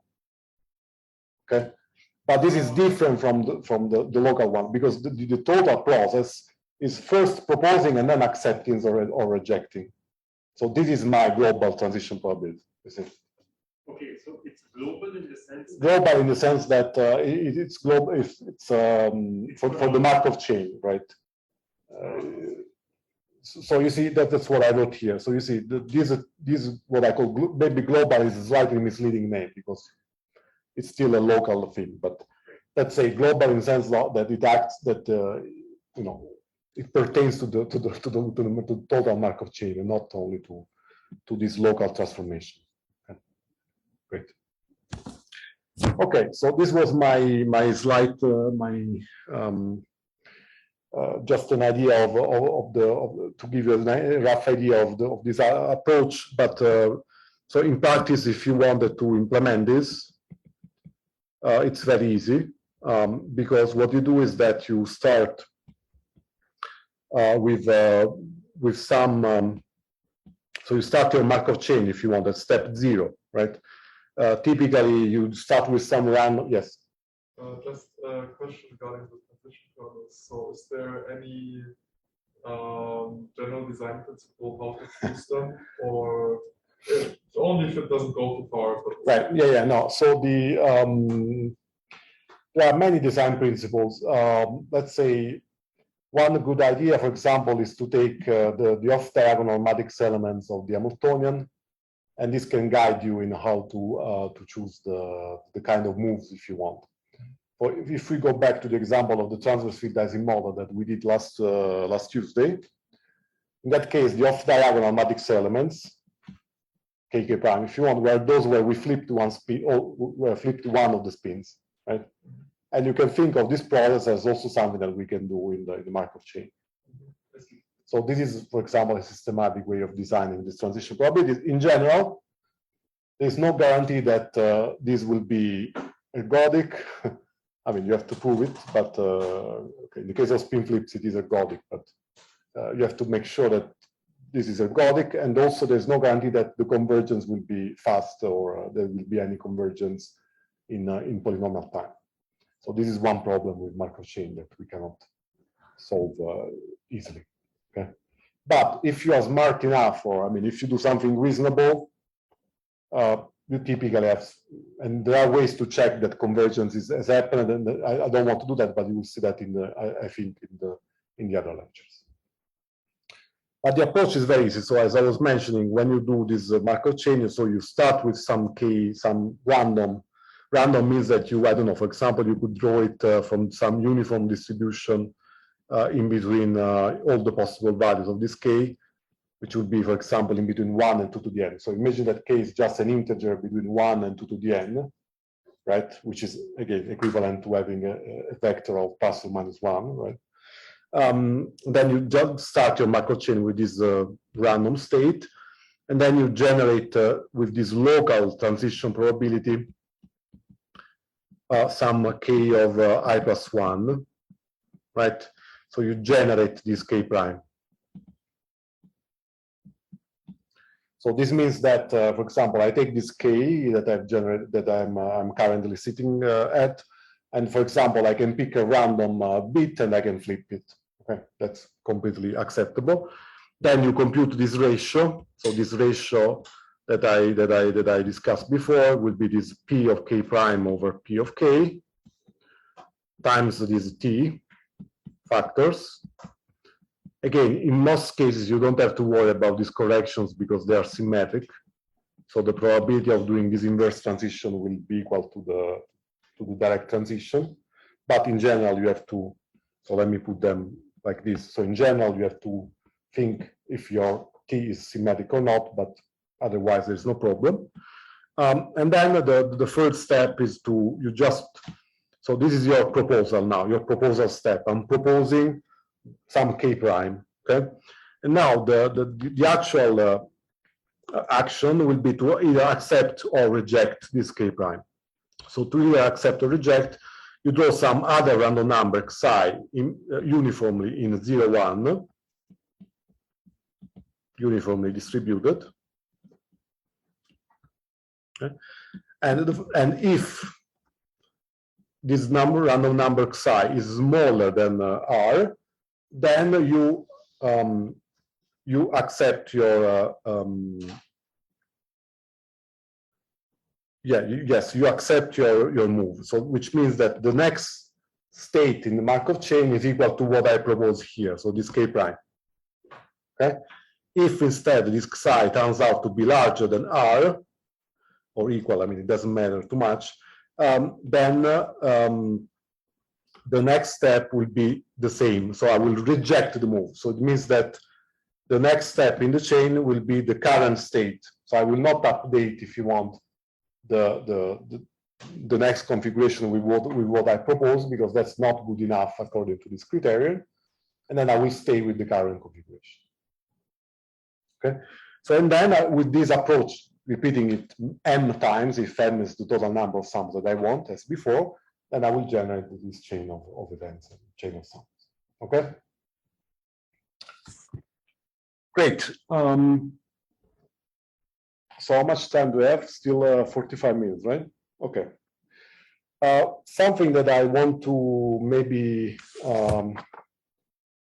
quickly mention to you is that Markov chain Monte Carlo is not the only, by no means, the only way of sampling from your models, so from your P of K, but it's again the Swiss knife thing, right? So I work in Switzerland, and I told you about the Swiss knife approach. There are less universal approaches that are tailored instead to specific models of wave functions or neural networks, if you want, that we are using. So just to give you an idea, for example, there is something that we call autoregressive quantum states. So I know that you've been given an introduction to maybe deep generative models. Is it true? They've seen some. Okay, great. But let's forget about that for a moment and just let's stick to the math. So what we call autoregressive quantum states are, if you want, a set of neural network models for wave functions that are designed especially with this task in mind of being able to sample efficiently without doing Monte Carlo from this P of k. So if you want, since we have a lot of freedom in designing if you want, the neural network that we are using to represent our P of k, we can also, if you want, to design a special neural network that we know how to sample from exactly, right, without doing Markov chain, right? So this is the basic idea of these more modern approaches. So this will allow us to perform, if you want, exact sampling, meaning that we don't have to do this nice but you know, not provably efficient, if you want, the Markov chain approach. And the main idea of this kind of parameterizations is that you will now write, if you want, your psi of k, so your model wave function, okay, that I remind you, I mean, we can think of this as a psi of, using the notation we used last time, so sigma 1z, sigma 2z, sigma nz, okay? So again, each of these sigma 1 is plus or minus 1, and k is the binary representation, if you want, of these vectors, this vector of plus or minus 1. So the idea is that we write this now as a product that I that goes from 1, for I that goes from 1 to n, of some phi I, some other functions that I will write in this form, sigma iz given sigma I minus 1 z, sigma I minus 2 z, sigma 1 z. So if you want, just take this at face value mathematically. What I'm doing is that I'm writing a model for my psi of k that is the product of some function, right, that of n function, if you want, that I call phi here, where each of these functions has the property, maybe it might sound bizarre, that such that, for example, phi 1 would depend only on sigma 1, would not depend on the other values, but would depend only on sigma 1. Okay, phi 2 would depend only on sigma 2 and sigma 1, but not on, let's say, on sigma 3, sigma 4. So only on the previous variables in this special ordering that I'm choosing. Okay, so phi 4 depends on phi 4, phi 3, 2, and 1, but not. Okay, I hope it's clear. We can generalize this. Now, and also I choose these phi's in a way, such a way that the sum over, if you want, all the possible values of sigma. So let's say of sigma that takes the two possible values, the plus or minus 1, of phi I sigma given, you know, an arbitrary set of, let's say, sigma I minus 1, I mean, sigma 1 squared, this is equal to 1. Okay, so if you want, I choose by design that my phi i's are normalized in this way. Okay, so they sum up to 1 when I sum on the first input variable of these functions, only on the first one. Okay? So if I satisfy this condition, then you can show that the resulting psi of k is normalized. So which means that if I sum now from k from 1 to the n psi k squared, you can show that this is going to be equal to 1 as well. Okay, so we have a nice way of normalizing the full wave function just by normalizing what we can call quantum conditional probabilities. I mean, if you want, because these kind of parameterizations resembles what you do with probability densities, right? So with probability densities, you know that you can always factor them, write them as a product of conditional probabilities, right? Of variable 1 conditioned on nothing, variable 2 conditioned on variable 1, variable 3 conditioned on 2 and 1. You know, this is essentially what you do with probabilities. But you can extend this concept to probability amplitudes. So these psi's now are complex, right? So there's nothing attached to phi in terms of, if you want the probabilities, it's the square of these objects that are probabilities actually, but not the phi's themselves. So you can generalize this, the math works, and we've done this in 2020. And I mean, the reason why this is interesting is because now if I write P of k, which is just the square of this psi, right? So I remind you that P of k, the thing that we want to sample from, is the square of the psi divided by normalization, but in this case, the normalization is 1. So we are also in the, yes. Is this understandable? So I see how it recovers any probability distribution of the configuration space. Does it also recover any wave function? Yeah. Could be, yeah. Well, any depends on. So if your phi I are expressive enough, yes, you can write an arbitrary psi in this form. Okay. Yeah. But in practice, you see that now psi k squared. Now what I should do if I want to compute this probability distribution is that I have to take the square of this expression here. But the square of that product is actually the product of the squares, likely. So I can do pi of 1 to n of this phi I squared of sigma iz.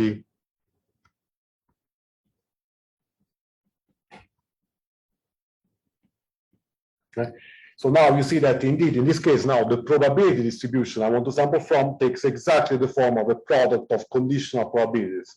Because now these objects are, these phi squared are actually conditional probabilities. So there is a beautiful strategy to sample now from this P of k, which is essentially I draw the first spin according to phi 1 squared.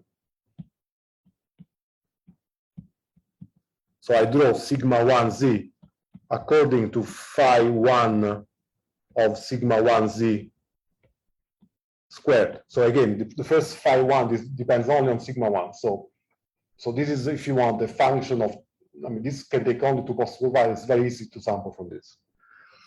And then, I will draw sigma 2 according to the conditional probability of sigma 2 given the sigma 1 that I just draw, right?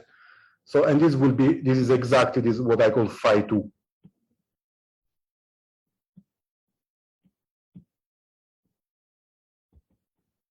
And so on and so forth. So you can generate in a sequence all the spins one by one, and the sampling is exact. So there's no Markov chain, no acceptance involved if you want. Everything is accepted. And all the samples are actually uncorrelated. There's no correlation, which is also an issue that you will see more in detail during the other lectures when you do Markov chain. Okay. So this is just to give you an idea of how this kind of things works. If some of you are curious to read the details of these complex valued autoregressive things, we did it in this work in Physical Review Letters a few years ago.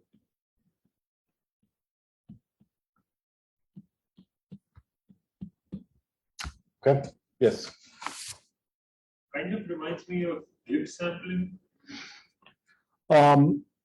So Gibbs sampling depends, yeah, in the context of Boltzmann machines, maybe, I don't know where you, right, so, but that's a special case of Markov chain, actually, you can see it like that, yeah. So there's still a correlation between samples if you do Gibbs sampling. Here, this is called ancestral sample, ancestral, like your ancestors, right? Ancestral sampling.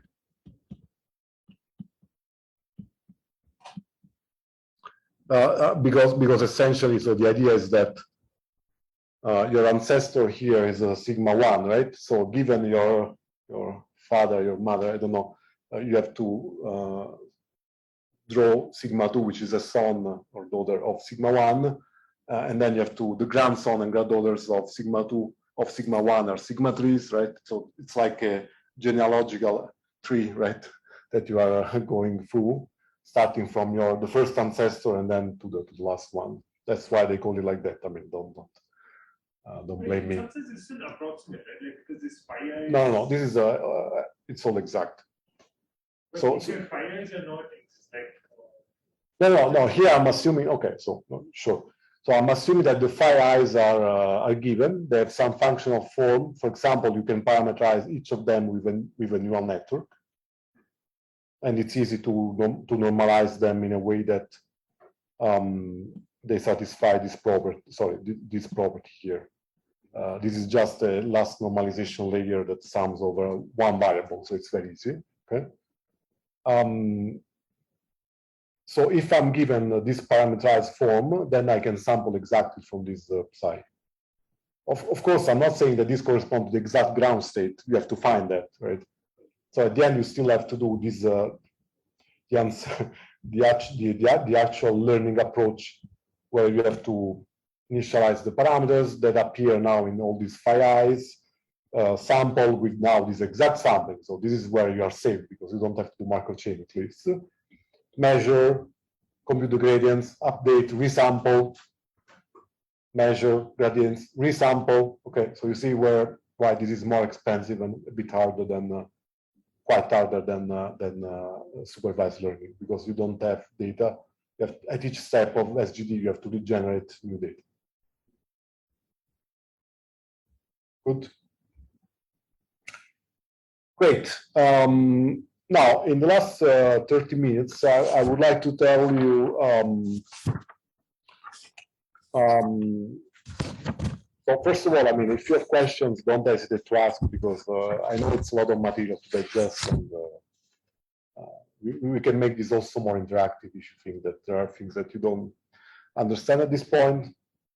Yes? So perhaps for generating these conditional probabilities, sampling this ancestral way. So, yeah. What was the parameter? So did you really use auto-regression, or did you use something more? Yeah. So okay. So the thing that I didn't mention here. So the nice thing that you can take and that you can do is that you take a different, let's say, feed-forward neural network or whatever that represent each of these phi I, right? So you could take n different neural networks, each of which represents one phi I. You could do that. That's a possibility. There are smarter way of doing this. So you take one neural network with n outputs, and each of the outputs correspond to this to one of the phi i's. For example, the first output you say is phi 1. But if you do that, you have to make sure that they satisfy this conditional dependency. So this means that, for example, if I take a neural network like this one, so we have now sigma 1, sigma 2, and I want that the output of this neural network is, let's say, phi 1, phi 2, phi 3, and phi 4. Okay, so I need to have that phi 1 depends only on sigma 1, not on all the rest, right? So this means that I can do all the things I like, but there should be only a connection between, if you want, sigma 1 and phi 1, not you have to cut, if you want, all the path that would connect, for example, sigma 4 to phi 1 to the output. Okay, and the same thing for phi 2. I mean, you can put also intermediate layers, you can do whatever you want, but you cannot have that there are incoming connection from sigma 3 and sigma 4. They can come only from sigma 1 and sigma 2. This is known as autoregressive structure in PixelNet or in other structure. I mean, yeah. Also perhaps relatedly, so I guess then if you choose these standards, you have to put in a bit of prior knowledge into the correlation depths in your system, just like how does this turn out to be. So depending on your phase, your NF, so do you like really make these probabilities depend on all the prior spins, or do you say, okay, I'm mistaken, you have to let the sides away? Yeah, so indeed, that's a good question. So if you have a phase that satisfies this area law of entanglement that I briefly described the other day, so if you want, if you know already that in the ground state, your spins that are here are not correlated to the spins that are on the moon, and typically this is a good approximation, right? Then you can say listen, forget about putting direct connections anywhere between the spins here and spins on the moon. I can cut a lot of this, and I simplify my model. So this is the sort of prior knowledge that you can put. For example, locality is an important prior knowledge. However, there are unfortunately interesting phases of matter where you have very long range correlations, and there you cannot do this kind of for example, at phase transitions. Okay, so the last thing that I want to tell you about, so that you have an idea of other kind of problems we can solve, is how can we learn not only ground states, but other things, right? So, I mean, as I was mentioning, ground states are very important, but they are not the only thing that we want to do in quantum mechanics.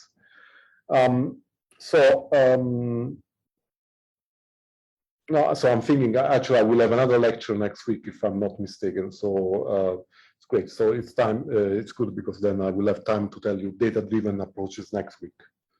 Okay, so for this week, we focus on the non-data-driven, in the sense that everything is done on the basis of the Hamiltonian, and there is no external data.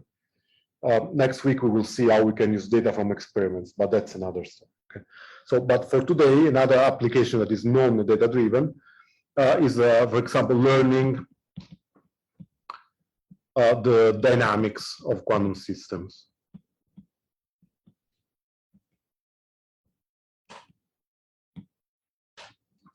Okay.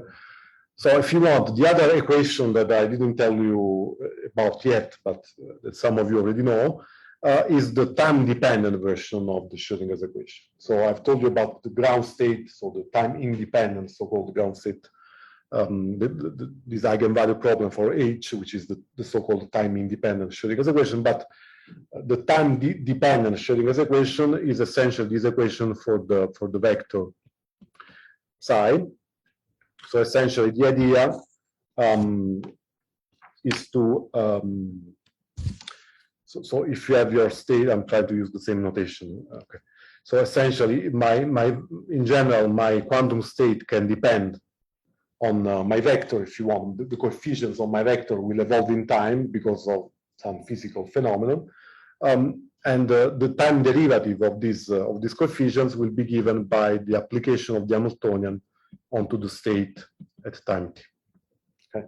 So if you want, we can also write this, for those of you who are not familiar with this notation, we can say that I, D, and D, the T, if you want, the sum of the K that goes from 1 to N of these coefficients, CK, if you want. Sorry, there's no dot because I already put the time derivative there. So CK of T, okay, this should be equal to, so we can also write this as so the sum over K, sorry, just forget about this. So sum over K is equal to sum over K prime of C K prime of T H K K prime. Okay, so you can think this about this as again a first order differential equation for your coefficient CK with some initial condition CK of T equals 0. Okay. So my vector starts with some given initial condition, and then at the next time step, if you want, the next step, these coefficients CK are changed according to the action of this Hamiltonian. Actually, this is the definition of the Hamiltonian in a sense. It's the object that drives the dynamics of quantum systems. Okay. Now, the problem so what we would like to do is that we would like to find a good approximation for this CK of T, right? So we would like to, if you want, try to approximate this again, this CK of T with some neural network, for example. So we would like to have some F of K and I don't know, of time in general. Okay, so I'm not writing the dependence yet on the parameters, but let's say that I want to find a neural network that, given the time t, can compute for me the amplitudes at that time. Okay. So the problem now is that we cannot use just the standard variational principle that I wrote before. So the fact that we can minimize the expected value of the Hamiltonian, right? So we used this before when doing the ground state. We used the fact that this is strictly larger or equal than the exact ground state energy. We simply cannot use this because there is no dynamics involved in this principle. So you will find just one state that will not evolve with time. Okay? So we have to find an alternative to this static variational principle, this is what we can do through what we call the time-dependent variational principle. Okay? Now, this is something that I'm pretty sure you haven't seen in undergraduate studies, I mean, unless I'm mistaken.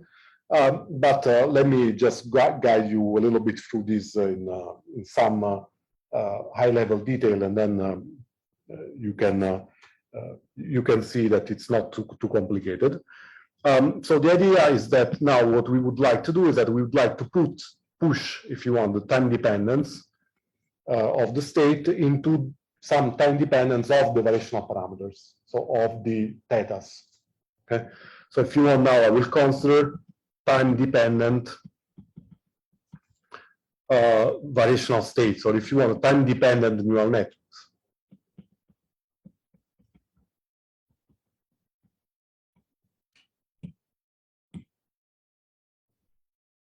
Okay.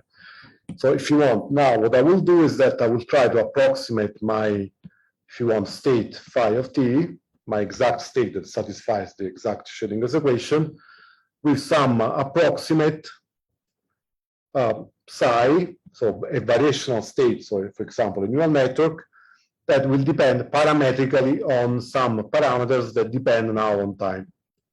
Okay? So if you want, what I'm doing now is that I'm saying, consider a neural network and make the parameters in this neural network depend explicitly on time. Okay? So now, if I know how these parameters evolve in time in an optimal way, so in a way that they match as close as possible phi of t, then I can try, then I can reconstruct, I mean, almost by construction, the dynamics of my system. Okay, so this is the task that now, yes. Yeah, sorry, maybe because I keep switching between blankets and vectors. Okay, so let's say that if we write this in vectors, right? So the reason why I'm using cats now because it's easier. But okay, so let's do like this. So let's call because there are two states here. So okay, so let's call let's call the exact coefficients of the state phi. Let's call them actually gamma. Okay.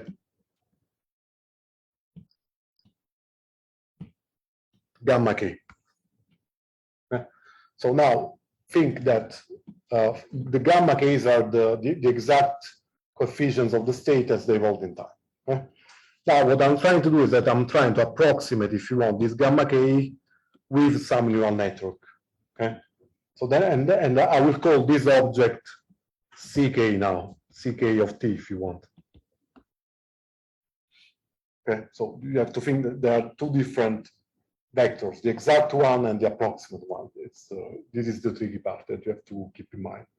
So again, so if you want, in this notation here, once more, indeed, this is gamma, if you want, component-wise, this is gamma k of t, and I want to approximate this with some ck of theta of t, okay?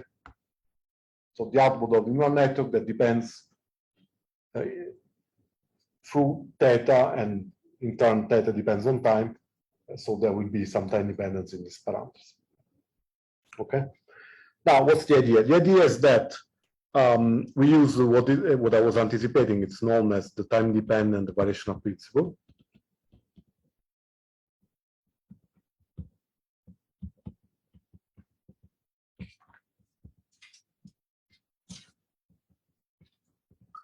This was invented or described by Dirac the same guy of the of the Bride the Cat, and Frankel. Dan Frankel was also one of the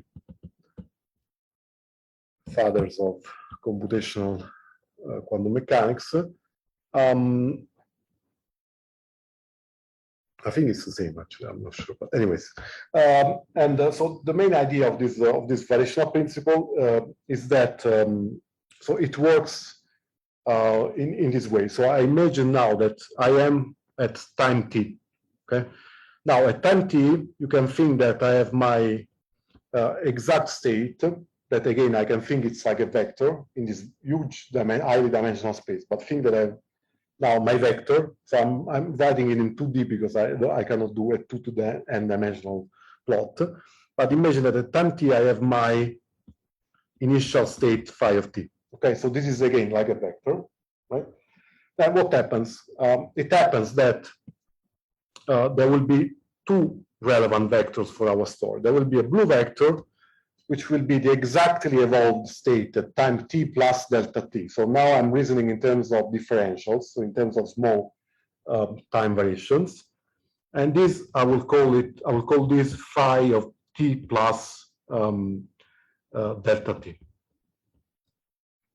Okay? So this is the exactly evolved state because of the action of the Hamiltonian. Okay? On the other hand, I will have a family of vectors that I write now in red that will be given by the action by the fact that I'm updating my parameters theta in a way that they, at time t plus delta t, they are not what I had at time t, but they are slightly different. Okay? So these are my psi, if you want, of theta of t plus delta t. Right? So you see that depending on how I update, if you want, my theta, so the next step, I can move a little bit this red vector in this plane because I might change more parameter 1 or more parameter 2, and this will amount to changing a little bit the direction of this red vector, right? So the main idea of this variational principle then is that I can minimize this distance. So the blue vector is fixed if I fix delta t. The red vector can change depending on how I change the parameters at the next step in time. So what I can do is that I can find the optimal change in the parameters that minimizes the distance between these two vectors. And this is the optimality principle in this context. And you have to do this at each time step. Okay? I hope that this is clear because it might be confusing when you see it for the first time. So if you do it slightly more mathematical, then we have two states. So we have state 1, which is my initial state. So do you want me to do it with cats or with vectors? I don't know. Let's do it with cats, if you don't mind, because it's slightly easier for me. Okay. But anyways, so I start with some state phi of t, which is my initial condition. So this is the black state here. Okay. So this is phi of t. Now I assume by construction that this is equal to my also variational state, my neural network at time t. Okay. So if you want, in all of these constructions, I'm assuming that the initial state is exactly parameterized by the neural network.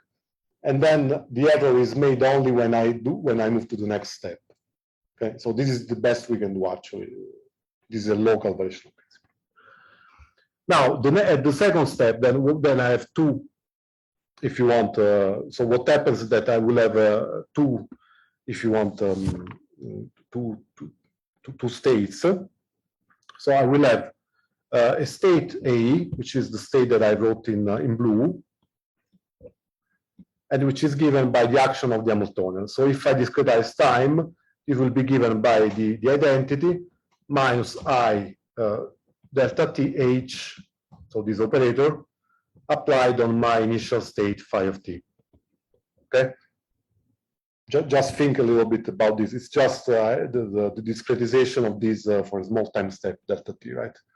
So at the next time step, I will have phi of t plus, actually minus I, I put the I here, so it's minus I h times the old vector, okay? Just a discretization in time of the Schrödinger's equation, first order differential equation. So this is my blue vector, okay? So maybe I can also put it in blue so that it's clear. The vector A. Then I have vector B, which is instead the vector that I get if I modify the parameters in my neural network. Okay. Now, you can show, I mean, it's relatively simple math, but this is given by the following expression. So it's 1 plus delta t, the sum over L, it goes from 1 to the number of parameters that you have in your neural network of this O of L that I will write in a second, but we already saw them before, times the time derivatives of your variational parameters acting on your state phi. Okay. Well, now, I mean, essentially, these OL are again is a diagonal operator actually, and these are the objects that I introduced before. So these are the derivative with respect to theta L of the logarithm of the wave function, the logarithm of psi k.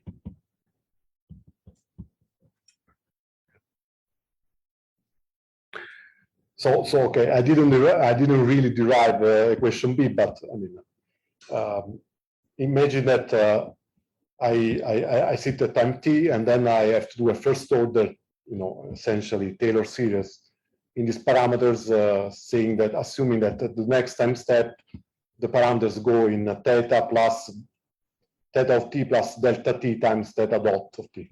Okay, so that's where this expression comes from. I'm not doing the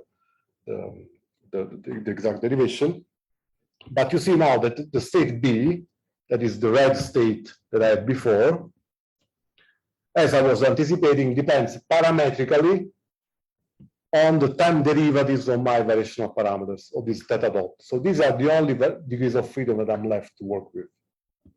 Okay, because the state phi is fixed. So if you want, the parameters theta of t are fixed.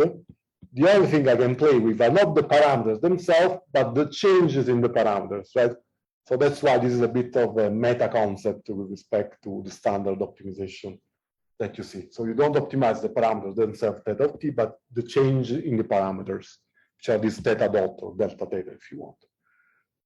And now what we are left, the task that we are left to do, is to find the maximum with respect to this theta dot of L of the distance, if you want, the overlap, or between, or if you want the minimum. It depends how you define it, but typically we work with the maximum of the overlap, what we call the overlap between these two vectors. So this A and B squared divided by AA B and B. Okay, so if you are not familiar with this concept, this is just, if you want, the projection of this vector A on B. Okay. So I want to maximize the projection on one vector onto the other in a way that they're as close as possible. Yeah. So it's clear that this is a good definition. You could use other metrics, but this is the most natural in quantum physics.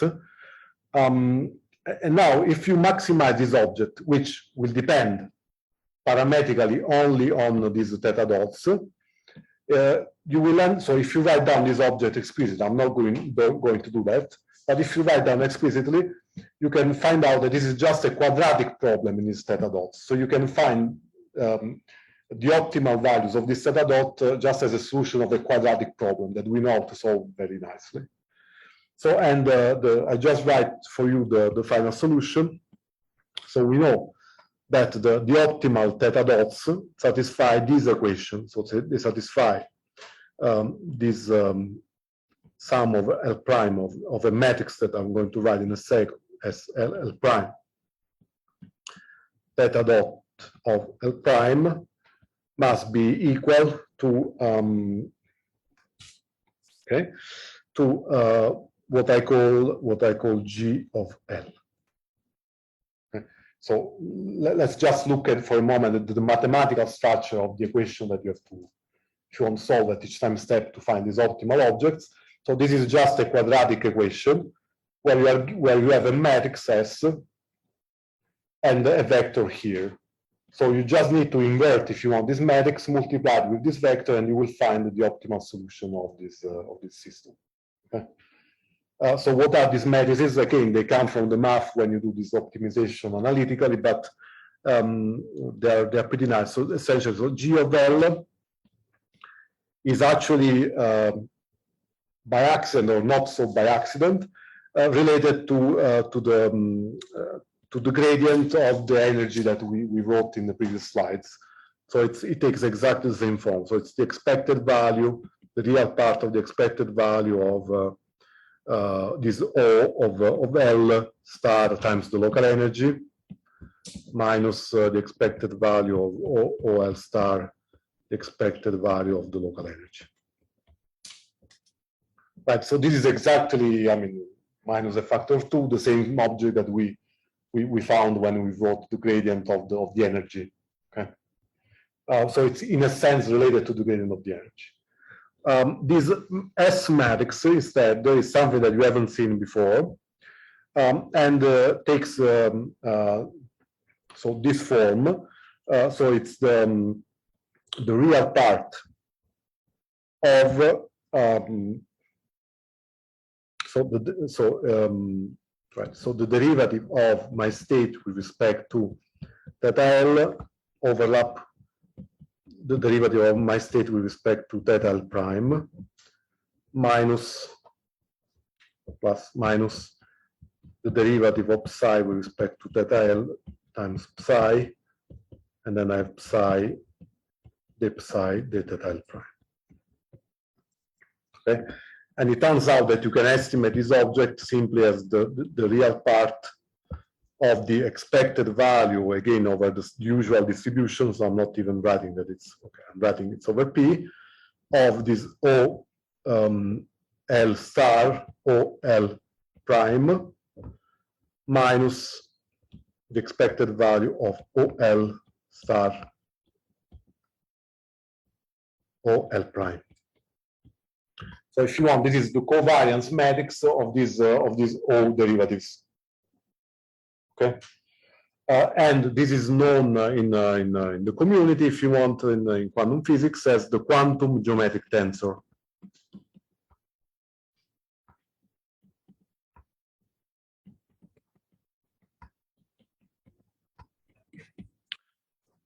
Or quantum Fisher information, or Fisher matrix actually. Fisher information matrix. Okay. Maybe some of you have seen this object in the context of classical probability distribution. So this is the, if psi was not a psi, but a probability distribution, so a real valued object that is not complex, then this would coincide exactly, apart from some small factors, with the classical Fisher information matrix. If you generalize psi to be a complex valued probability amplitude, you end up with this other object. But these are related, and this is more general of the classical one, of course, because here we have a complex object. And they all contain information on the metric of your variational space. There is a beautiful connection between, for example, the metric induced by your variational parameters and this object, this matrix here, that I cannot go too much into the detail today. Yes? Here the expectation is computed with respect to the same distribution, P of K of theta of T now. So I will write down the resulting algorithm in a second so that it's more clear. But, yeah. That also depends on time.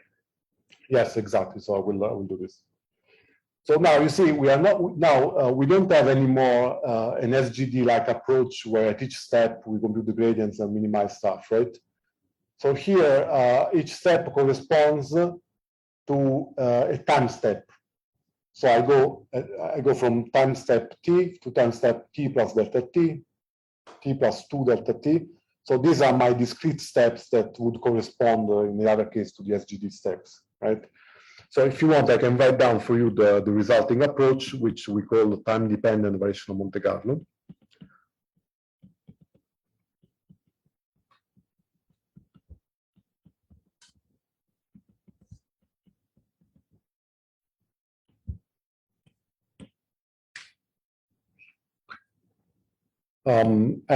So again, so you initialize now your parameters theta at time t equals 0. So this would correspond to taking some initial state that is your neural network at time t equals 0 and that you want to evolve in time. Okay, so I can take either a physical state, for example, I don't know, the ground state of some Hamiltonian, or I could take a random state. It's up to you. So this is just the initial condition that you have to provide to Schrödinger, otherwise you cannot evolve the state in time. And then and then what you do subsequently is that you, as before, you sample. So at each time, what you do is that you sample from your pk of theta of t, right? So now my parameters will depend on time. So now I'm sitting at time t, I have some fixed value of the parameters, I sample from this p of k, which would be proportional once more to psi of k and theta of t. I'm not writing t again squared. Okay, so I can do Markov chain, I can do exact sampling, whatever you were doing before. And then you do as before, so you measure properties, so you measure quantities over this distribution, so over the samples that you generated. So you will measure this G of L that I wrote here simply as a covariance of these objects that you can compute efficiently again over the samples. And you will measure also this matrix S. Okay? Yes, 2 minutes. Yeah, great. Right, and then at the first step, so now that I have stochastic, so I have some estimates of this G and of this S, I solve this linear system that I wrote before for you. So I solve this linear system that was here, which is you see, so this linear system, which is this S, if you want, matrix applied to this vector of thetas, theta dot, right, is equal to G vector. I mean, these are, okay, sorry, it's a mess. Okay. So you see, I just have a linear system where I have a matrix S, a vector of unknowns theta dot, and this G is known. So I have to invert this system and find the theta dots. Okay. And then, I can use my favorite OD integrator, Runge-Kutta, no, don't use Euler, just use some higher order integrators to go to the next step. So, so the simplest thing you could do is Euler, but don't do it. So you can say that theta, at step t plus delta t, my parameters are equal to theta of t plus, so the F parameter plus delta t, so my time step times the theta dot of L that I just found by inverting the system. Okay, then you go in time, so you have advanced until you reach the final time. Of course, you accumulate errors, but that's life. Okay. Now you might be worried that if I have 1 million parameters, solving this system for a matrix that is 1 million by 1 million might be complicated. And indeed, I mean, I'm not going into the details, but we don't do that. So we don't actually estimate this full matrix by entry because it would be too expensive. You would have 10 to the 12 elements if I have 1 million, if you want parameters.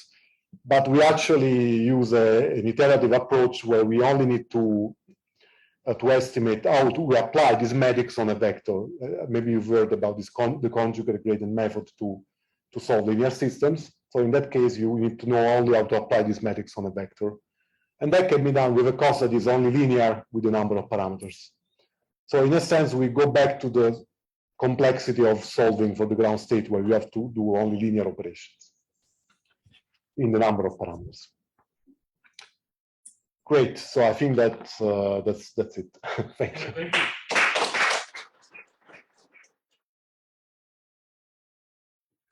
you. Okay, so welcome everybody to the last lecture of tutorial of this day.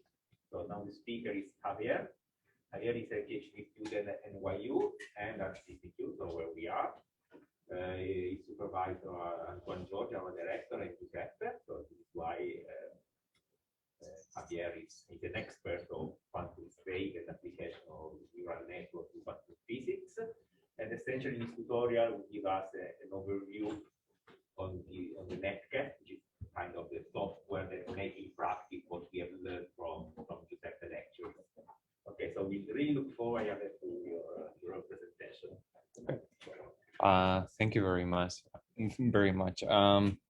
So yeah, as Domenico said, yeah, I'm going to be doing a little tutorial on netcat, which is an open source Python library to do this variation on Monte Carlo type of optimizations of neural network quantum states that Giuseppe's group has been developing. So I mean, they have their own webpage, which is actually, and with the official documentation of the library, which is very nice right now. And of course, you can also access their GitHub repository and directly clone the repo from there if you want to. But it's open source and very well documented. So, and of course, they welcome contributions if you want. So yeah, if you are interested, definitely go ahead. Okay, before I begin, I would like to first tell you that please, if you have any questions, interrupt me. I think it will be much better if we make this a little bit more interactive. And the second thing that I wanted to ask you is how many of you are physicists? Okay. And the rest, what other fields do you come from? Computer science mostly. Okay, okay, great. Okay, so the way that I'm going to be talking about quantum mechanics is mostly from a linear algebra perspective, kind of similar to what Giuseppe has been doing, but maybe even focusing a little bit more on vectors and matrices and so on, and demonstrating here with a simple Jupyter notebook how we think about these things. Okay, again, so you can pip install netcat, which is very convenient, of course. Now, netcat is using as a backend JAX, which is a machine learning library, which it's fantastic to do automatic differentiation, compile your Python code, so then all of the linear algebra that you're doing under the hood is properly compiled and so on. So now, as I'm going to be running stuff on my laptop, I'm going to let JAX know that I'm going to be using the CPU, not the GPU, because JAX, if it detects that there's a GPU, it will automatically dump the code on the GPU, but it's not the case. Once we have installed netcat, we can check that that everything is properly set up for that. Well, and yeah, all right. So we're gonna go back to talking about quantum states a little bit and how we mathematically describe quantum mechanics. One of the ways, which is through linear algebra, so it should be relatively simple, right? So we say that the state, so all of the information of a physical system, is represented at a fixed time by a quantum state, which are these gets that we love to call psi in between bar and this greater sign. But for our purposes, these are just vectors which live on a vector space, and that vector space we just call Hilbert space for when we deal with continuous degrees of freedom. But essentially, these are just column vectors. Okay. Now, what I would like to tell you a little bit is, well, how do we actually construct these vector spaces, right? So before defining what is a vector in this vector space, I need to define how do I construct the vector space, right? And to illustrate this, I'm going to use a very simple example, which is single spin, right? So I will get all of the configurations of my physical system, and to each of these configurations, I will assign an orthogonal axis to each of these configurations. So if the for the spin up configuration, so the arrow pointing up, this is the horizontal axis, the spin down, that's the vertical axis. The quantum state, of course, associated with having the spin pointing up is the vector, which is aligned with horizontal axis. Okay, fine. And the one with the quantum state associated with the spin down is the vector, which is aligned with the vertical axis, okay? But we can also have superpositions. This is linear combinations of both basis states. This is what we call quantum superposition. This is what the Schrödinger cat analogy is trying to illustrate, and so on, right? And this superposition is defined by the coordinates of this vector along each of the axes, okay? So this is what we actually think of when we are speaking of quantum states, right? These coordinate vectors. Okay. So going back to this, okay, that was for one spin. Now what happens if I want to consider a system which is composed of multiple spins, right? Now the Hilbert space, this vector space of the composite system, is going to be obtained as the tensor product. If you are more in the computer science mathematical side of things, you might call this Kronecker product, okay, of these vectors and matrices. Now the other piece that we need is that every measurable physical quantity, like position, velocity, energy, Giuseppe has been talking a lot about energy and the Hamiltonian and so on. This is represented by a Hermitian operator. We need it to be Hermitian, so it has real eigenvalues and eigenvectors, right? If it has real eigenvalues and eigenvectors, that means that the physical quantities that I measure are real, right? I don't want to be measuring complex numbers. And these, of course, these operators, they act on the same vector space. And the expectation value of any physical quantity is given by the following quadratic form, right? Where I have the matrix that represents that operator. On the right-hand side, I have the quantum state represented by a column vector. And on the left-hand side, I have the complex conjugate of that quantum state represented as a row vector. There's other postulates from quantum mechanics that that focus on the time evolution of these quantum states, but for what we are going to be doing today, which is finding ground states, so the lowest energy, so the vector that has the lowest energy, we don't need any time evolution, as Giuseppe has talked a little bit about time evolution today. But okay, let's illustrate these postulates of quantum mechanics in this very trivial example where I just have one spin. Okay, the spin can be either up or down. That means a two-dimensional vector space, right? So that's very, very simple. Let me go back to my slides. In this spin system, of course, the vector that represents the spin up is this 1, 0 vector, the spin down is 0, 1 vector, and some relevant matrices, some relevant operators that act on this Hilbert space are the Pauli matrices that form a basis of 2 by 2 Hermitian matrices. So I have sigma x, which is off diagonal, sigma y again off diagonal. If you pay attention, the action of sigma x in this vector is to go from 1, 0 to 0, 1. So sigma x is flipping my spins, and the same happens if I apply to this to when the spin is down. It will take me from 0, 1 to 1, 0. There's nothing too relevant about that. Same thing with sigma y, flips and adds a complex phase. And well, sigma c is actually diagonal in this basis. So the action of sigma c on the spin up will return the same vector, and the action of sigma c on the spin down will return the same vector with a minus sign. Okay, so let me go back here. And let's consider the Hamiltonian, so the energy operator of a spin which is placed on a magnetic field. These spins you can think of as mini quantum magnets, okay?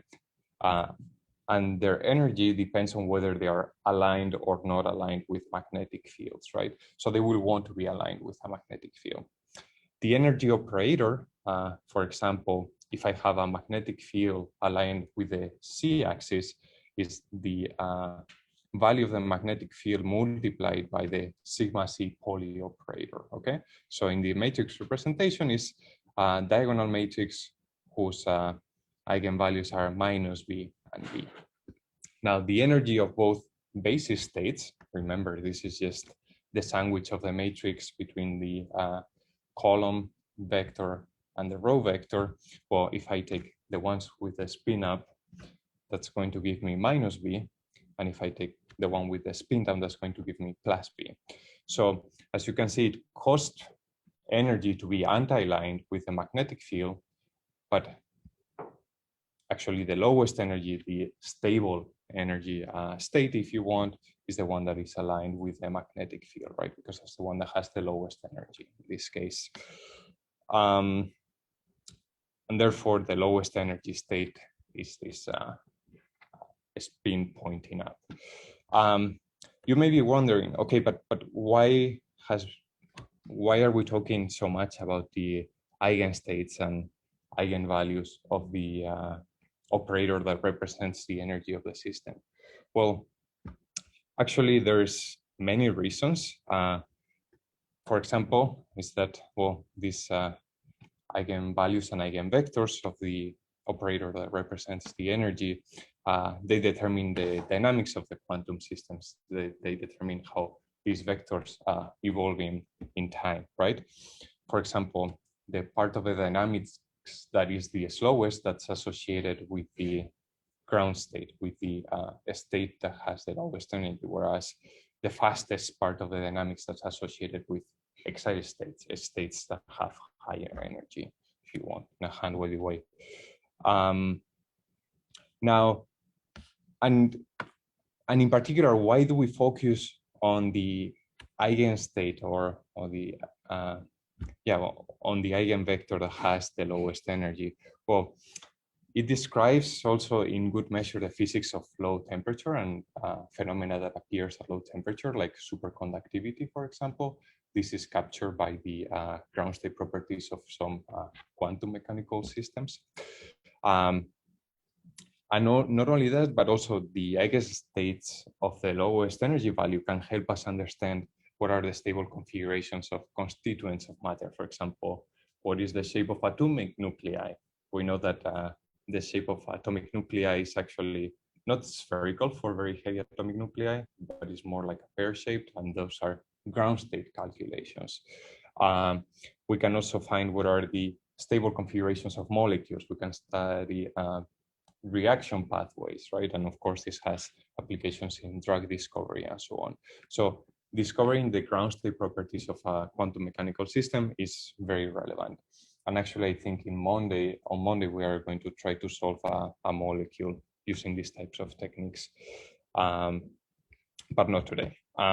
Okay, that was what happens if I apply a magnetic field on the z-axis. Now what happens if I apply a magnetic field on the x-axis, right?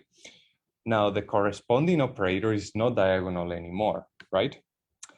But I mean, I can diagonalize this thing very easily, right? By hand almost, well, by hand directly. And the two eigenvectors and corresponding eigenvalues, the two eigenvectors I'm going to label by arrows pointing on the horizontal direction. So the arrow pointing right, which is 1 over square root of 2, 1, 1.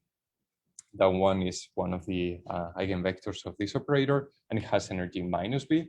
Again, this is the spin being aligned with the x-axis. And then the other eigenvector is 1 over root 2, 1 minus 1. This is the spin that is aligned, anti-aligned with the magnetic field that I'm putting on the x-axis. And once again, you can see that one of these eigenvalues is plus b and the other one is minus b. So the lowest energy eigenstate is the one aligned with the magnetic field. Okay. Great. So this means that once I apply a magnetic field to these quantum spins, they want to get aligned with the magnetic field.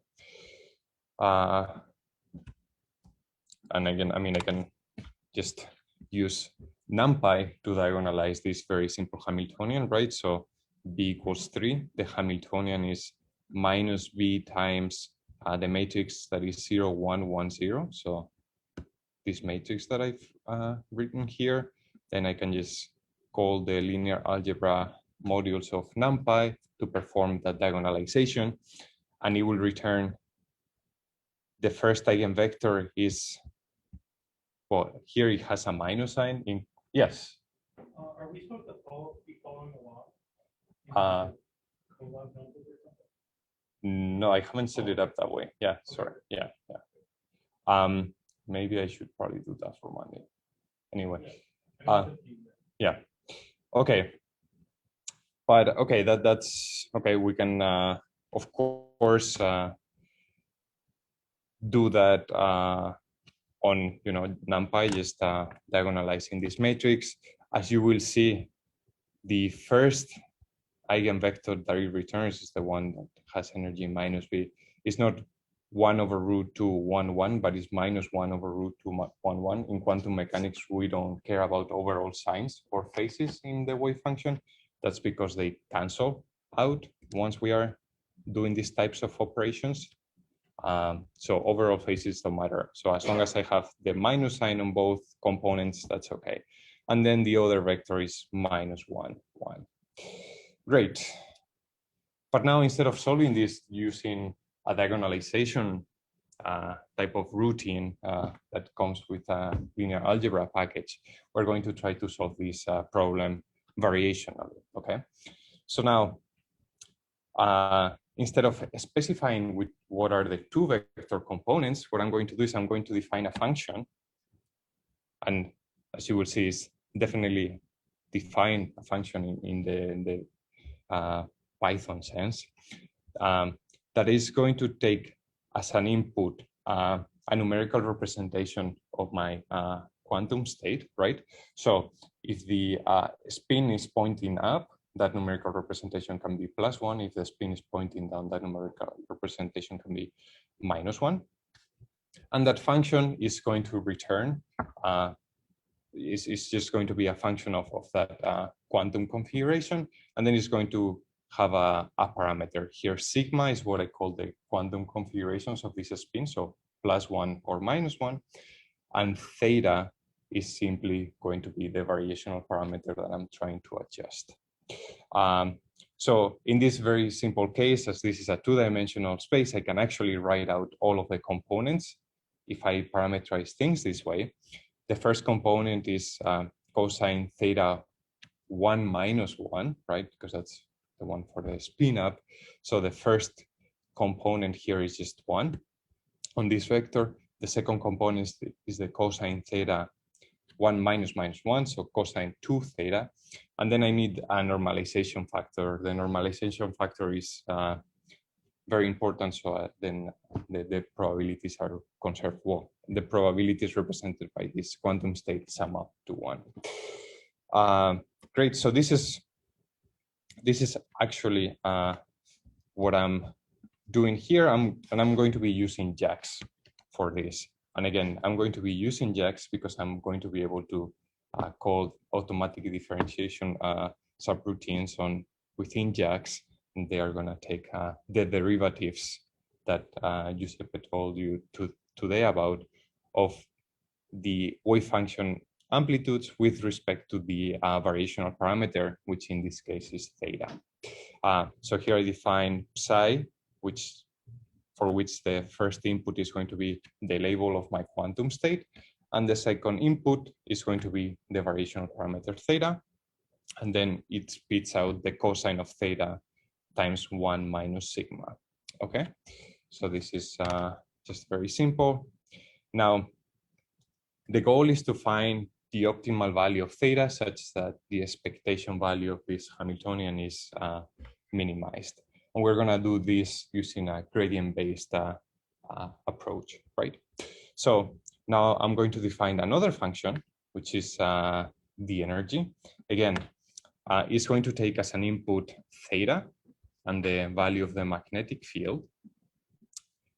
Before doing anything else, I'm going to find what is the numerical representation of the both of my quantum states. So spin up sigma 1 equals to 1, and spin down sigma 2 equals to minus 1. Okay. Now, what I'm going to do is I'm going to construct this column vector based on the amplitudes of my variational parameters. So what I'm going to do now is construct this object right here. So I'm just going to make it an array of psi of sigma 1, so psi up, and my variational parameter theta, which is one of the inputs of this energy function, and psi of sigma 2 theta and this. So I'm going to put psi sigma 1, psi sigma 2 in a column vector.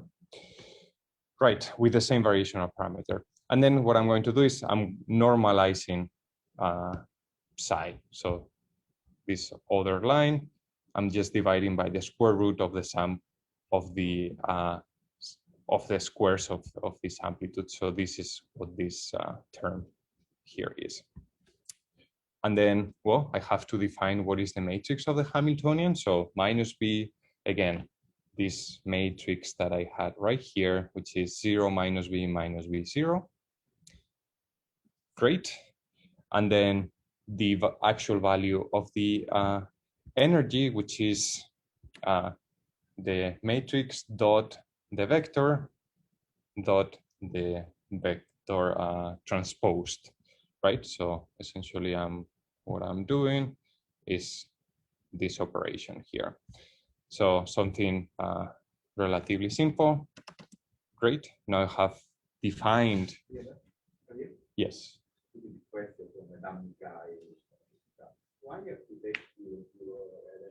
Oh, because yeah, I mean it's a scalar product, but the shape of this thing is 1, 1. I mean, I could also just squeeze it, and it would just give me a float. This is because I haven't been very careful about it. Don't worry too much about it. Yeah. I mean, it just returns. I mean, it's one number, but it's an array that's of size 1 to 1. Yeah, it's to obtain a scalar. Yeah, it's great.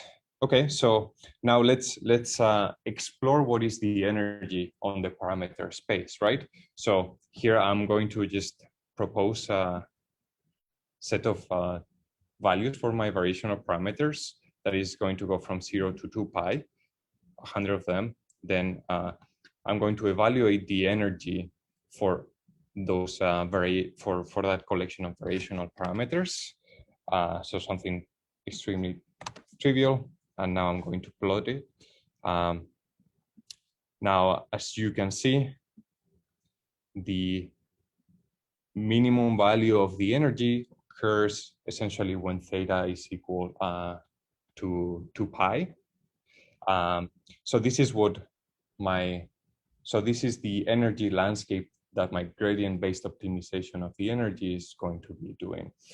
If we find the minimum value of the energy, which is in this case is -3, we will have found an approximation to this ground state.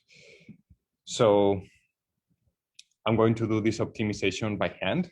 Okay, so from JAX, I'm going to import their gradient subroutine.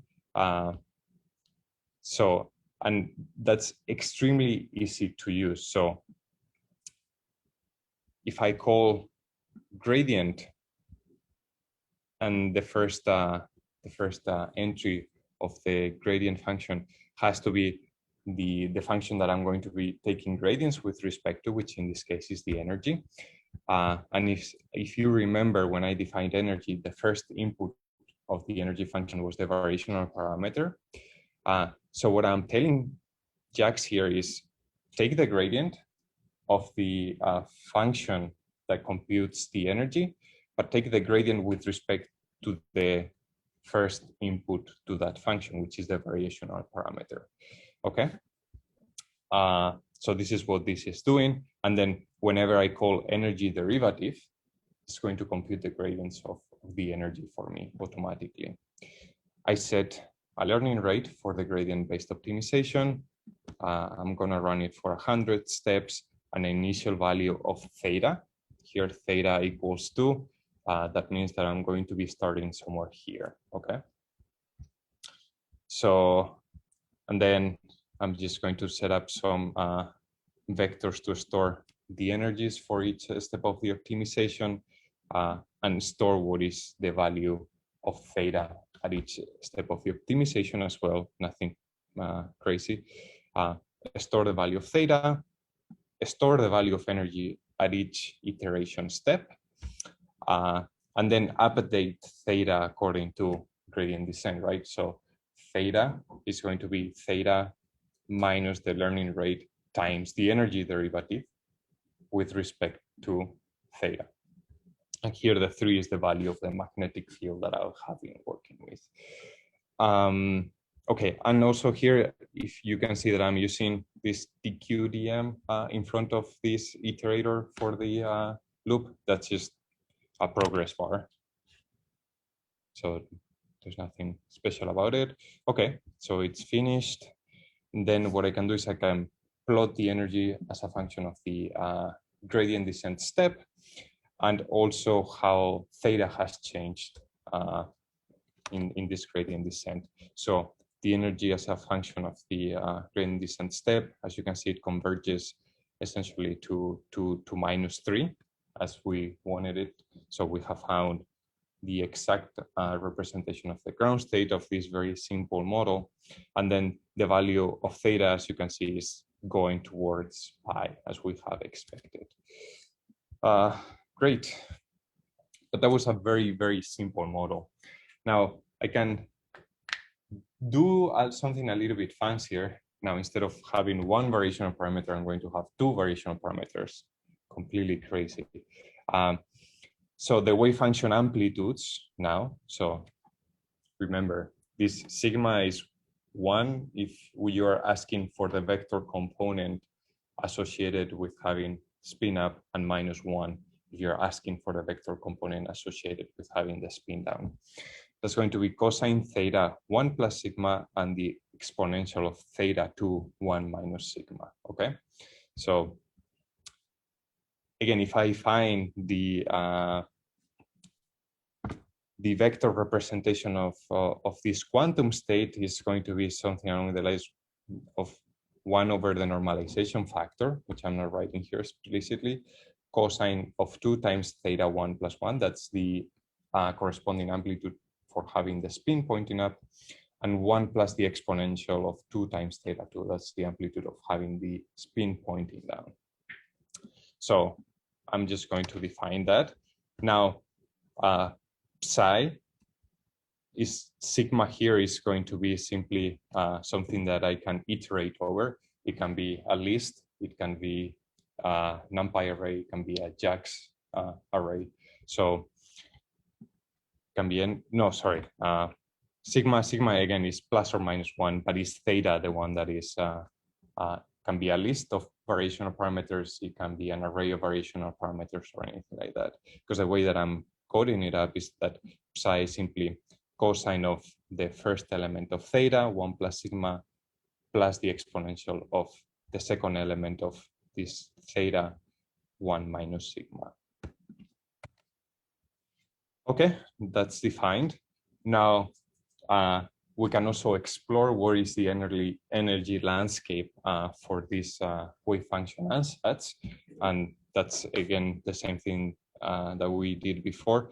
Theta 1 is going to be, we're going to sample theta 1 from 0 to 2 pi. theta 2, we're going to sample it from -10 to 2.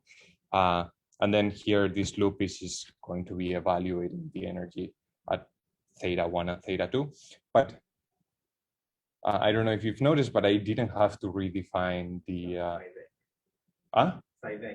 I only had to redefine the variational ansatz. I did not have to redefine the function that evaluates the energy. That was written generically enough so I can just redefine psi, and that works. Okay, this is going to take a little bit longer because I'm looping through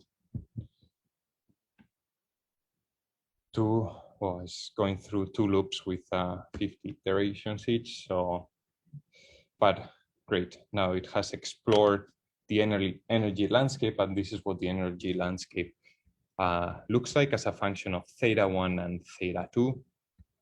Now you see that this is a little bit more complicated than before. Essentially, the ground state is hidden on these valleys. Okay, so this is the regions with the darker regions are the regions with minimum energy, and in this landscape, you have a lot of degenerate minimums, right? You don't care to which one you converge. You just want to converge to a region with low energy. And then here in between these valleys, there's also mountains and so on. So this is a little bit of a messier loss landscape, and we can visualize it a little bit more carefully. These are the valleys that I was mentioning here. So essentially, I just have to do gradient descent on this loss landscape. Yes. That's a more general question. So looking at spin models, long response spin, so that I don't know how much spins of lattice, I guess the usual situation will be that you have other trivial high energy freedom, but then you have the implicit only both disintegrated around the ground state. So how do you avoid your solver from just oscillating kind of sharp canyon? Yeah.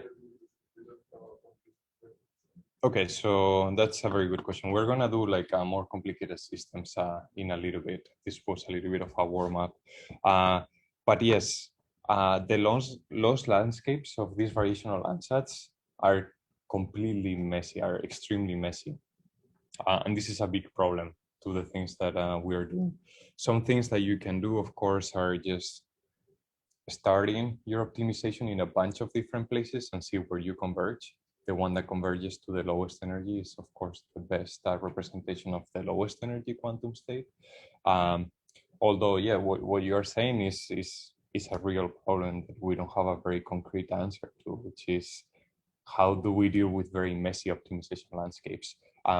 One trick that we use, which is something that Giuseppe didn't have time to tell you today, but maybe I can tell you a little bit more about it on Monday, is, I don't know if you remember on today's lecture, he defined the Fisher information matrix for these quantum states. Well, we can use that object not only to do time evolution, but also to improve the optimization of these variational ansatz.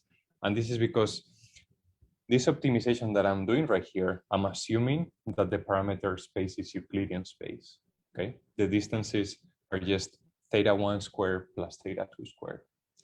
But that's completely arbitrary. That's an arbitrary choice that I've done, right? What we can do is what computer scientists would call natural gradient, which is find another metric for the space of parameters. And that metric for the space of parameters is defined by that Fisher information matrix that Giuseppe has shown you today, but he didn't have time to discuss the connection with these types of optimizations. That makes the loss landscape much better for us.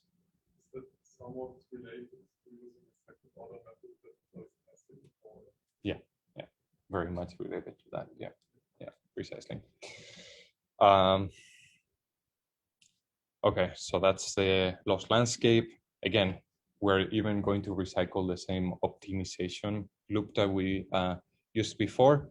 Again, gradients of the energy function again, here only with respect to its first input. And then I'm just going to iterate and update the variational parameters according to the gradient, the standard gradient descent rule. If I wanted to change it to natural gradient, I would have to multiply by the inverse of the Fisher information matrix here, and that would just take care of changing the metric of my space. So, okay, we optimize.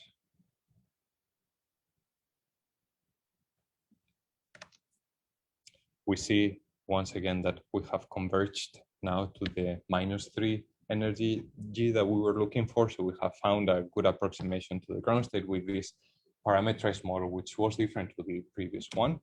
And we can even see the walk that we've done in parameter space. We have started here and we've landed in one of the positions of this valley here.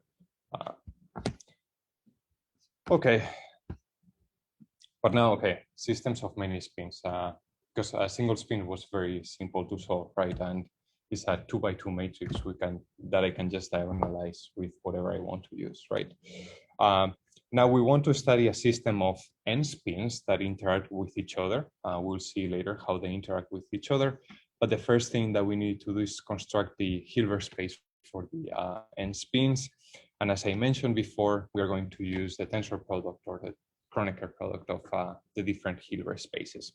So now the basis of the n-spin Hilbert space is constructed as the tensor product of all possible combinations of the basis states for each individual spin. So this sigma label that I'm going to be using in general actually labels sigma 1, sigma 2, sigma 3. So the state of a spin 1, state of a spin 2, state of a spin n. And that is the tensor product of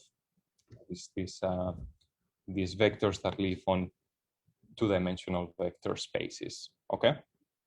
And remember that sigma I is plus or minus 1.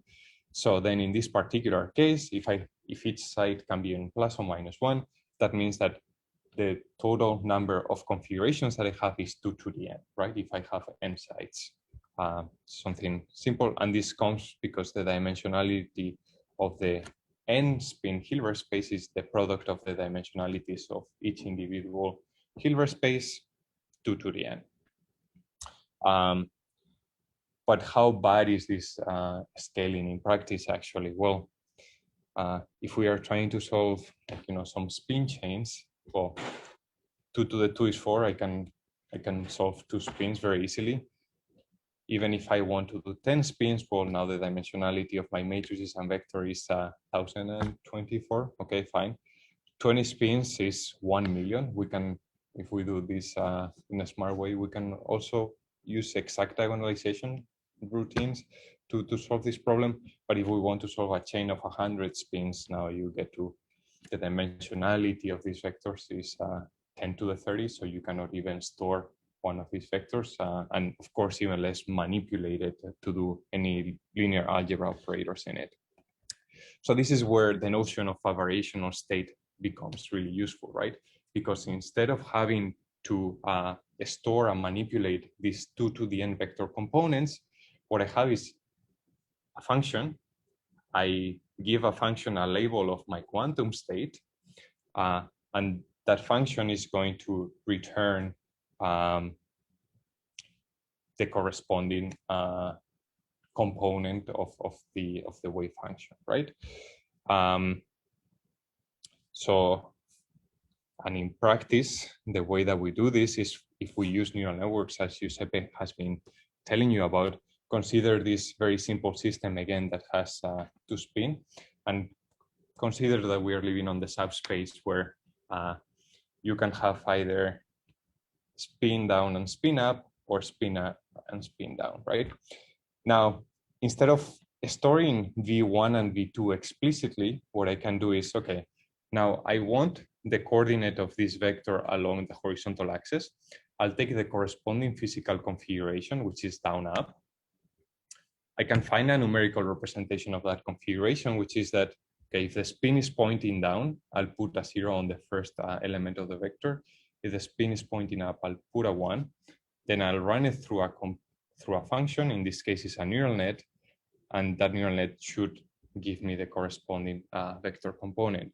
Now, if I want the vector component associated with the other configuration, well, again, find a numerical representation. Right now, the first one is pointing up, so I'll give it a 1. The second one is 0. Sorry, it's pointing down, so I'll give it a 0. Run it through my function, and that should return the corresponding vector component, right? So this is what we are going to be doing. This is what Giuseppe has been telling you about. But okay, before doing that, let's see how we can actually construct operators and things like on vectors on these larger Hilbert spaces using tensor products or Kronecker products. Now, consider the case of two spins, right? Two spins can either be both pointing up, first one up, second one down, the other configuration down up or down down, right? So this is what I'm representing here. One is up up. The tensor product of both states is represented by the vector 1 0 0 0. Up down is 0 1 0 0. Down up is 0 0 1 0, and down down 0 0 1. And we can actually do this on NumPy. If the state of a single spin pointing up is 1 0, which is here, what I'm showing here, and the state of the same spin pointing down is 0 1, I can use the Kronecker product to construct these spaces. So if I have 1 1 is Kronecker product of up up, 1 minus 1 Kronecker product of up down, minus 1 1 Kronecker product of down up, and the same for the last one.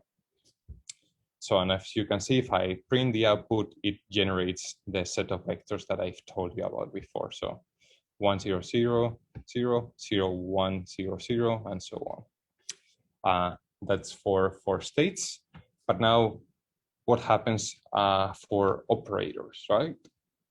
What happens if I have operators acting in the n spin Hilbert space? How can we construct that? Well, actually, it's the same thing. We just use the Kronecker product, right? So we know sigma c is this Pauli operator that was 1 0 0 minus 1. As I'm showing here, I'll use the Kronecker product to show what this sigma c acting on the first spin and sigma c acting on the second spin looks like.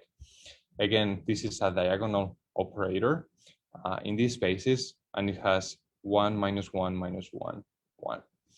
Now, imagine that my energy operator contains terms which are sigma c, right?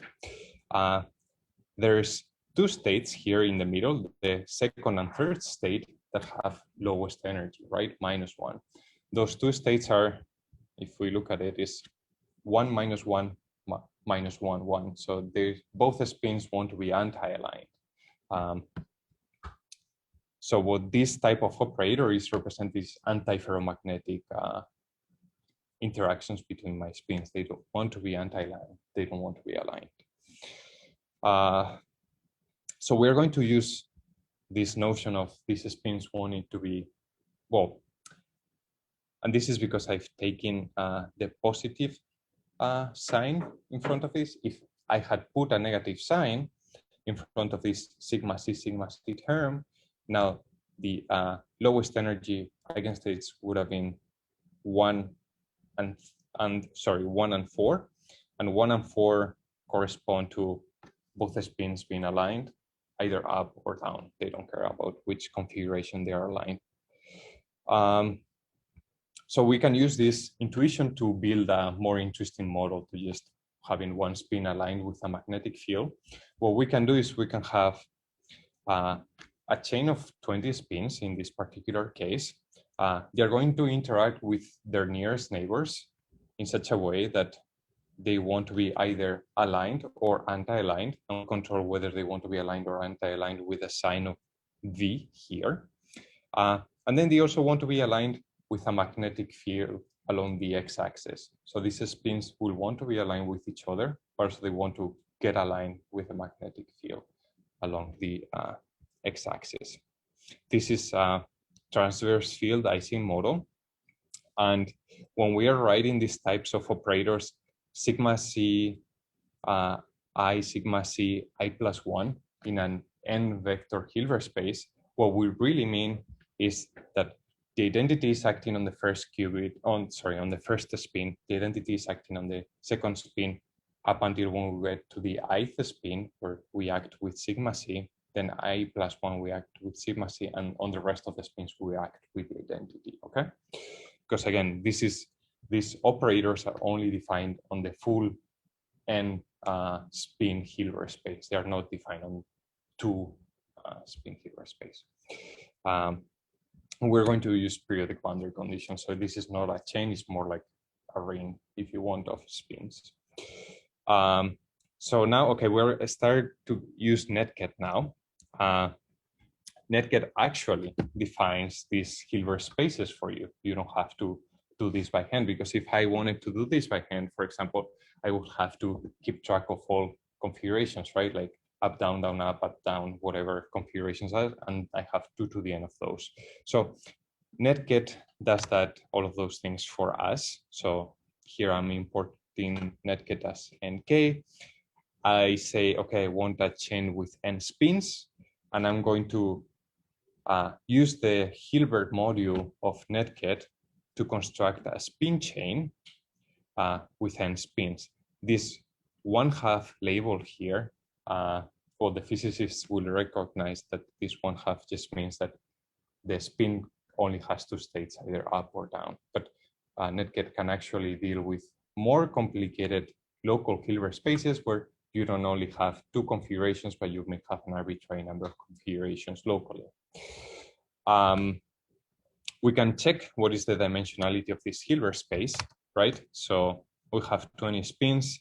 As we saw before, that's essentially 1 million different configurations. So the dimensionality of this vector space is 1,048,576.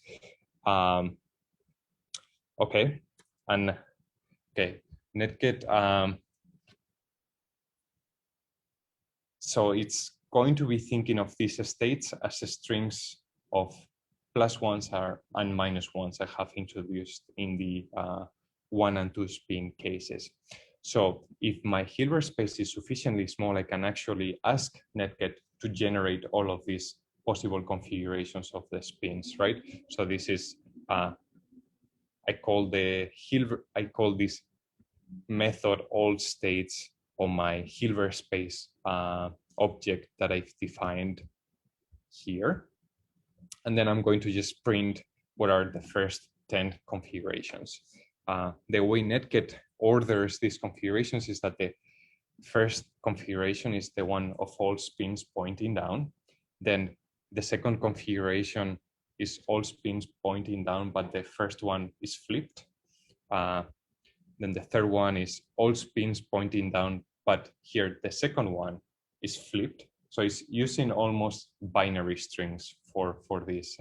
So if you want, this is 0, 0, 0, 0, 0, 0, 0, 0, 1, 0, 0, 0, 0, 1, 0. So it's using almost a bit string representation of these up and down states.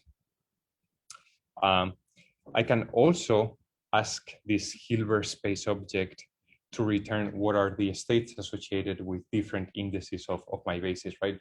Remember, my basis has a million of these different configurations. I can ask for configuration 0, configuration 2, and configuration 3, for example. And again, 0 is all pointing down, 2 is this other one, and 3 is whatever, this other one.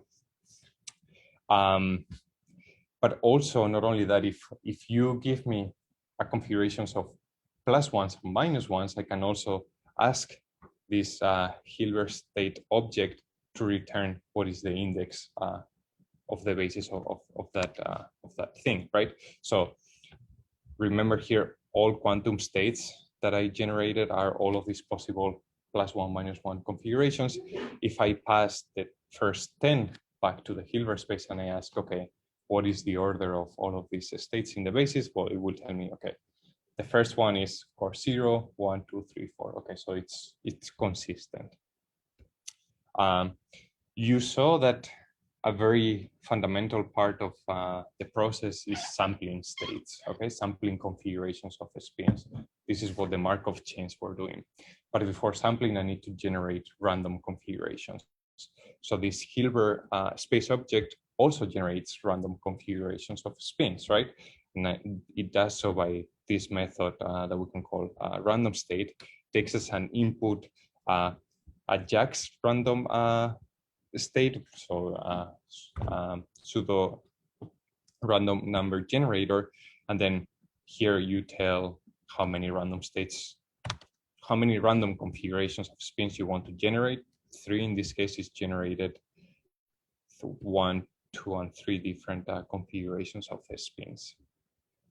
Okay, we have a Hilbert space. Now we need to define the Hamiltonian. We need to define this humongous matrix. Netget is actually never going to store this humongous matrix, but is mostly going to retain a symbolic representation of this matrix and how these different terms of the Hamiltonian act on the basis states more than storing the full 2 to the n matrix. So from the operator module of Netget, we can import sigma x and sigma c, the Pauli matrices.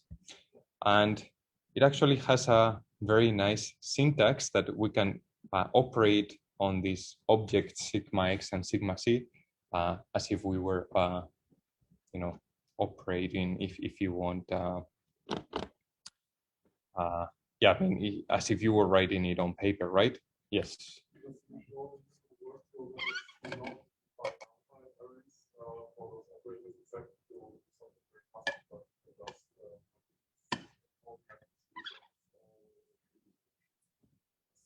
Yeah. So Netget, the way Netget works actually is it only accepts. I mean, you can try to pass a humongous operator to Netget, but it will most likely, take forever to compute anything. The most efficient way that you can work with Netget is passing operators that are only acting on a few sites. Whenever it receives those operators, what it knows how to do is how those operators change the basis elements.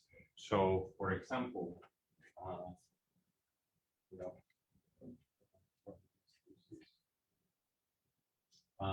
okay, the action of sigma x was, so if I had up, sigma x acting on up, return down, or if I had sigma x acting on down, it return up. Okay. So in my Hamiltonian that I'm defining here, there's a sum of sigma x's, right?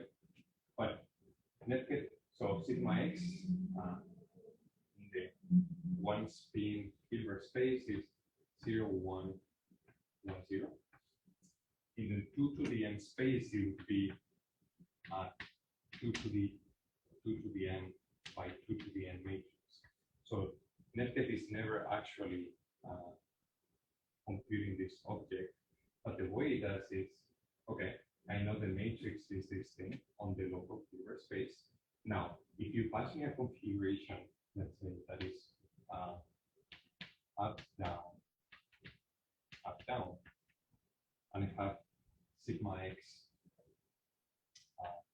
acting on the second spin, what Netget is going to give is, okay, I know that if I act with sigma x on this configuration, the action is simply to flip that. So this is going to be aware of these types of changes on the basis states. This is why Hamiltonians and so on are written as sums of k-local terms. So they are terms that act only on a few sites, because you can keep track of these flips explicitly without having to construct matrices at all. That's essentially what's going on under the hood. So the first term that we are going to add in the Hamiltonian is this sigma x. So this term is the sum of gamma times sigma x acting on the Hilbert space Hi and is acting on site I.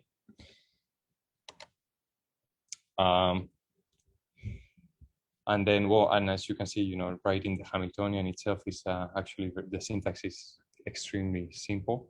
And now what we are going to write is these sigma c terms, where v is here going to be -1. If I put v equals to -1, this is going to favor spins to be aligned with each other. And again, just the sum over this list of v times sigma c acting on site I, sigma c acting on site I plus 1. This part here is to include periodic boundary conditions.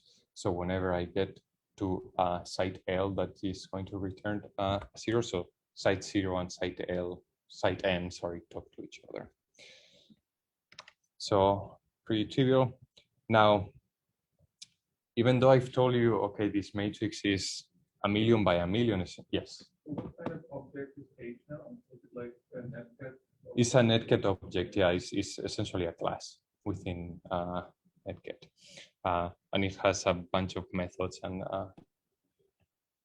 that you can use. And in particular here, what we are going to use is, we are going to ask netcat to actually construct this 2 to the n by 2 to the n matrix, which it can do if the Hilbert space is sufficiently small.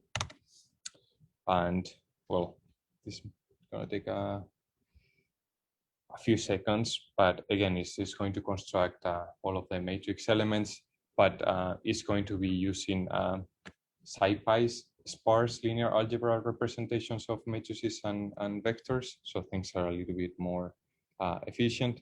So again, it's telling me that it's 1,000,000 by 1,000,000 matrix, and we can use SciPy's sparse module to look for the 2 lowest here eigenstates essentially through this function that finds eigenvalues and eigenvectors of Hermitian matrices, because H, remember, is a Hermitian matrix. Again, this is just going to take a few seconds. This function of SciPy linear algebra is actually not doing full diagonalization of that matrix, because probably you would not be able to run the diagonalization procedure there, but it's using a Lanczos type of algorithm, which quantum physics people use all the time. But anyway, these are the eigenvalues of the exact diagonalization of this matrix, the 2 lowest ones. So we know that the energy of the ground state is -25.49 essentially, and the first excited state, so the eigenstate that has the energy just above the ground state, is -25.41. Okay, now we're going to be working with this very large Hilbert space, and we're going to be defining a quantum, an ansatz for this quantum state. So remember, I pass one of these configurations to a neural network, and it's going to return the associated wave function to that configuration of the spins. So this is what I'm writing here. I know that the ground state of this model, actually the wave function components don't have any signs. So all of these vector coordinates are positive. So the model that I'm going to use is the exponential of the output of a fully connected feed-forward neural net. The way that netcat is asking for these types of models is not for you to pass a function that returns wave function amplitudes, but to pass a function that returns the logarithm of wave function amplitudes. And this is because essentially when we were, when Giuseppe told you that in order to compute the gradients of expectation values that you were estimating, you needed these O operators that he was writing, which are 1 over psi of sigma theta partial of psi of sigma with respect to the variation of parameter with respect to theta of sigma. You need these types of objects, but at the end of the day, this object is just partial with respect to theta of the logarithm of psi of sigma, which is why Netget asks for the logarithm, or for you to define the logarithm of the wave function instead of the wave function itself.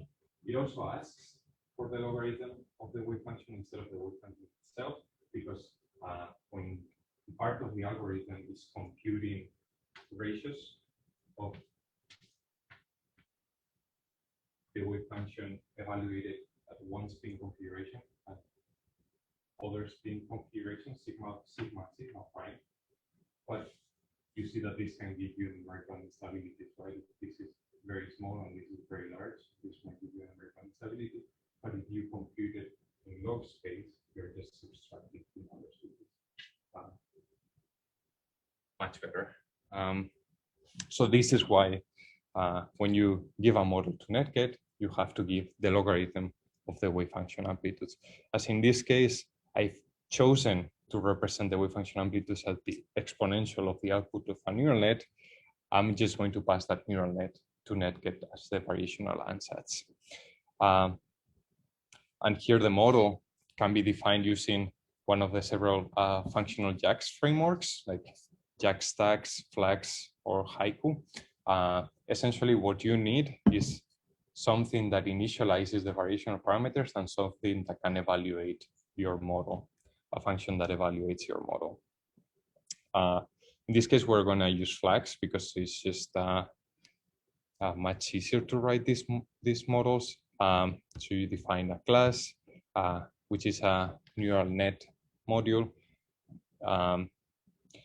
Linent here of Flax is a repository with different layers, initializers, and nonlinear functions to construct neural nets very quickly.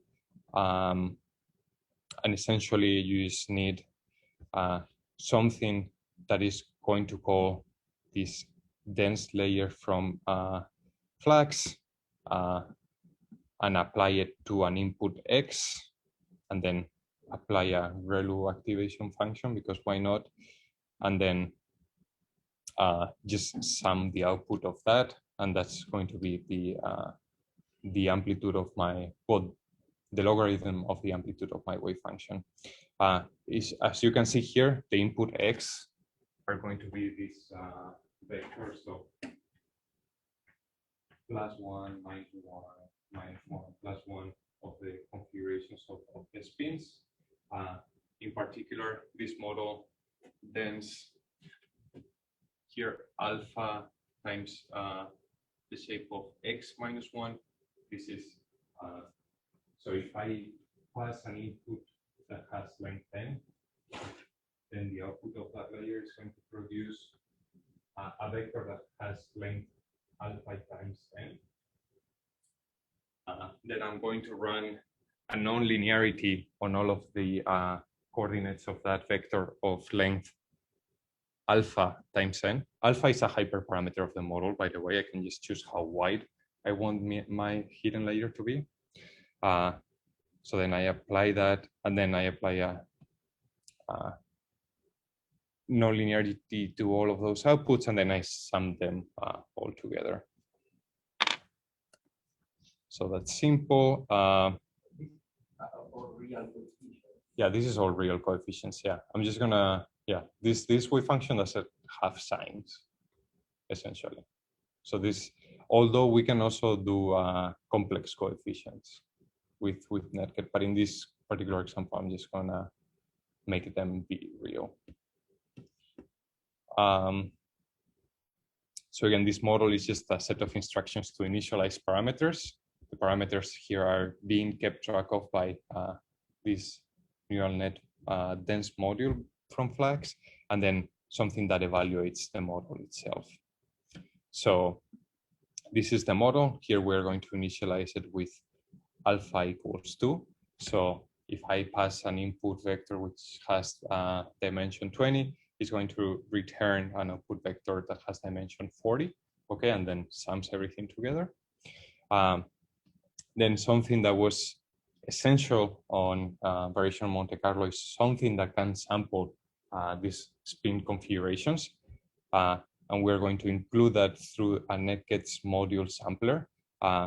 This is going to be Metropolis Hastings, as you've seen today in the class. And that requires you to specify, of course, what is the Hilbert space, so it knows what are the possible configurations of your spins, the number of chains of the sampler, so that is, instead of just choosing one initial configuration and running one of these Markov chains and generate different configurations, here in this case, I'm going to start 8 different chains, and I'm going to let them time evolve. And this number of sweeps equals 1 is so because sweeps you can actually skip samples if you want to. But yes, again, this Metropolis local sampler, what it's doing is you give me one initial random configuration of the spins. I choose a random one of the sides of the lattice. I flip the spin, and then I accept or reject that move according to the ratio of the wave function amplitudes, as you've seen today with Giuseppe.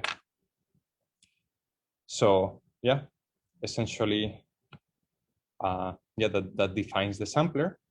And once I define the sampler, I'm going to define what is my variational quantum state. And again, this is done through netgets module VQS and Markov this MC state, okay, which requires for you to specify what is the sampler, what is the model, so what is the logarithm of the wave function amplitudes that you want to use, and the number of samples that you're going to be collecting, in this case 20 by 4000.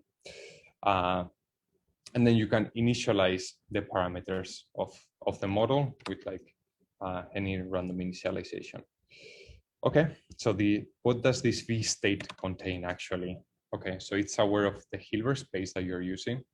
It knows what the sampler is and what the transition rules are in the Markov chain. It knows how many chains you're using.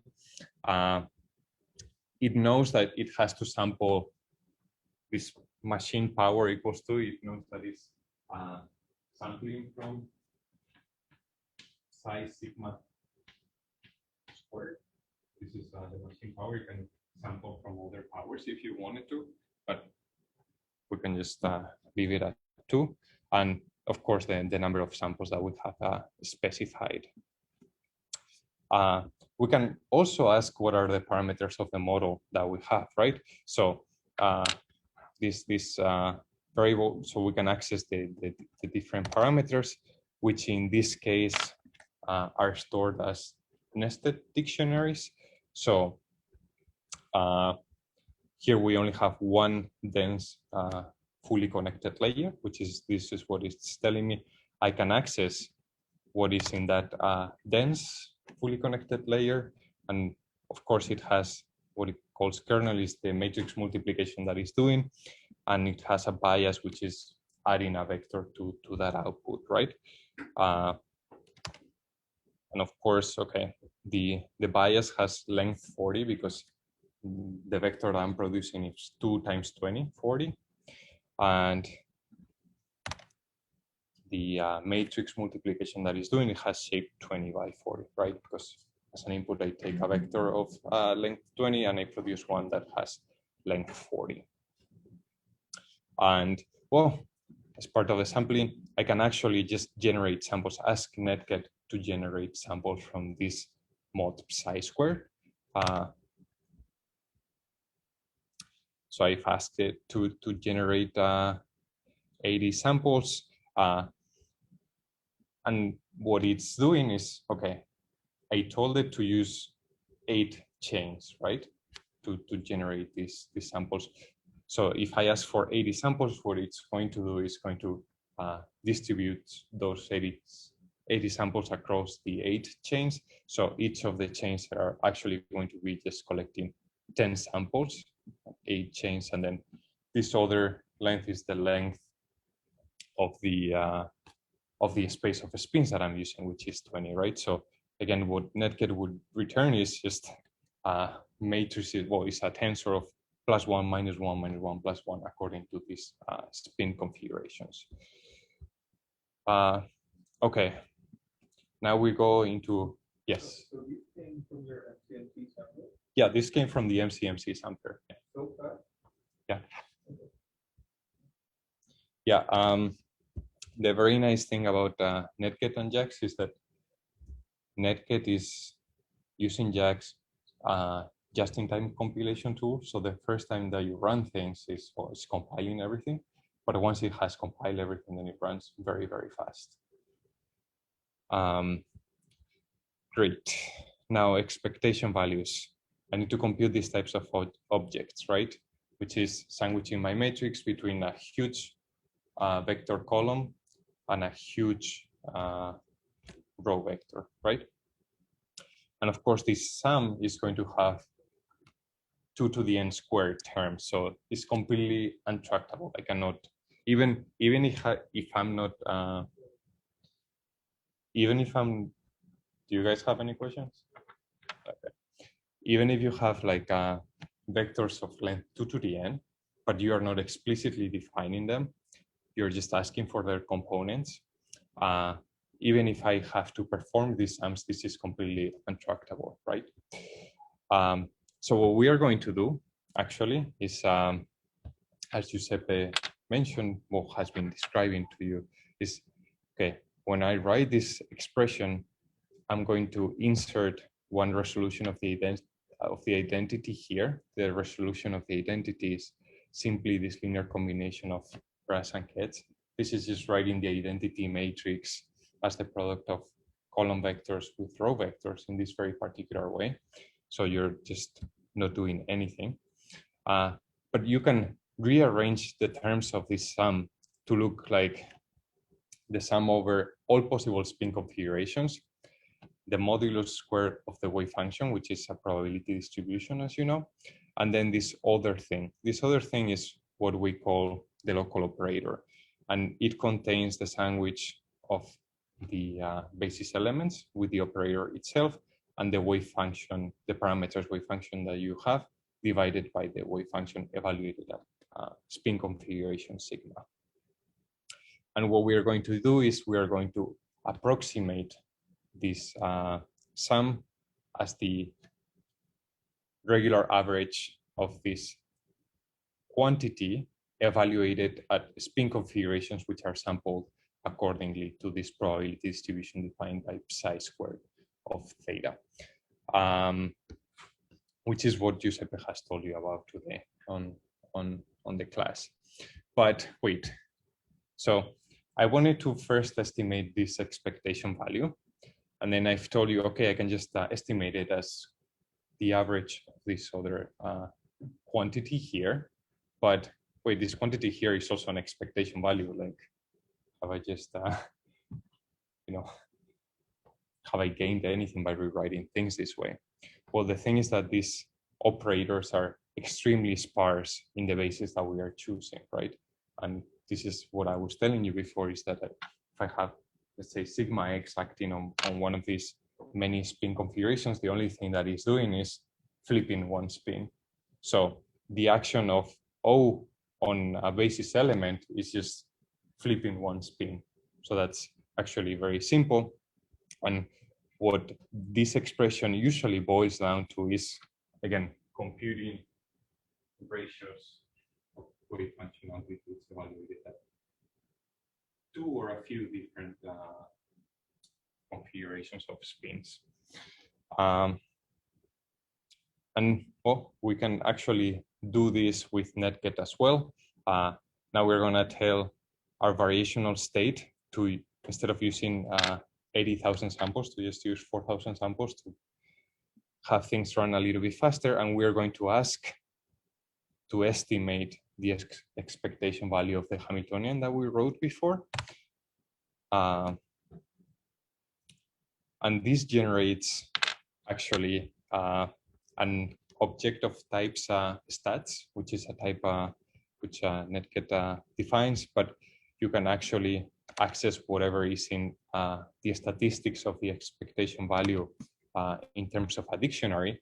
So it contains the mean of the expectation value of the Hamiltonian, the energy, it contains the variance, it contains the error associated with that expectation value. So sigma divided by the square root of the number of samples. Then it contains this thing that is calling R hat, which is the Hellman-Rubin diagnostic that essentially is a diagnostic to know whether your Markov chains have converged and whether you have explored the space of configurations in your probability distribution correctly. And then it also returns the autocorrelation time. Typically, as a rule of thumb, you want this R hat to be, so R hat equals 1, that means perfect sampling. You don't want it to be bigger than 1.1 roughly to know the sampling, that the sampling is working well. Okay, so now we can sample from the wave function, we can compute this expectation values. Okay, now we can optimize our wave function finally. So what we are going to do is we're going to do an optimization by hand, just a gradient-based optimization by hand. Here, energy history again is to store what is the value of the energy. In the optimization, we're going to use 1,000 steps. We ask this variational state from netcat to generate the expectation value of the Hamiltonian and also the gradients of the expectation value of the Hamiltonian, which is what Giuseppe has told you about today, how that's done. We just store what is the energy at each step on this energy history list that we've created. And now what we're going to do is we have to update the parameters, but the parameters are stored in nested lists. Another thing that JAX does extremely well are Python trees, okay? And it knows how to handle Python trees, and in particular nested dictionaries are a Python tree. So what we are going to do here is actually update the parameters using this JAX tree multimap functionality, which is, it does exactly the same operation in all of the leaves of a tree. So essentially what we are doing is updating the parameters according to the gradient with the energy. So we are going to let this run.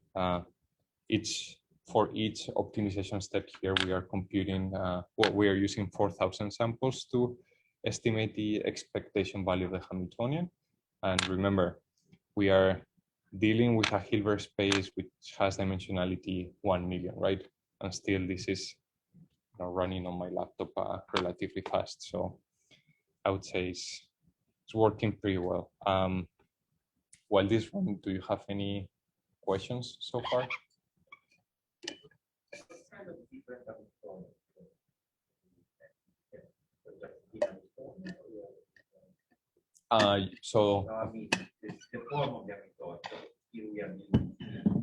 You can do many things. You can deal with continuous degrees of freedom as well, if you want to. You can do and essentially define any type of local Hilbert space that you want. It doesn't have to be spin. Define something that has arbitrary dimensions and then define operator. Spins, no, sorry, fermions are a little bit harder to do. I will be discussing fermions on Monday. But yes, the short question is yes, there's a module right now to do fermions, but it's not as simple.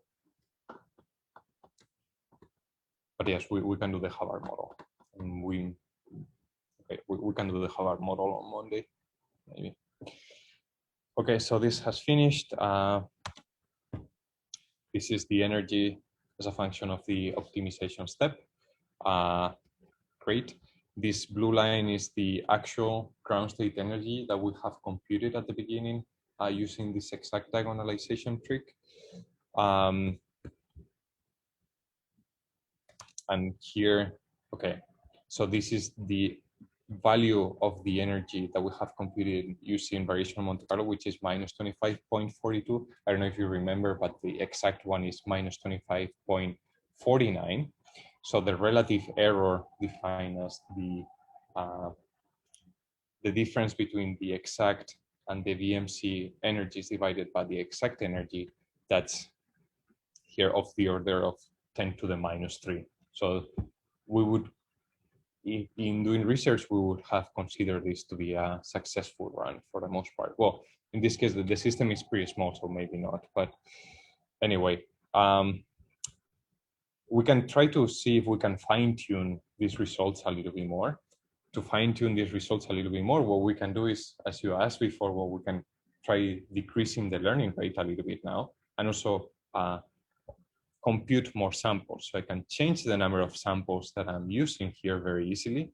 And then I can also use a much smaller learning rate when I update my parameters and run this, let's say for 300 extra iterations to see if I obtain a better estimate to the ground state energy. Because also, as you can see here, this still is going down a little bit.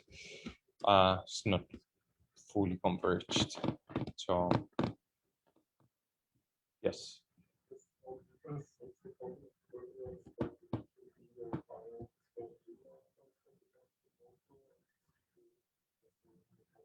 Yes, so, well, one of the problems is that if you, yeah, you're right. If you use Jordan Wigner, now the Hamiltonian becomes a humongous mess and you don't respect any notion of locality. Good question. You can work on first quantization. First quantization, this on Monday, we're going to probably do first quantization where the wave function amplitudes that you are defining now have to be antisymmetric with respect to permutations of the inputs. So if before I was giving you +1, -1, and I permuted these two, the sign of the wave function has to change. But we will see how we can actually do that on Monday. Okay, this has finished. Let's see. Oh, yeah, it seems like fine. We might have improved our energies by a tiny little bit, but okay, I think this is essentially converged. Yeah, actually, the final result of the final error that we have obtained is it actually hasn't improved anymore doing this type of fine tuning. Okay, well, I think that to conclude is it's even worse. Yeah, it's a little bit worse, but we are estimating things stochastically, right? So even though I've printed out here an error, I have not printed out the error of the relative error, right? So probably the error of the relative error is bigger than the change that you've seen. Yes.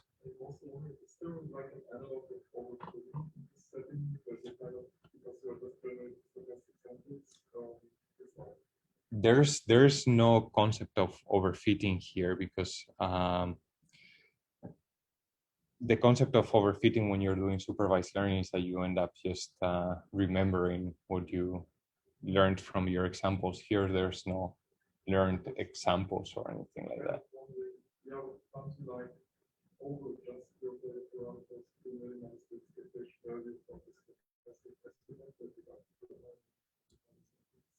Yes, that's okay. That's a very good question. But the thing is that on each of the optimization steps, you sample again. It's not like you sample at the very, it's not like you sample at the very beginning of the optimization. You obtain a set of samples and then you use those samples to estimate expectation values and everything. Because you're right, if you did that, yeah, you could end up very brutally over, if you want to call it that way, over parameterizing it. And also the thing is that that would be a huge mistake because the probability distribution at the beginning is a huge mess, but then once it has converged into the ground state, it's probably something much better. It's a completely different probability distribution. So it doesn't make sense to sample at the beginning and then use the same samples as I'm optimizing the wave function because the probability distribution itself is changing with the wave function itself. So after each parameter update, I have to resample, complete the estimate of energies and gradients, and update parameters and resample and so on. That's how we do it. Okay, great. But okay, that was, I had to write my own, optimization loop. Netcat also has its own optimization drivers, which make my life much simpler. Here, again, I'm just saying, okay, I just want to collect 4,000 samples. I want to reinitialize the parameters, because if I don't reinitialize the parameters, it's just gonna take the parameter, the optimized parameters from here, and it's gonna see good energies already. And I'm just going to use the optimizer module, and in particular, stochastic gradient descent. Netcat calls this stochastic gradient descent. And use to specify what is the learning rate that you want, which is 0.01 in this particular case. Then you have to use the variational Monte Carlo driver and tell it, okay, I want to optimize the Hamiltonian using a stochastic gradient descent, which is stochastic gradient descent is what Giuseppe has described today. And the variational state that I'm going to use is the V state that I've defined before. And I can just run it. The other thing that is very important, that I'm going to talk about while I run this, is that, well, Netcat actually logs the optimization dynamics into its own logging modules. In this time, this runtime logger is going to save the energies at each step and everything in memory, but you can also dump everything into a JSON file while you're optimizing things. So you can just use TensorBoard to visualize things, or you can just open it as a dictionary whenever you want. And then lastly here, this is just running the optimization driver that you have here for 1,100 iteration, and is saying, okay, the output just collected in this logger that you have defined here.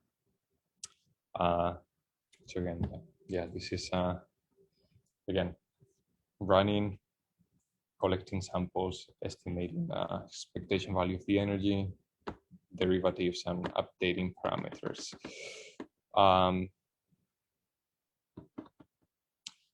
Yes. Okay.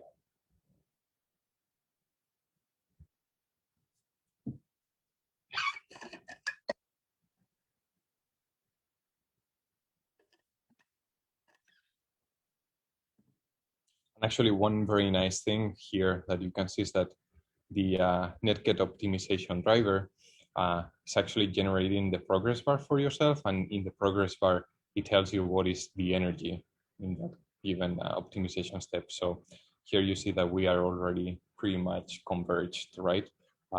The result that we were looking for is minus 25.49. So yeah, here the final result is minus 25.46, and the error 10 to the minus 3 again, which is pretty good. We can access the logged data through, asking the logger what is the data itself, and again, it's just stored as a dictionary that contains the energy history, the iterations, the mean, the variance, the sigma r hat, and the autocorrelation time of all of the times that it has measured the energy. And yeah, we can just plot the energy convergence and see where essentially we converge to the ground state. And once we have converged to the ground state, we can measure other relevant physical quantities of interest. In this case, we want very accurate estimates of these physical quantities, so we are going to increase the number of samples to 40,000. The type of physical quantities that we are going to be measuring is sigma x acting on site I, sigma x acting on site I plus D, where D is the distance between these two sides. This type of expectation value tells you, okay, if the spin I is somehow tells you what is the correlation between the spin I pointing in the x direction and spin at distance D also pointing in the x direction, right? So if the spin I is pointing in the x direction, this is spin on I plus D also pointing in the x direction, or in the x direction, the reverse. That's the type of information that these quantities are going to give you. So while I run this, I'm just going to store all of the results in a dictionary here that I'm calling sigma xx. I'm going to be looping through all of the sites I, and here I'm looping through j. J is going to be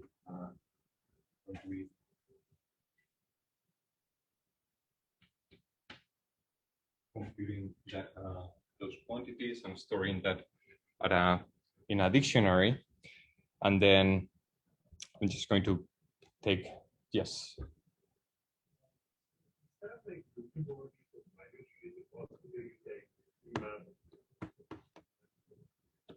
Very good question. Netget right now does not allow you to remap operators. It might in the future, but right now it does not allow you to remap operators. But yeah, I think someone requested that feature at some point. But I don't know if they're gonna do it. VMAP is vector map, so it's vectorizing your operation. It understands that you are repeating the same operation over the dimension of one of the input vectors, and it vectorizes that so you can parallelize things much better if you want.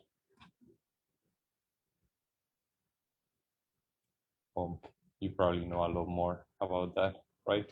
But you said if you wanted to write a loop, instead of writing a loop, add the extra dimension. Yeah.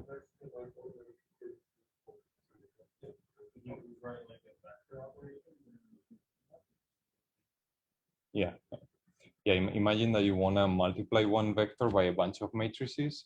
You can store all of those matrices as like a 3-dimensional tensor, right? And then it understands that one of the first dimension is the one that it has to repeat over, right? If you want.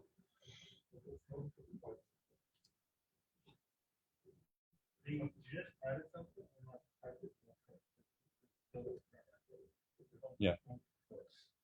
But Jax is like no.